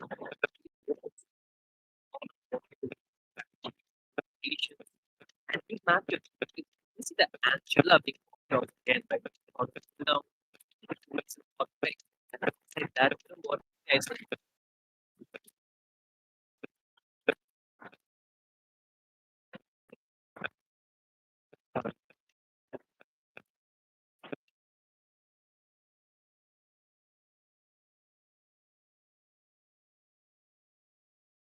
Well, I do think we have a little bit of a technical glitch here, but I think that the players are kind of ready already, and we should be moving on to the draft very soon.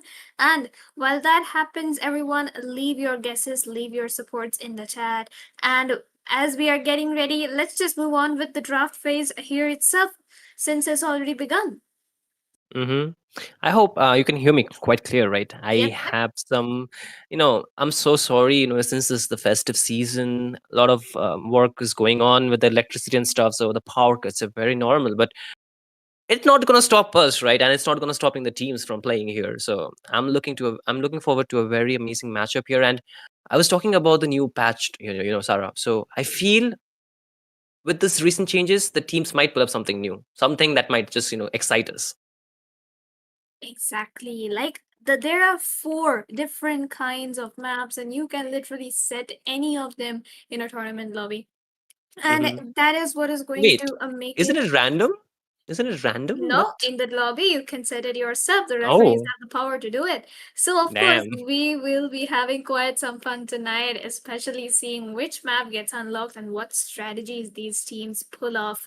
So, with that, like, if things are good to go, we should be getting started with the draft very soon. But other than that, Shinru, which Hmm. team do you think might have an edge? Like, judging from their previous performance in the first round, which team might have just the slightest edge? Just take a random guess. Wow, you're asking the perfect guy, you know. I have been there from the day one till day right now. I'm just kidding. I haven't seen too many of the matches, honestly, because I had been just a bit preoccupied. But, you know, I feel you might more likely to incline towards HTBZ due to certain reasons I'm not going to be calling out. You can just see it Sure. for yourself. I'm just, I'm just kidding. But I still feel, you know, whichever teams have a very good chance. See, the main point is like these teams have been knocked out because they might have faced somebody more stronger than them. And the main thing is that with the changes, it is more of, you know, who can get the better draft most of the time, because the draft will really put out a well established execution at the same time. And I feel with the better execution, the teams will of course win. But so far I think it's still 50-50, honestly, from my end. I mean, I'm so sorry I've not been like, you know, keeping up with the tournament so far. So I'm just gonna be like not really giving a team a head start on my end though. So it's gonna be the execution for me. I do agree with you. And along with the execution, I'd like to add that the draft is also going to play a major role. Several hero changes, especially everyone's favorite and also the most hated character, Angela, with a Uh, major change in her game style. So I do mm, think that we might be seeing the classic Alice Angela composition getting picked up. oh, And that would be something really fun to see. Revamped Alice, a new Angela mechanism, everything is going mm-hmm, to be pretty interesting. And depends, whichever team honestly picks that up, they should win out the draft because it is a pretty broken combination right now. But the other team might just have the ability to counter it with some of their comfort picks, maybe the Alucard and the Florine, or Alucard and the Matilda, or even just go in for something completely tanky, like maybe an Alpha and the Garot Kacha on the lines. So we'll have to see how this one goes. yeah. I mean, you know, I do understand that Angela has been a very hot pick recently, but if you take a good look at the changes, especially to the roaming, right? With the roaming being a Yes. bit different this time, you know, like you have to give the vision so you can get more gold, more exp. And a lot of the times what I've actually figured out or actually have noticed about a lot of games is the fact that if you cannot open up the map with Angela, it's very risky to open up the map, right? You can get Yeah. easily bursted down. And I feel that's why you should just incline more to the tanky fighter or maybe the tanky roams, of course, because Yes. they can open up the map a lot more. You can get the early goal because you can, if you give the vision, you get more goal extra time and whatever or not. But the main thing is that if you're losing the turtle, the team which is losing the turtle, their roamer actually does not get level See 4 value in even me? until 3.5 minutes You of the game, should. and that's Yep. a very slow down game. If you're playing an execution draft where, you know, if you're playing a draft which requires execution for the late game, and if a roamer does not come online much quicker, imagine the consequences of that late game. It's not going to come in Exactly. online really soon, right? Yep. Even if the gold laner gets farmed up pretty well and gets all the gold and all the items, he is going to have a very tough time against a snowballing opponent. And it has been happening to us recently in ranks as well. And with that, ladies and gentlemen, we are already into the draft, and a lot of it is already kind of over. So if we take a look at this on the hands of HTBZ, we have Lapu Lapu, My Wan mission Wan, is to protect Kadita, and now the lives. Hylos, and Mr. Dev Chetri playing the Hayabusa. Interesting. Okay. Evolution Okay. Esports, though. Evolution Mhm. Esports. Again, locking in on the Lancelot, a good counter to the Hayabusa. And then there's the Bovius, another good pick. Matilda, Iritel, and possibly their last hero may be going to be the Dukshin, and she has not been banned out yet. That's definitely a good choice here, especially against the Hylos and the Kadita.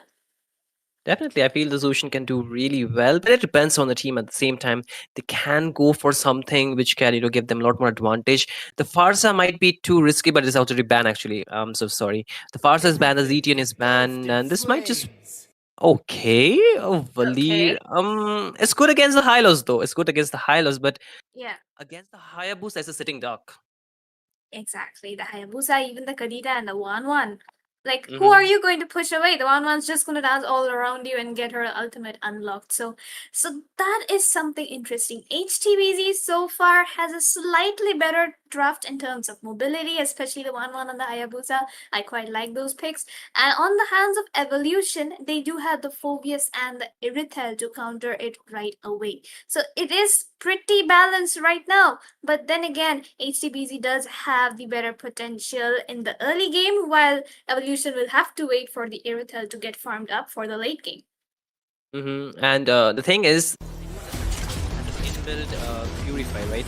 With his ultimate, but will that be enough? I mean, if you take out the damage potential, the poke damage is definitely there, but over time your damage does not scale so much. I mean, even if you get the items, you might just get a bit of more damage, but there's not much scaling. The Valor is more for the early game to just stop those aggression or maybe the invades, but apart from that, not too much. But again, talking about invades. Look at the Hylos being already active on towards the orange buff of Evolution. He's actually doing, what needs to be done. He wants to get that Early level 2. Yep. And Shiryu is gone again. He'll be back shortly, don't worry guys. And until then, like he was mentioning, the Hylos is doing the perfect job of trying to get that early vision, the early 30 gold which he gets from getting even one single peek at his opponent at the buff, as well as give his team the call out that, hey look, the enemy is taking the red, they're gonna rotate gold and 1-1 needs to play safe. And exactly, that's what Team HTBZ is doing. So that's quite a good early strategy, I would say. Absolutely, and the more they do it, the better. But again, purple buff 2, this time being invaded. HTBZ, they really want to play the invade, so I think Evolution, they had a good read with the Valir that kind of nullifies the invades in a way. But apart from that, talking about the level, the Lancelot is more likely to hit the level 4 really soon. Hayabusa a bit behind, but the main gank will be the bot lane. But if you take a look at the spell, the Irithel is onto a Purify instead of a Sprint, so that really makes her a main target. But again, there's a fight going on to the bot lane. I don't think so. Like, who's winning though? I mean, I'm not getting too good to peek, but first blood here drawn by the Lancelot though. Oh, and the members of Evolution are also very low, and if the Hayabusa has already exhausted the quad shadow kill, which means that he cannot go in for a re-engage. And the only casualty of the entire thing was the Hylos, because obviously a Hylos on a Vengeance in the early game cannot sustain that much without any items. While the Matilda does have the Guiding Winds to just drive her teammates away from the enemies. That's a good strategy right there. Now at the turtle though, definitely Evolution will be having the advantage. Syndrome. Yes sir, the turtle is 50-50. Who's gonna get the retribution? This is zoning. Lapu with a brave spider, but Zoro finds the red tree, but nobody falls so far. A bit of a disengage coming in, but definitely the turtle into the hands of BTZ. Not BTZ actually, is Evolution Esports might give them a bit of gold as well as the shield that is required in the early game. And despite not winning the turtle, I think at this point, HTBZ, they really need to prioritize the side lane ganks, because if they let the side lane just scale off or just get the items very easily, it's going to be really hectic to gank them later on, because the Hayabusa really requires a snowball in the early game, and if he does not get that, it's going to be a problematic situation. But Sarah, there's a rotation happening down bot, but will they commit? I don't think so, right? Nope, they won't be committing anytime soon, because they need the Khadija in their gangs. Like, especially HTBZ needs the Khadija to mark down the Valir, or at least the Irithel. Even though both of them can escape it on towards the top side, we can see the engage. The Khadija uses up the rough waves along with the Brave Spider from Imperium, and Skip will be taken down. So good rotation right there on the mid, and there we go. The Taunt Roses has been used up, but now they're coming for King Eagle. Hayabusa got knocked up and will get taken down instantly. The Glorious Pathway, will it be enough to save Hylos for this time? Yes, it does. Not the best game. If your team HTBC, you lost the turtle, you gave away 2 kills, actually 3, but you picked up 1, so it's still good for your end. Still, the scaling needs to be done. So if they're losing too much map space with, the objective not being in their control, the kill charge not being in their control, and especially the economy not being in their control, that's going to be really setting them back. But okay, Lancelot wants to go for the 1-1, but does not find enough damage. But off cam, Kadita picks up a kill. Exactly, like the Kadita is doing a decent job of actually picking up on people. Except for the fact that his own team is getting picked off like that. Yep, that's what happens when a 1-1 without the Inspire engaging on Repel. But okay, the Brave Spider comes in, will find the Valir on the turret, but will go down himself. Another Glorious Pathway comes in, but the puncture, it's right on point, and Zoro will take down Hylos as well. Another free turtle for the side of Evolution Esports here. Oh, wait, what? Xenox just take down Kadita, she did not have the Purify, I understand that, but a good shutdown coming in just after she got one kill. And you can see the Landslord wants to take away the purple here. And the Lapulap is already there, and the Retribution will see the deal here. But here comes the Bravest Fighter, the Raging Slash here going on. But this knockup by the Phobius wants to go in for the Infernal Pursuit, but just to zone the member out. The rest of the team is there, so there's not going to be any more further fight. But the Hayabusa trying to do the same, taking away the purple. But will he be successful? Because he might now being chased down, and he might get locked in. Circling Eagle though. Exactly, and even the Hayabusa had to use up those shadows to escape, but now Hylos is the one caught in the top space, uses up the Glorious Pathway as well as the Vengeance, but not enough at all. The Irithel, her first kill, second silver combo hit right on point, and the damage was there from the Lancelot, but Xenox, another one onto the Matilda. Once more picking off that solo kill onto the mid lane, just trying to somehow hold for its keep, and that is why Nirita wins against the 1-1.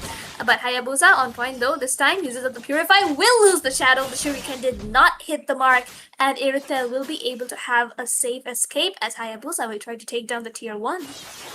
Yeah, not the, Shadow Kill not being on their time is going to be a problem, but Xenox takes a bunch of damage with Thorn, Rose of course, and the Phantom Execution, but it's not really connect the right way. But here comes the Lancelot locked in by 2 members, uses the Thorn, Rose able to pay the puncture, by use, but amazing maneuver, but here he will find himself in front of the 1-1, gets taken down, but really good escape coming in. But here comes the Circling Eagle alongside the heavy crossbow, locks in onto a Xenox, but he's able to go out with the first kill of course, and still survives. Really close call, but again a 1v1 up top. Infernal Pursuit versus the Bravest Fighter, but both are the EXP lane and both tanky, but the HP bar not really being too much for this Phobius. There's a Shadow already being used up by the Hayabusa. Dave does not want to commit.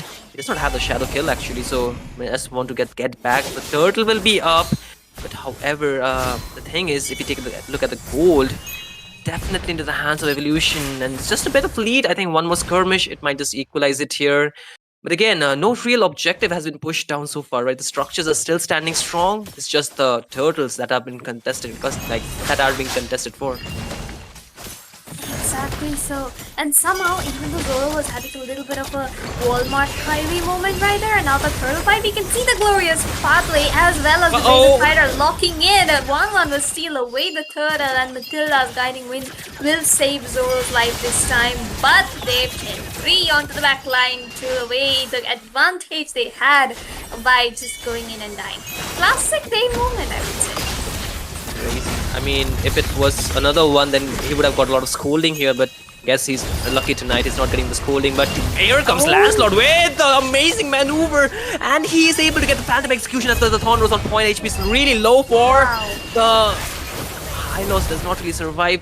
3 members down, actually 4 with the Hayabusa hanging back right now. Here comes the rough face surviving against Enox, able to go in. Here comes the Shadow Kill too. Zoro finds himself right again in the hands of the Hayabusa, and this will be the first kill for the Hayabusa. Surprisingly enough, he finds the first kill around the 8-minute mark, really late. But all that while was going on, the turrets are being pushed by the side of Evolution. They're finally getting some structure.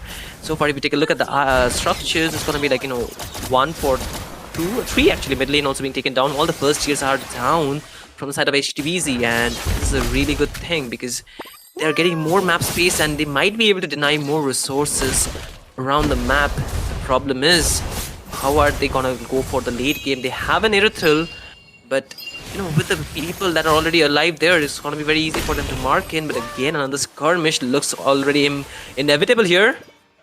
Exactly so. Hayabusa goes in with the quad shadow kill, dodges the circling eagle perfectly, and uses up Valier's. Oh, Valier actually still has his ultimate. So that's something quite well done by Evolution Esports, I would say, because they managed to save quite an useful resource, even though Hayabusa used up everything he had. That Flask of Oasis passive was just enough to save his life, and now there we go, a full-on engage onto the Phobius, but 1-1 is there for those constant passive spikes for the Phobius, and it would work out perfectly for the side of Team Evolution. The only thing happening is that Team HTBZ gets the tier 1 onto the top lane.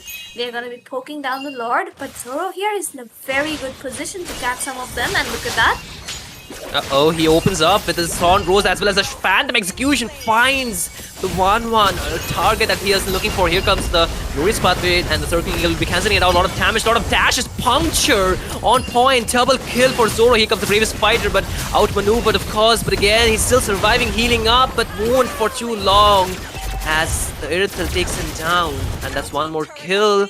3 members down for the side of Team HTBC and BZ, and the Lord is up too. This is gonna be a problem. Zoro still wants to find more Petrify being used, a bit too early. Here comes the rough waves, but not really finding.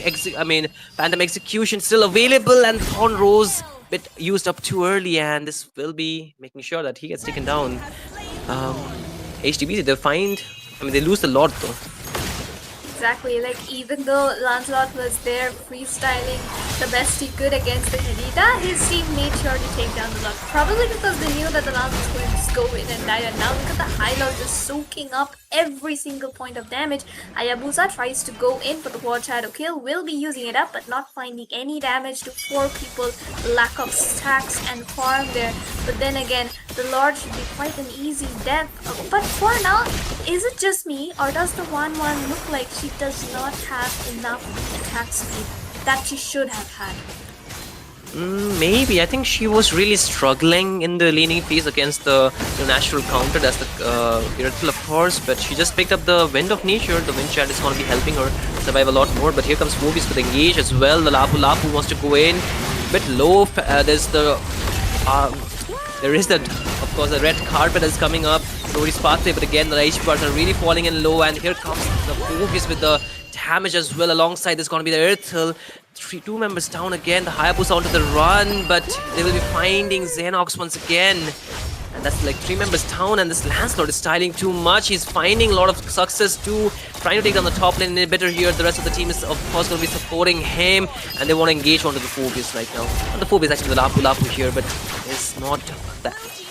The range that's going to be not matched up again. There's the Hayabusa here, a bit too late, but here comes the Lapu Lapu here. Okay, and he goes in with that 3-man stun on the Bravest Fighter. He's trying his best, he's trying to hold the minions as much as possible, and he did what he could to take down at least 2 of the mid minions. Cannon is still alive, and the Irithel is just... at this point, the Irithel has free access to just free hitting every single one of his enemies, because he knows that even if he goes in, he's gonna... Oh, but the Kadita onto the backside, trying to do something, but will get taken down instead. And one more time, Valir countering the Hayabusa with that second scale pushback. Will definitely find his life there. I lost trying to use up the Glorious Pathway. Will not find anything. Lancelot inside the base. A little bit of overconfidence there. But he will sacrifice his life as his team tries to push down the base. Lapu Lapu here doing the best he can to push them back, to hold them. And one just crossbow of Tang unlocked with a Flask of Oasis. Once more saves their lives. Irithel, a little bit of overconfidence once more, but it was just enough thanks to the Rose Gold. Petrify on the rough waves didn't manage to take her down. Instead, it's the base which went down. Yes, sir. And with that, Evolution actually turning the tides, making sure, not really turning the tide, they were dominating. What am I saying? They were dominating, and they got the prize for that. We were a bit skeptical, right, about the Valir pick, although like it was not doing exorbitant amount of damage, but he was doing what was necessary to push away the enemy, to keep them at bay, and just make sure that the team is kind of safe, especially the Irithel, and the way the Matilda was played with the Flux of Oasis, of course, and the Rose Gold too. He was managing to survive a lot of the things, a lot of the damage, and a lot of the dive that was coming in. The Hayabusa early game completely denied, and after which he's not the best hero to go for the mid to late game, because if he does not have enough items, does not have enough places where he can go and get a pick off, he's not really going for the well established late game where you can just one-shot people, and that has been a problem. The Kadita was doing really good. The 1-1 was not in a winning lane. They was not being able to support her too much, which eventually just let the Irithel farm really fast, really get those power spike items quickly, and that just threw the game off balance. And HTBZ, they could not actually come out of that in a way that they could actually go toe to toe, despite them getting some trades off here and there. But apart from that, not too much of a success for sure. Exactly. So, like, it was genuinely a difference in the gold lane because the 1-1 had 14% of our team's damage, while the Iritel had 32. Even on the EXP lane, the Lapu Lapu did manage to get the maximum damage for HTBZ, while the Phoveus had. Even the Phoveus is an EXP laner who doesn't usually deal damage, had 23%. So that's three main damage dealers from the side of from the side of Evolution, while HTBZ's main damage dealer could not live up to the point. And of course, there's the Hayabusa. Hayabusa users love Chocos. I personally know one, and he has been getting those for Wow. ages now. Oh my But god. then again, even the name is same, but it's fine. They did put up a fight, especially the Lapu and the Kadita. Genuinely impressed by their effort, but somehow Evolution came out on top. The Lancelot, very magnificent maneuvers right there, like you mentioned. Those dashes and punctures were very on point, and he definitely managed to become a star for tonight's game. And of course, the Erythel and the Phoveus genuinely backed him up right there, and Evolution just won out the game. And ladies and gentlemen, that's gonna be Team Evolution taking this victory in the wildcard slots. And of course, they're gonna be moving in to the next round of. And unfortunately for HTBZ, they will be out. They will not get another chance here. So just stay tuned for the next matches here. I'm gonna be taking. I think even Sarah will be just going for a walk, so we can just go and talk more about more players like Hayabusa, whose names are dead. I'm just kidding. But again, that new set of talents are going to be coming in. We'll be watching more teams playing in this autumn championship. Presented to you by Northeast Online Tournament in collaboration with Root Official and Mako Gaming. So stay tuned. The next matches is going to be happening in a jiffy, and with this, we'll be taking a short break. But stay tuned.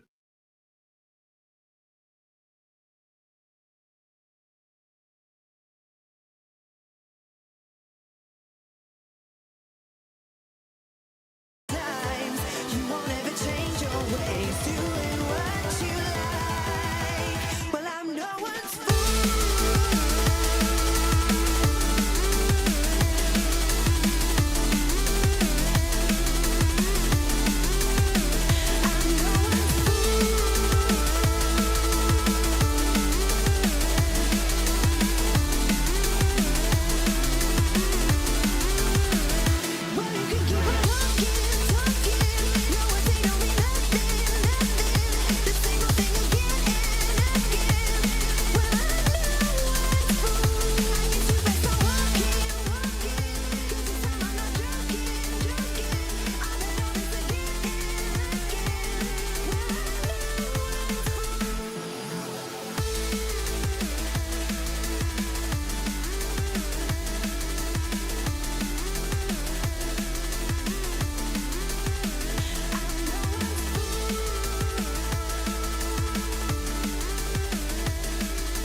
You would wipe away my tears, so sincere. Turn gray skies to blue.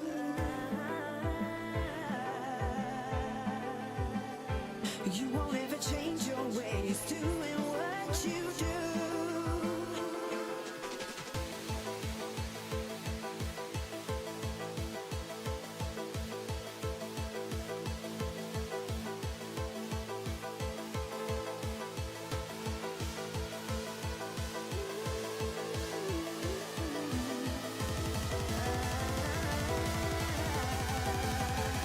Well, you can keep on talking.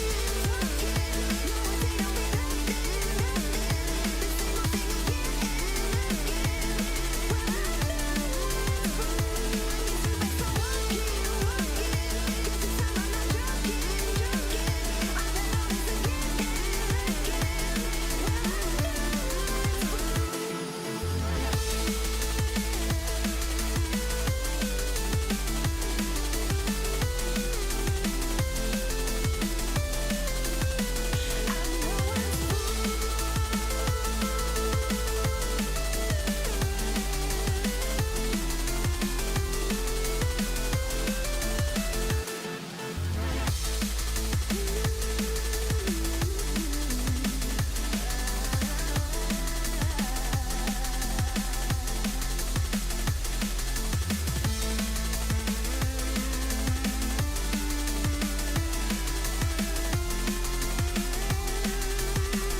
Hello, ladies and gentlemen, and once more, welcome back to tonight's second last game, and we will be having some more fun once again. We saw in the previous match how the two teams, HTBZ and Evolution Esports, did so well, but unfortunately, HTBZ has been eliminated, and Evolution Esports came out on top.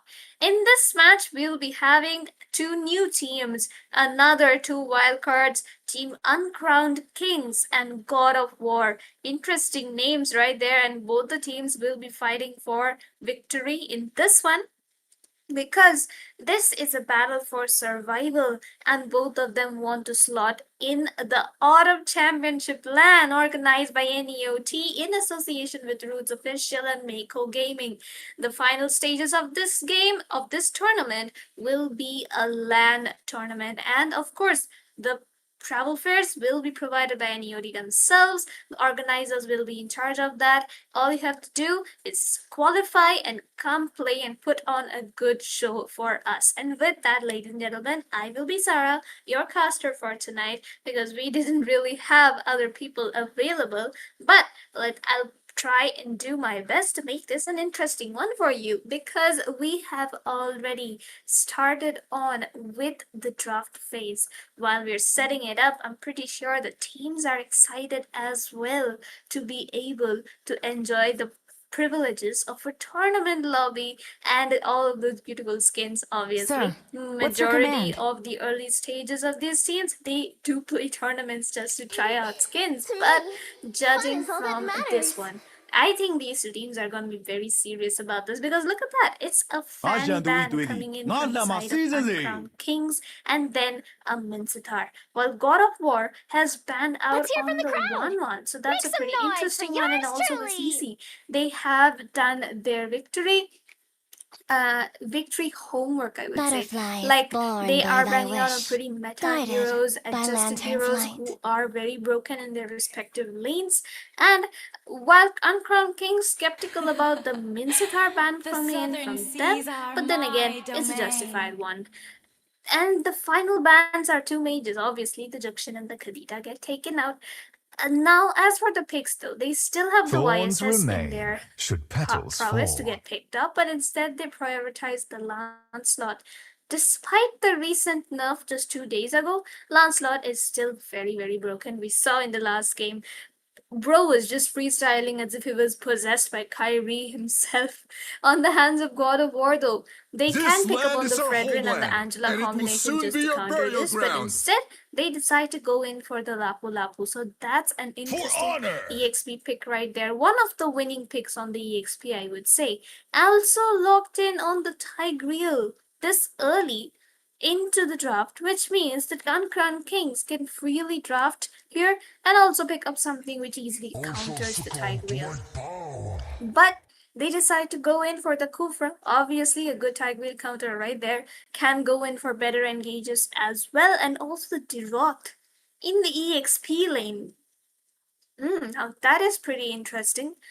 And if we were to talk about the rest of the draft, we will be able to see that they need a mage, they need a gold lane as well as a jungler. So I think that they should be picking up a mage here pretty easily, and that is exactly what they do. Because now Team Uncrowned Kings can just ban out on the gold laners and will still have a pretty easy time drafting for themselves. They have 2 damage dealers and a setup tank, and the same goes for the side of God of Crowned War, by but heaven's Zaytian is still mandate, much my more legacy towards shall the endure. utility part instead of, the damage dealing part.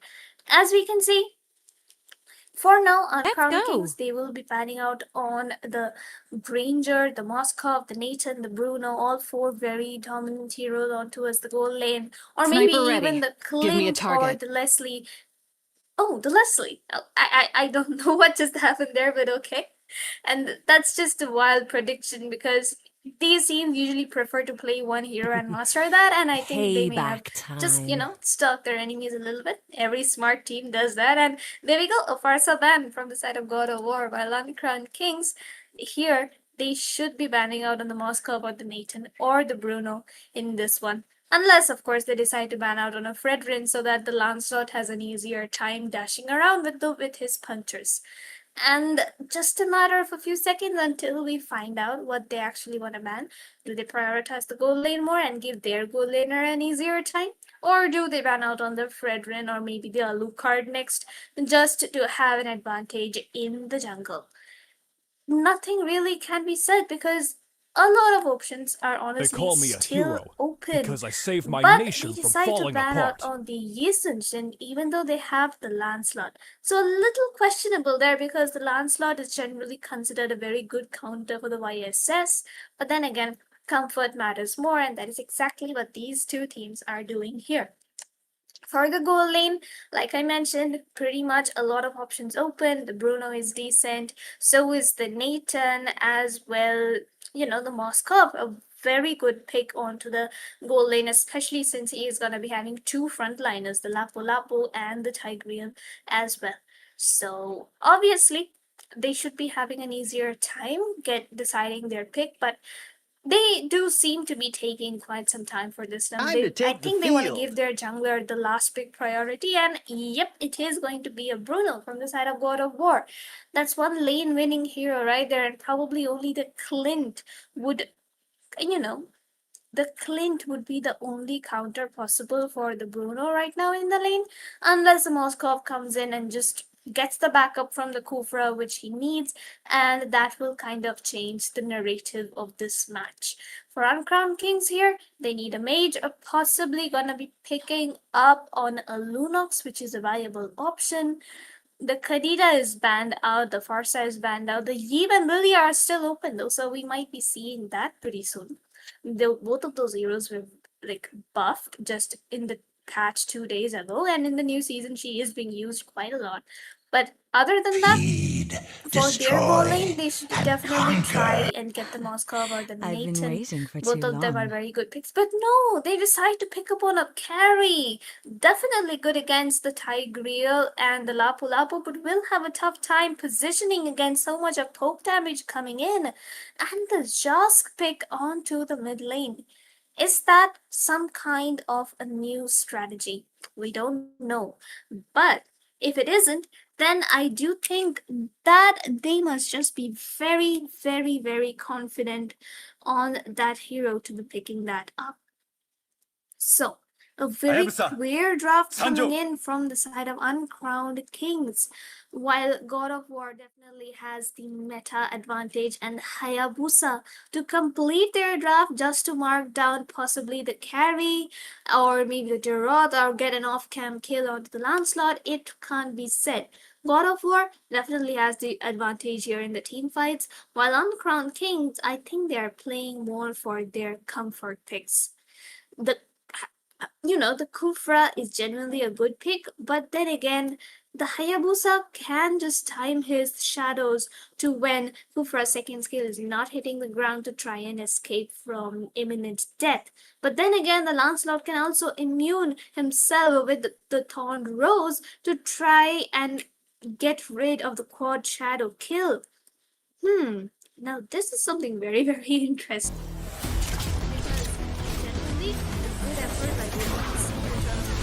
Just skeptical about this Josk pick. Other than that, it is all very good.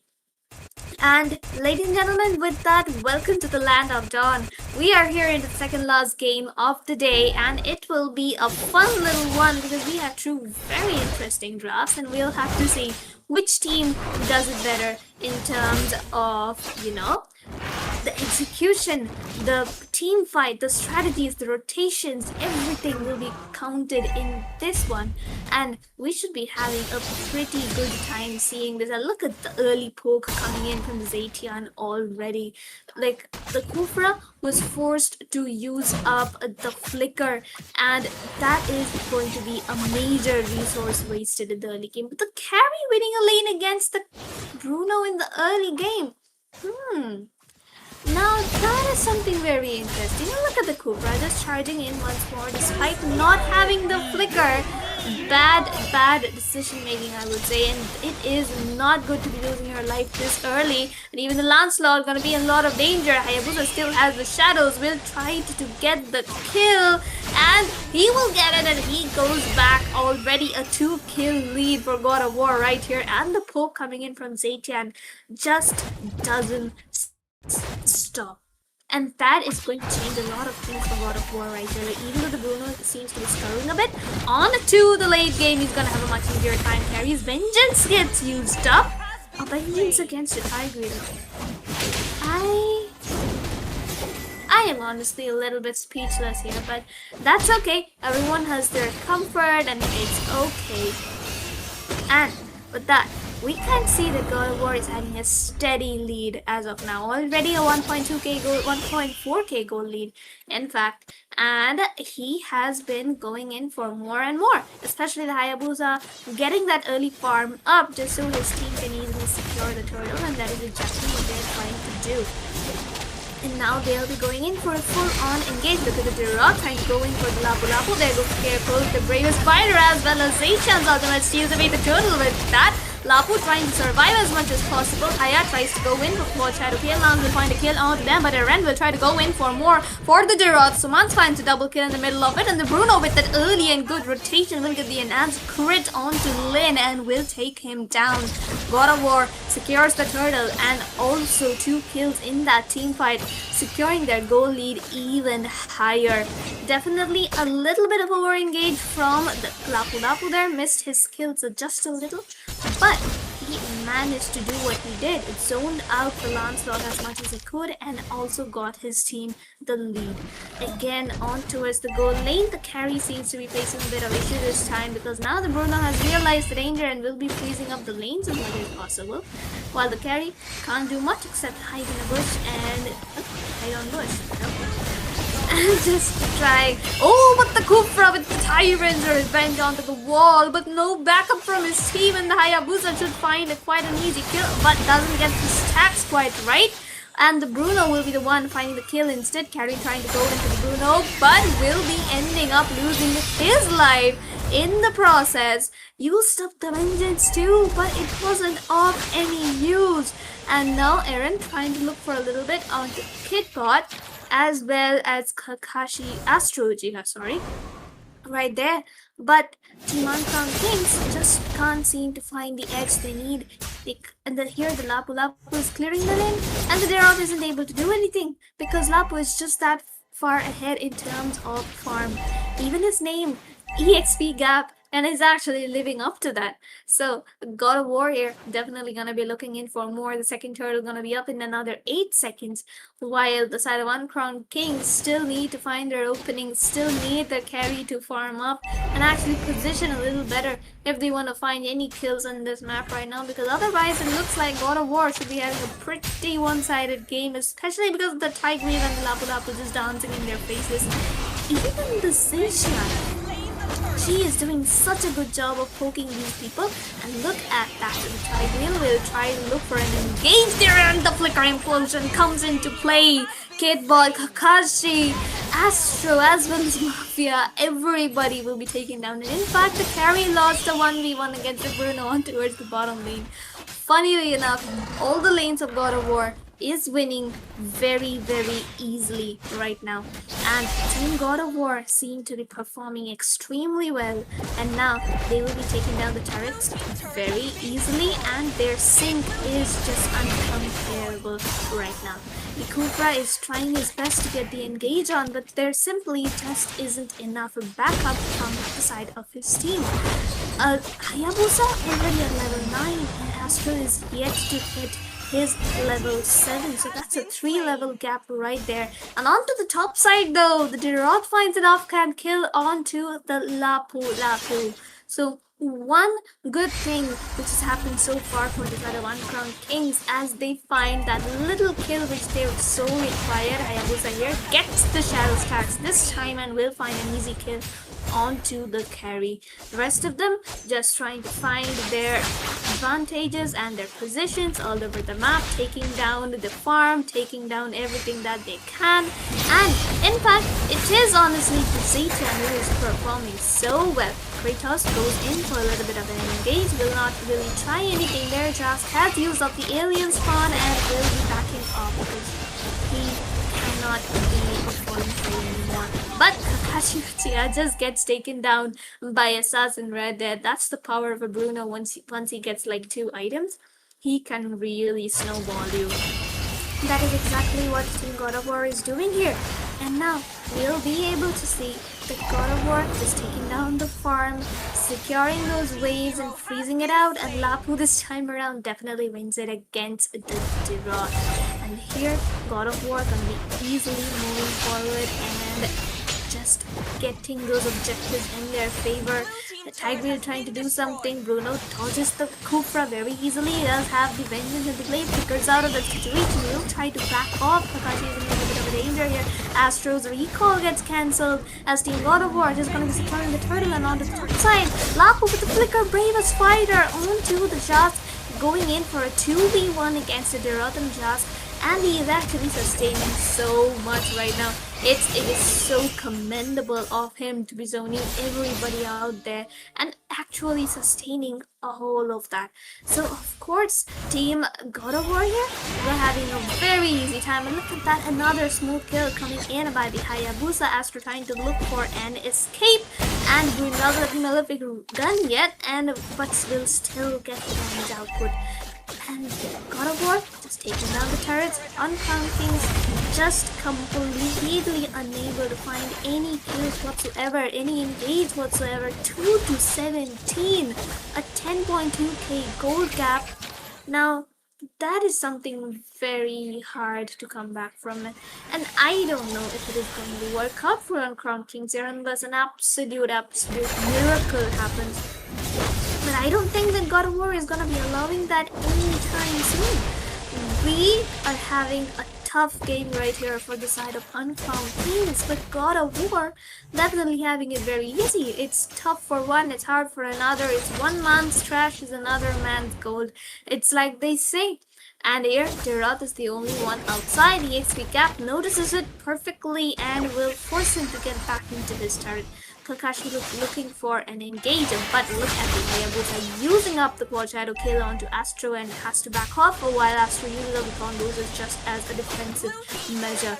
Perfect zone comes in from Kratos right here as to find the tier 2 onto the top side. Hayabusa once more trying to look for a little bit of a kill there, and Bruno with his enhanced crit basic attacks definitely slaying here. 9 minutes and the turret's holy blessings are done. All the holy blessings have been taken down except for the bottom lane, and that will also be gone in just another few seconds. All members of God of War are here, and nobody seems to be defending that tier 2.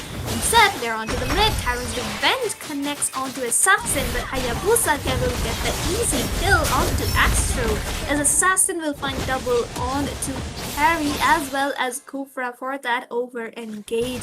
And Aaron here still trying to look for Lin, but Lin will survive and he will back off along with Kickbot, who has no resources left anymore. The Zacian pushing them far back, and Bruno's skills was just enough to take them down. The base is open, there's nobody defending. Kickbot trying to do something, and Team Uncrowned Kings is doing everything they can, and it is still not going to be enough. The base is at half HP as God of War just gonna be taking down the Lord and easily marching down with it. Straight to base, straight to victory, and that is their exact game plan right here. This is what a good draft does, and it's obviously God of War here with the better of the drafts this time around. Huge amount of utility from the Zacia, huge amount of damage from the Hayabusa as well as the Bruno. And of course, there's the Lapu and the Tigreal for the zoning, for the setups, for everything that is required. As for Uncrowned Kings, definitely lacking in the damage part. Carry 060 unfortunately on the Vengeance, didn't get time to chase the spell, and we can already see another engage. Kufra jumps. I don't know where he jumps, but he jumps. That's okay because things happen. And but now the Lord is gonna be moving down the mid lane, and they are definitely gonna be looking for that concealed play from the trade field. And he is exactly going in for that. There comes the conceal. He's gonna be going in for a flicker very soon. There we go, the flicker implosion onto 3 people. Perfectly well down, already 3 down from the side of Uncrowned Kings. Astro and Kidbot on the backline rush to their bases for their lives. Leave their base wide open to be taken down on a war. A very easy victory this one around. Of course, it's the Bruno with the MVP. Did deal a large part of damage and definitely gapped that goal lane a lot. So Uncrowned Kings will sadly, this would be their last match here, and they did not make it through. While Team God of War had an amazing time, amazing synergy and communication, perfect execution of the team fights, and definitely the pickoffs were something so worthy to watch. And that will be it for this game. We'll have new talents joining us soon. This was the second last game of the day at the Autumn Championship LAN by NEOT in association with Roots Official and Mako Gaming. We will be right back, so stay tuned.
Don't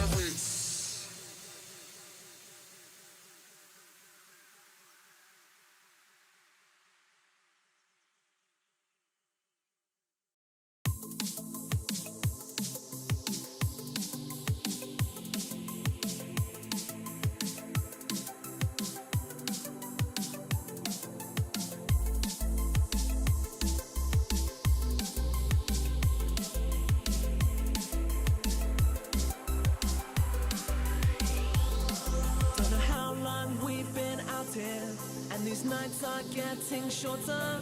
Like a energy I'll conquer. In my soul, this is real. These nights are getting shorter. In my soul, this is real.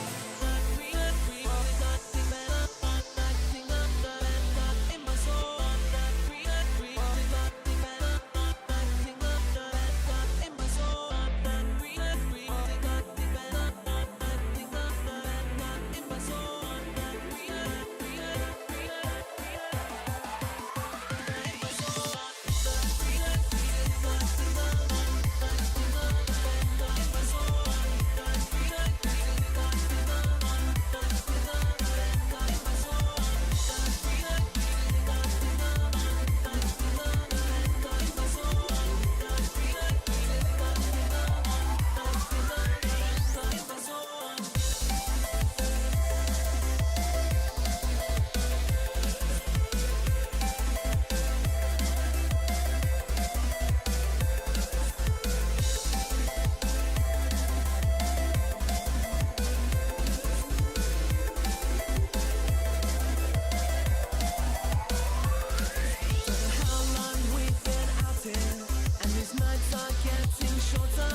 like a energy I'll conquer.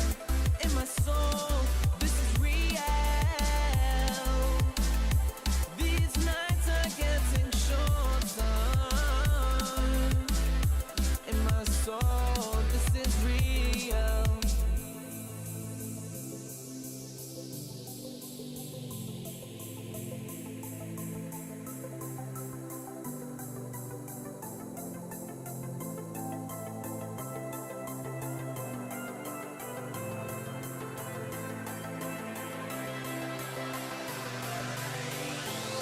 Don't know how and there's nothing in my soul. Like a bad in my soul. This is real. In my soul.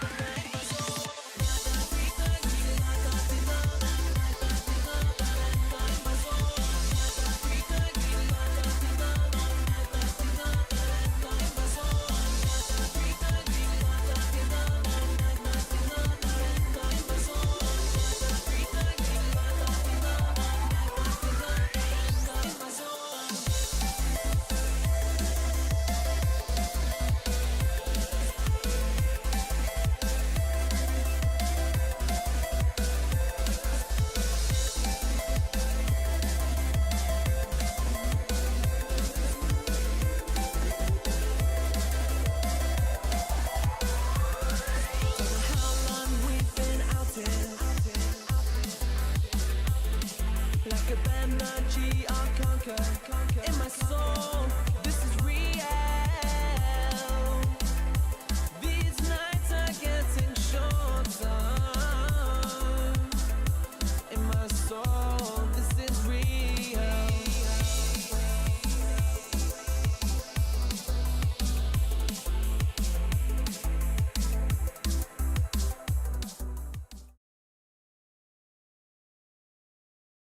All right, guys, it is back. It is the Autumn LAN Championship, and right now it is the wildcard season. Yes, the summer has yet to end because the heat is pretty quick when you have that one last chance, one last opportunity to get inside the playing area, the round three, which is going to be organized by NEOT and, of course, in collaboration with Ruds Official and Miko Gaming. This is, of course, you recognize this voice. This is your guy, Ruds Official, and with me, I think I'm going to be joined with the one and only Ichijo.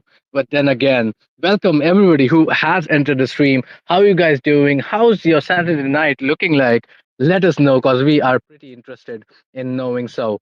But then again, without a doubt, we are going to be going into the drafting phase. Ichijo, how are you doing?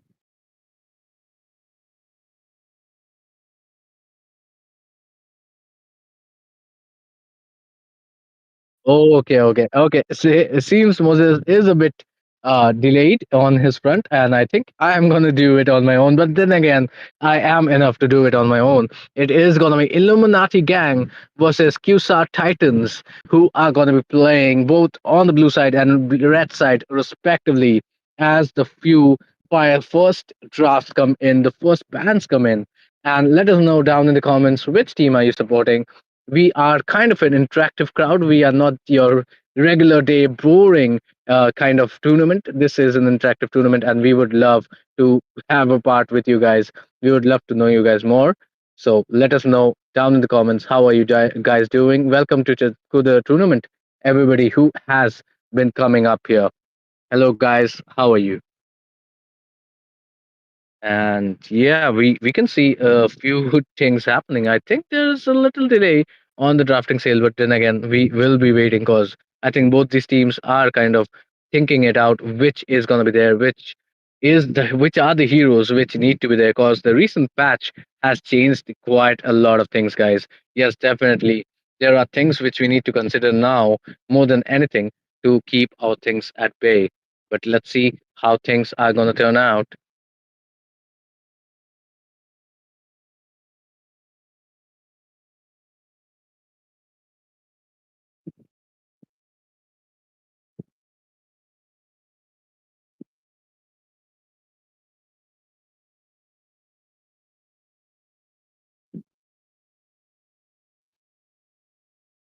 All right. We do not see anything on the banding screen right now. I think there is some delay. I think the teams are preparing themselves, or there might be Thorns some technical remain, should difficulties. petals fall. Apologies for the same, and we will be beginning soon. There we go. It is kind of demonstrated that the Lancelot is going to get banned out in this meta. In this economy, you cannot afford to Time and keep a tide Lance wait for on the no loose, man, and that nor is why girl. the ban has been taken in. And there's a pretty interesting fact about this Lancelot, actually. A lot of people before the EWC was saying that, hey, YSS is going to be the most banned hero or the most OP hero in the meta. Then again, there was the GOAT, Carl Thazy, who actually said, no, Lance is going to be the hero, which is going to be the most hated and the most OP. And well, the GOAT did say it right. It was the Lance who dominated. And Carl, of course, the god of Lancelot, dominated it without any issues coming in. And hope are the two greatest But then inventions. again, They call there me a is a lot hero of less because I crowd saved my talking nation from about. falling Come on, apart. guys, let us know what you guys are doing on the Saturday evening. I mean, sure enough, you're watching the Autumn LAN Championship, but what else were in your plans for today? The Angela and YSS with the Beatrix being banned, that is something new because the Angela, well, after the recent buff, has been really good. But now, with the coming draft, I think the Beatrix is something which is kind of a respect ban coming in because you do not see it quite a lot oftentimes. So let's see how things are going to transpire once we move ahead with the draft coming about.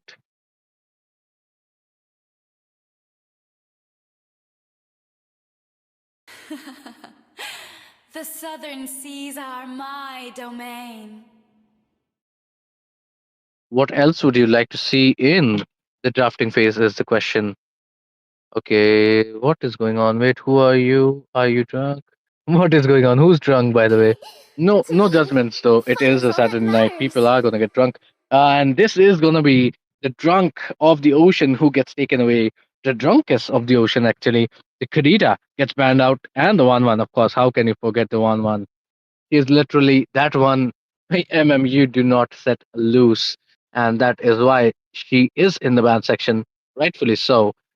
Don't bully Iru, it says Vicky. Okay. Iru, we need to bully Iru, guys. Let's go. Who else do you want us to bully? Is the question coming in.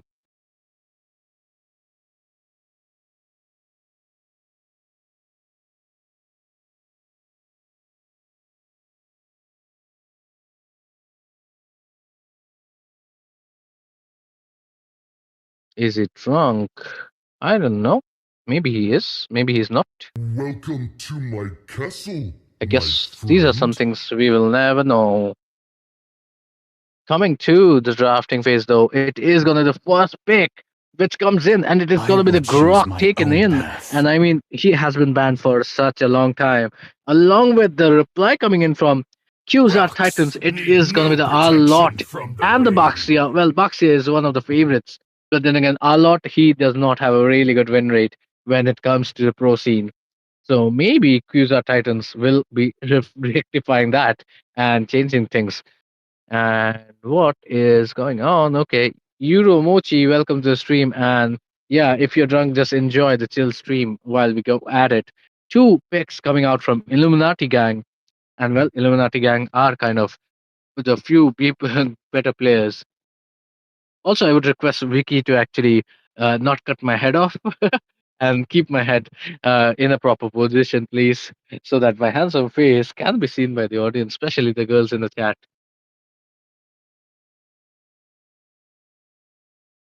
Let's hear from the crowd. Make some noise for yours truly. Oh, the CC, the queen of the EXP. Nobody can actually touch her Butterfly is when she born is in by the thy EXP lane. wish, Nobody can bother her. guided And by that is why lantern's she's taken light. along with the Zushin. So Illuminati Gang are pretty clear on their draft, pretty clear on the meta right now.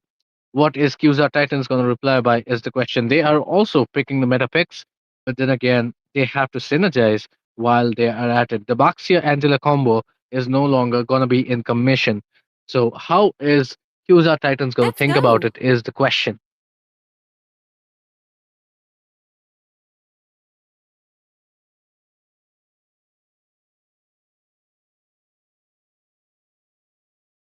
Irithel picked up, and that is huge because you are literally just showing your cards for the goal lane. That means there's a lot of option left in. And well, if Illuminati Gang choose to go full tank build, then it is definitely going to be Light me something up and which watch the QZA world Titans are going to have burn! a rough game at. So let's see how the draft's going to transpire after this. Was Irithel, well, she is a very good burst kind of a MM, but then again, she can fall weak against tanky heroes.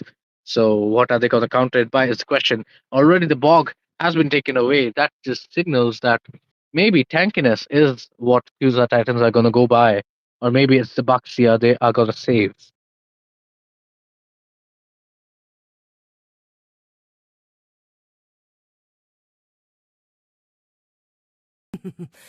Payback time.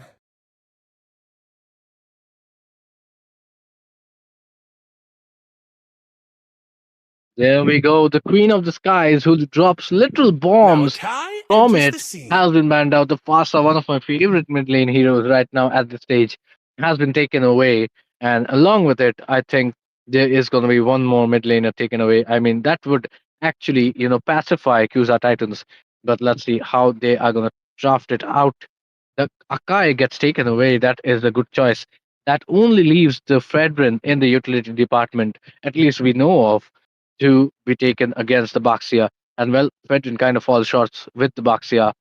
So let's see how things are going to transpire. Or they might just go with some other assassins in the meta. The Haya is open.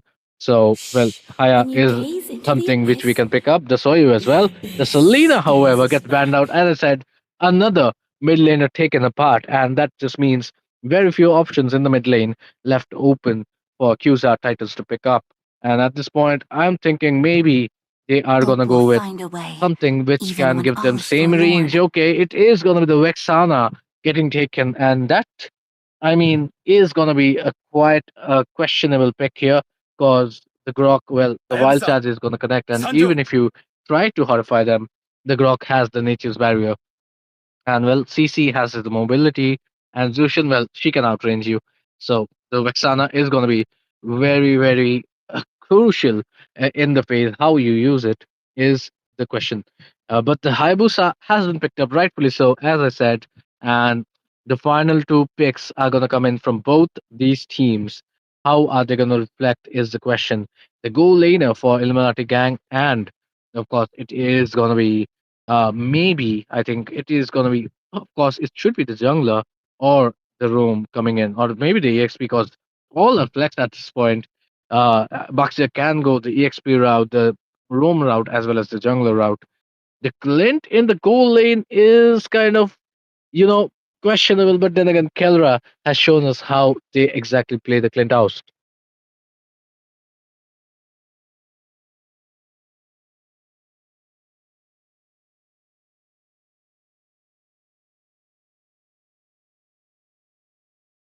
We are just gonna wait for QSA Titans to pick up that last hero, and it is gonna be a Minotaur taking charge. And boy, oh boy, so much of the CC coming in. It is gonna be a dream day for the Arlot if he survives. That is. But then again, this is gonna be a great draft coming in from QSA Titans and Illuminati Gang both. I feel the Clint could have been changed by something else, but then again, it is up to the new people and their draft, which is going to show up. The fears on the Clint is going to be something you need to key, is the key to victory here at the Autumn LAN Championship wildcard zone. And one of these teams, guys, is going to go home. So be careful, because these two teams, there's a dream which is going to be broken tonight. Who is it going to be going home? Is the question. The Minotaur has come up from the grave, and well, then again, it is the Autumn Land Championship. The motto is where the old fall and the new rise. So, is QSA Titans trying to rise from the new and gang? Because Illuminati Gang are kind of the OGs when it comes to it. Let's see though, as we are going to transition.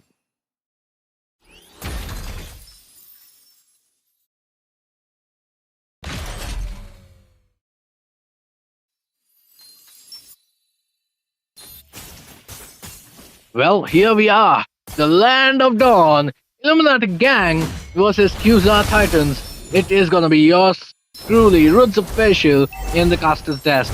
Afraid I'm alone, but then again, I got you guys with me. And right now, things are going to transpire a lot. Already, the rotations are coming in. The Baxia is definitely somebody who can rotate pretty quickly. What is going to be seen is how good the Grok is used by Illuminati Gang. And already we can see the Grok is kind of trying to steal, but he is going to change his mind. He's just going to threaten the Baxia right here, who is going to use the retribution. And okay, and early when it's pulled out, and it might be a one coming in. It is, because there was the Mino, and there is, of course, Mage Asterix, who is not playing the Mage, he's playing the Ardlot, but they are going to get a kill, even without the support of the Mage coming in. And mid lane though, it is going to be Fierce taking a fearsome kill and taking out the jungler on the part of the Illuminati Gang. So 1-1, but I gotta say, this might be an absolute win for Illuminati Gang, taking out the jungler so early in the match. Uh-oh, Vexana is in trouble. The duo is coming in. It is going to be the flicker coming used. And yeah, I'm going to pull Vexana back once again. 1 HP, she is going to get taken away. Mr. Kai takes the kill. And they are going to reach level 4. Is it? Are they? But Baxia is going to be there in time. So Hayabusa, he might be thinking on his next mission right there. As we are going to transition to the first turtle coming in, Devil Chinmoy on the CC right here is going to be there. Search mode, okay, that might be a technical difficulty once again.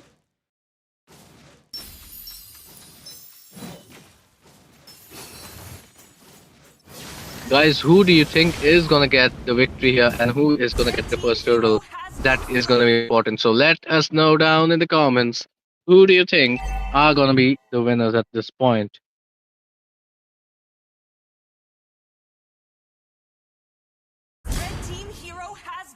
Okay, off cam, that is gonna be kill on the Alot. That just means Illuminati Gang are gonna be on a 4v3 advantage, as both the good laners are gonna fight it out bottom. And this might be a perfect opportunity, but then again, Hayabusa is kind of considering farming it in, except for going for the turtle. And well, the condition shifts to the gold lane. However, Clint is gonna be just as smart. He is gonna go out at the off the space. Even Sense is gonna sense something lurking in the shadows, and he is gonna put his time off for now. But the turtle is gonna be easily taken by Hayabusa with the failed gank coming in from QSA Titans. That it just means the goal lead is slowly going to transition towards Illuminati Gang. That is going to be in the 4th minute mark. Till now, I do not see a lot of action going in. So let's see how things are going to go. Oh, Brock with the Nature's Barrier, but only a minute at home. And problem with the kind of mid lane lineup which you have, which is the Lucian and the Grok, you do not have enough burst to actually burst people down. But then again, Haya can always jump in with the Quad Shadow. Once again, and Gank attempted at the bottom lane. Clint is in trouble, but Clint is gonna avoid everything right there. And Minotaur, okay, he's stuck with nowhere to go. The Minion Fury isn't gonna do much to his advantage. The Grok is gonna try to steal that devil right there. But then again, it is gonna be the Lucian making things troublesome as Clint gets another kill. And it is gonna be all up to Irithel as well as Narcissus the Baxia coming in. Beautiful flicker use, but he is gonna get caught by the Irithel. Irithel gets another kill, and Clint and Zushin both have to run for now. The question is, where is our Hayabusa? Hayabusa is gonna be pushing the top lane though. So till now, Illuminati Gang are gonna be playing at all the fonts. The pause has just been used. That just means we have a breather of 2 minutes, and hopefully QSAR Titans can do something in this breather time.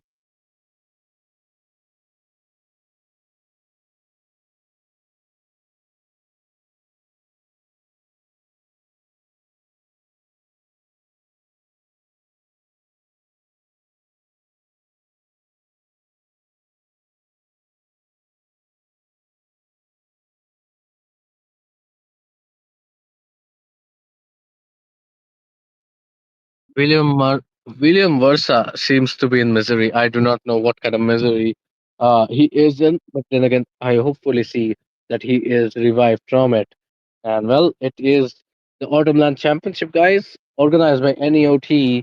Roots of Vision and Miko Gaming are the collaborators, and well, we have a tournament at our hands. Things are just starting to heat up as the actions are going to dry.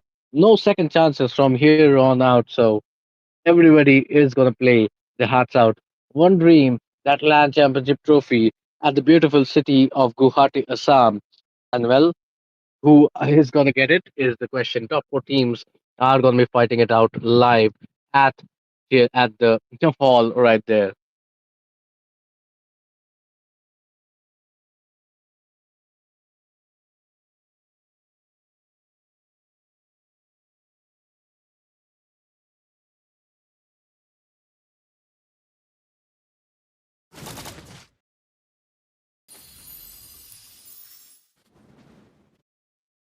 Well, there we go. We are going to start it back up.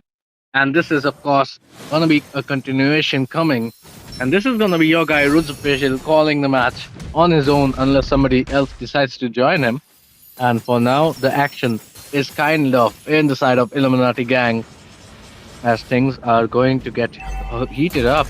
User Titans need to show something here. Right now, they are being outplayed by Illuminati Gang. Here we go, the second turtle coming in. And who is going to get it is the question. A little bit of a jungler versus jungler quarrel coming in. But Hayabusa is not quite going to go for a 1v1. He actually goes for a 1v2 and kind of is going to go for the shadow kill and kind of misuses it on that location. But then again, in the mid lane, there is a quite skirmish coming in as well. The Clint falls. That just means it is an opening for Ethel to push that bottom turret out. But in the mid lane, though, it is going to be an opportunity. Baxia is going to take it. Hayabusa, no way home. He doesn't even have the OB shadow kill to do something here. So, hey, that is a wasted opportunity from Illuminati Gang. And this might be a really big opportunity for Team QUASAR Titans to take it away. I would request the production team to take out the search emotes from the screen right here. I think that is a technical mistake we need to take out, guys. For now, it is going to be a 7-4 advantage. Illuminati Gang still in the lead, slightest of it, but then again, we can make the slightest, make it go big. And the Grok and CIs are gonna have quite a lot of time in, being buddies with each other, because both of them are kind of enjoying the whole thing. And I think Shinji is kind of interested in joining it in. So, hey Shinji, hello, how are you doing? Roots, what's up? I think you're doing alone, so yeah, I would like to join you for this match. So it's gonna be Team Illuminati Gang and QUASAR Titans. Okay. QSAR New Titans. These are Titans. Oh my god, new teams, and I can't even spell their name perfectly. Well, the name is not the game. The game is gonna be the gameplay. And both the bottom turrets are taken away. Both the goal laners getting some goal in. The CC is again low. And this might be an opportunity for up top. QSAR Titans who can get the kill. Are we gonna get a kill in the top of the lane? Okay, Million Fury used. CC is still not gonna survive. Even with the Vengeance, it is of course gonna be a 3v1. And well, Pierce is there, but it is only the Baxia. Okay, but beautiful shadow kill landing on, but a beautiful Vicar from Vexana is gonna save her soul. Oh my god, that was a good move coming in from the side of Vexana. She just summoned the Eternal Guard onto her side and she flickered out. That was a good thing. You know, she just saved herself from Hayabusa. But like right now, we're getting to see Team Illuminati Gang getting the upper hand in the match, to be honest. But if you talk about the turrets in the goal lead, it's still just 1k and 1 turret difference right now. Yes, the difference isn't huge, and that is why QSAR Titans still have an opportunity to get one going, and that is exactly what they're gonna try. I think a team fight is gonna transpire. Baxi is gonna come in, but he is already so low. Shadow kill coming in with the Middle Fury. Who is gonna get the end is the question. So many people low. It is gonna be the Zushin first to fall, but 2 more follow, and it is gonna be very quickly a 1-for-2 trade out in favor of QSAR Titans. But okay, it is gonna be a killing spree coming in. Mega the Asterix is gonna get that kill. CC Devil Chinmoy is still on his front, but is gonna somehow escape cause that is gonna be the Eternal Titan which is gonna save it. And for now, it is a Lord spree coming in. Although everybody on the team of QSAR Titans is so low, they cannot afford a Lord at this point. So it is Oh gonna my be god. back to the drawing board for both these teams. And especially Baksha is really very low. If they just contest for the Lord, they're just gonna lose it because just look at Hayabusa. He is level 13 right now, and Basha is still 10. And look at their Shadow. Oh my god, what Shadow coming in? And Brock will be getting the kill onto Basha. Damn. Yes, Rob does get a kill on Baxia. More importantly, it is a free Lord opening for Illuminati Gang. And well, this Lord might change the things if until now things were pretty fair for both these hands. This Lord is going to be the deciding factor. The fight is not going to take place. It is going to be an easy one-sided Lord take for Illuminati Gang. Oh, there's a mistake coming in from Bashia. He should have gone for the blood retribution here, the bloody retribution. So he could have used it better because, you know, utility junglers, they should go with the blood retribution, except Fredrin. He can go with the ice retribution, and heroes like Alucard, Hayabusa, and Lucas, they should go with the flame retribution, which affects the game really very much. But Roots, the fight. Oh, another team fight rolling in. It is gonna be the Obi Shadow Kill being used, but Hayo is still low. He's gonna get shut down. And so is gonna be Zanturi who is gonna fall. It is all up to left up to Devil Chinmoy, who is trying to kite, but how long and how far? As Nerve is gonna get that kill. Irithel is certainly looking undefeatable with a 3-1-2, and that is only gonna grow come at late game. For now, it is gonna be a 3-for-1 trade-off, and well, Illuminati Gang, however good they might have been doing in the early game, it is again going back to QSAR Titans, and this might change these things after all.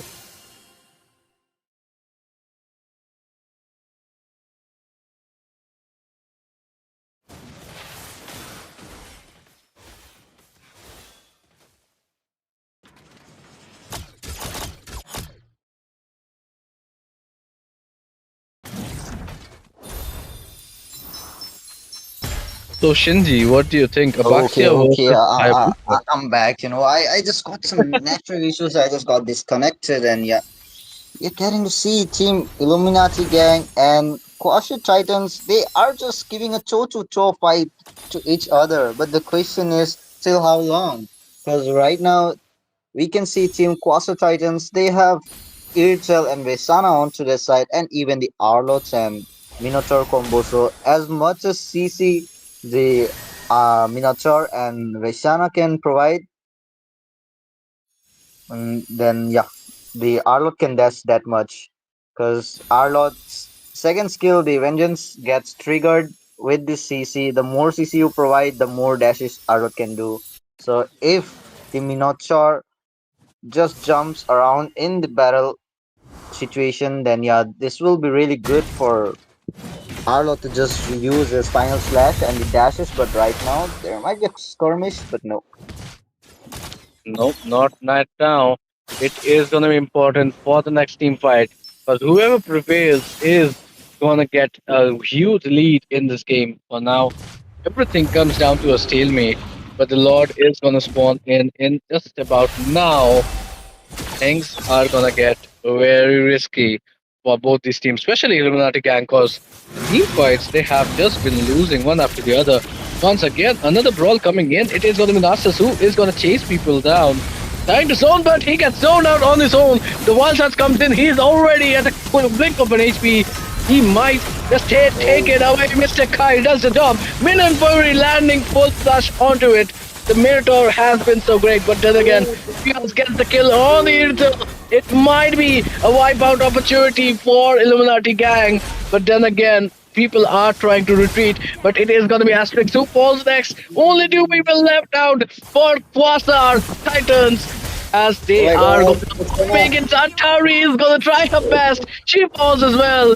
Only the Moose is left out, and at this point, Illuminati Gang is like, we are going to run down their base while Hayabusa is going to solo that Lord. And this might be a great opening. I mean, we can even see an end coming in if the burst is there. Look at the burst though. Minotaur already busted away, and this might be an opportunity for that turret as well. Clint with the passive is gonna take it away, but here comes Minotaur with the takedown of Clint. She is at 0.1 HP. Oh, look at Fierce. Fierce with the quad shadow is gonna finish off the turret along with the Irithil.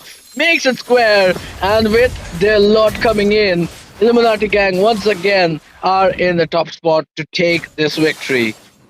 oh, bro, Fierce. He literally played so well. He just did the outplay. Like, Irtel just thought, like, okay, he won't be able to kill me. I'll just run away and he'll die inside a turret. And meanwhile, what happened? Hayabusa just used his shadow kill, and he got the kill onto the Irtel and got the turret as well. But the question is, right now, can Team Quasar Titans defend the Lord? Because they are right now.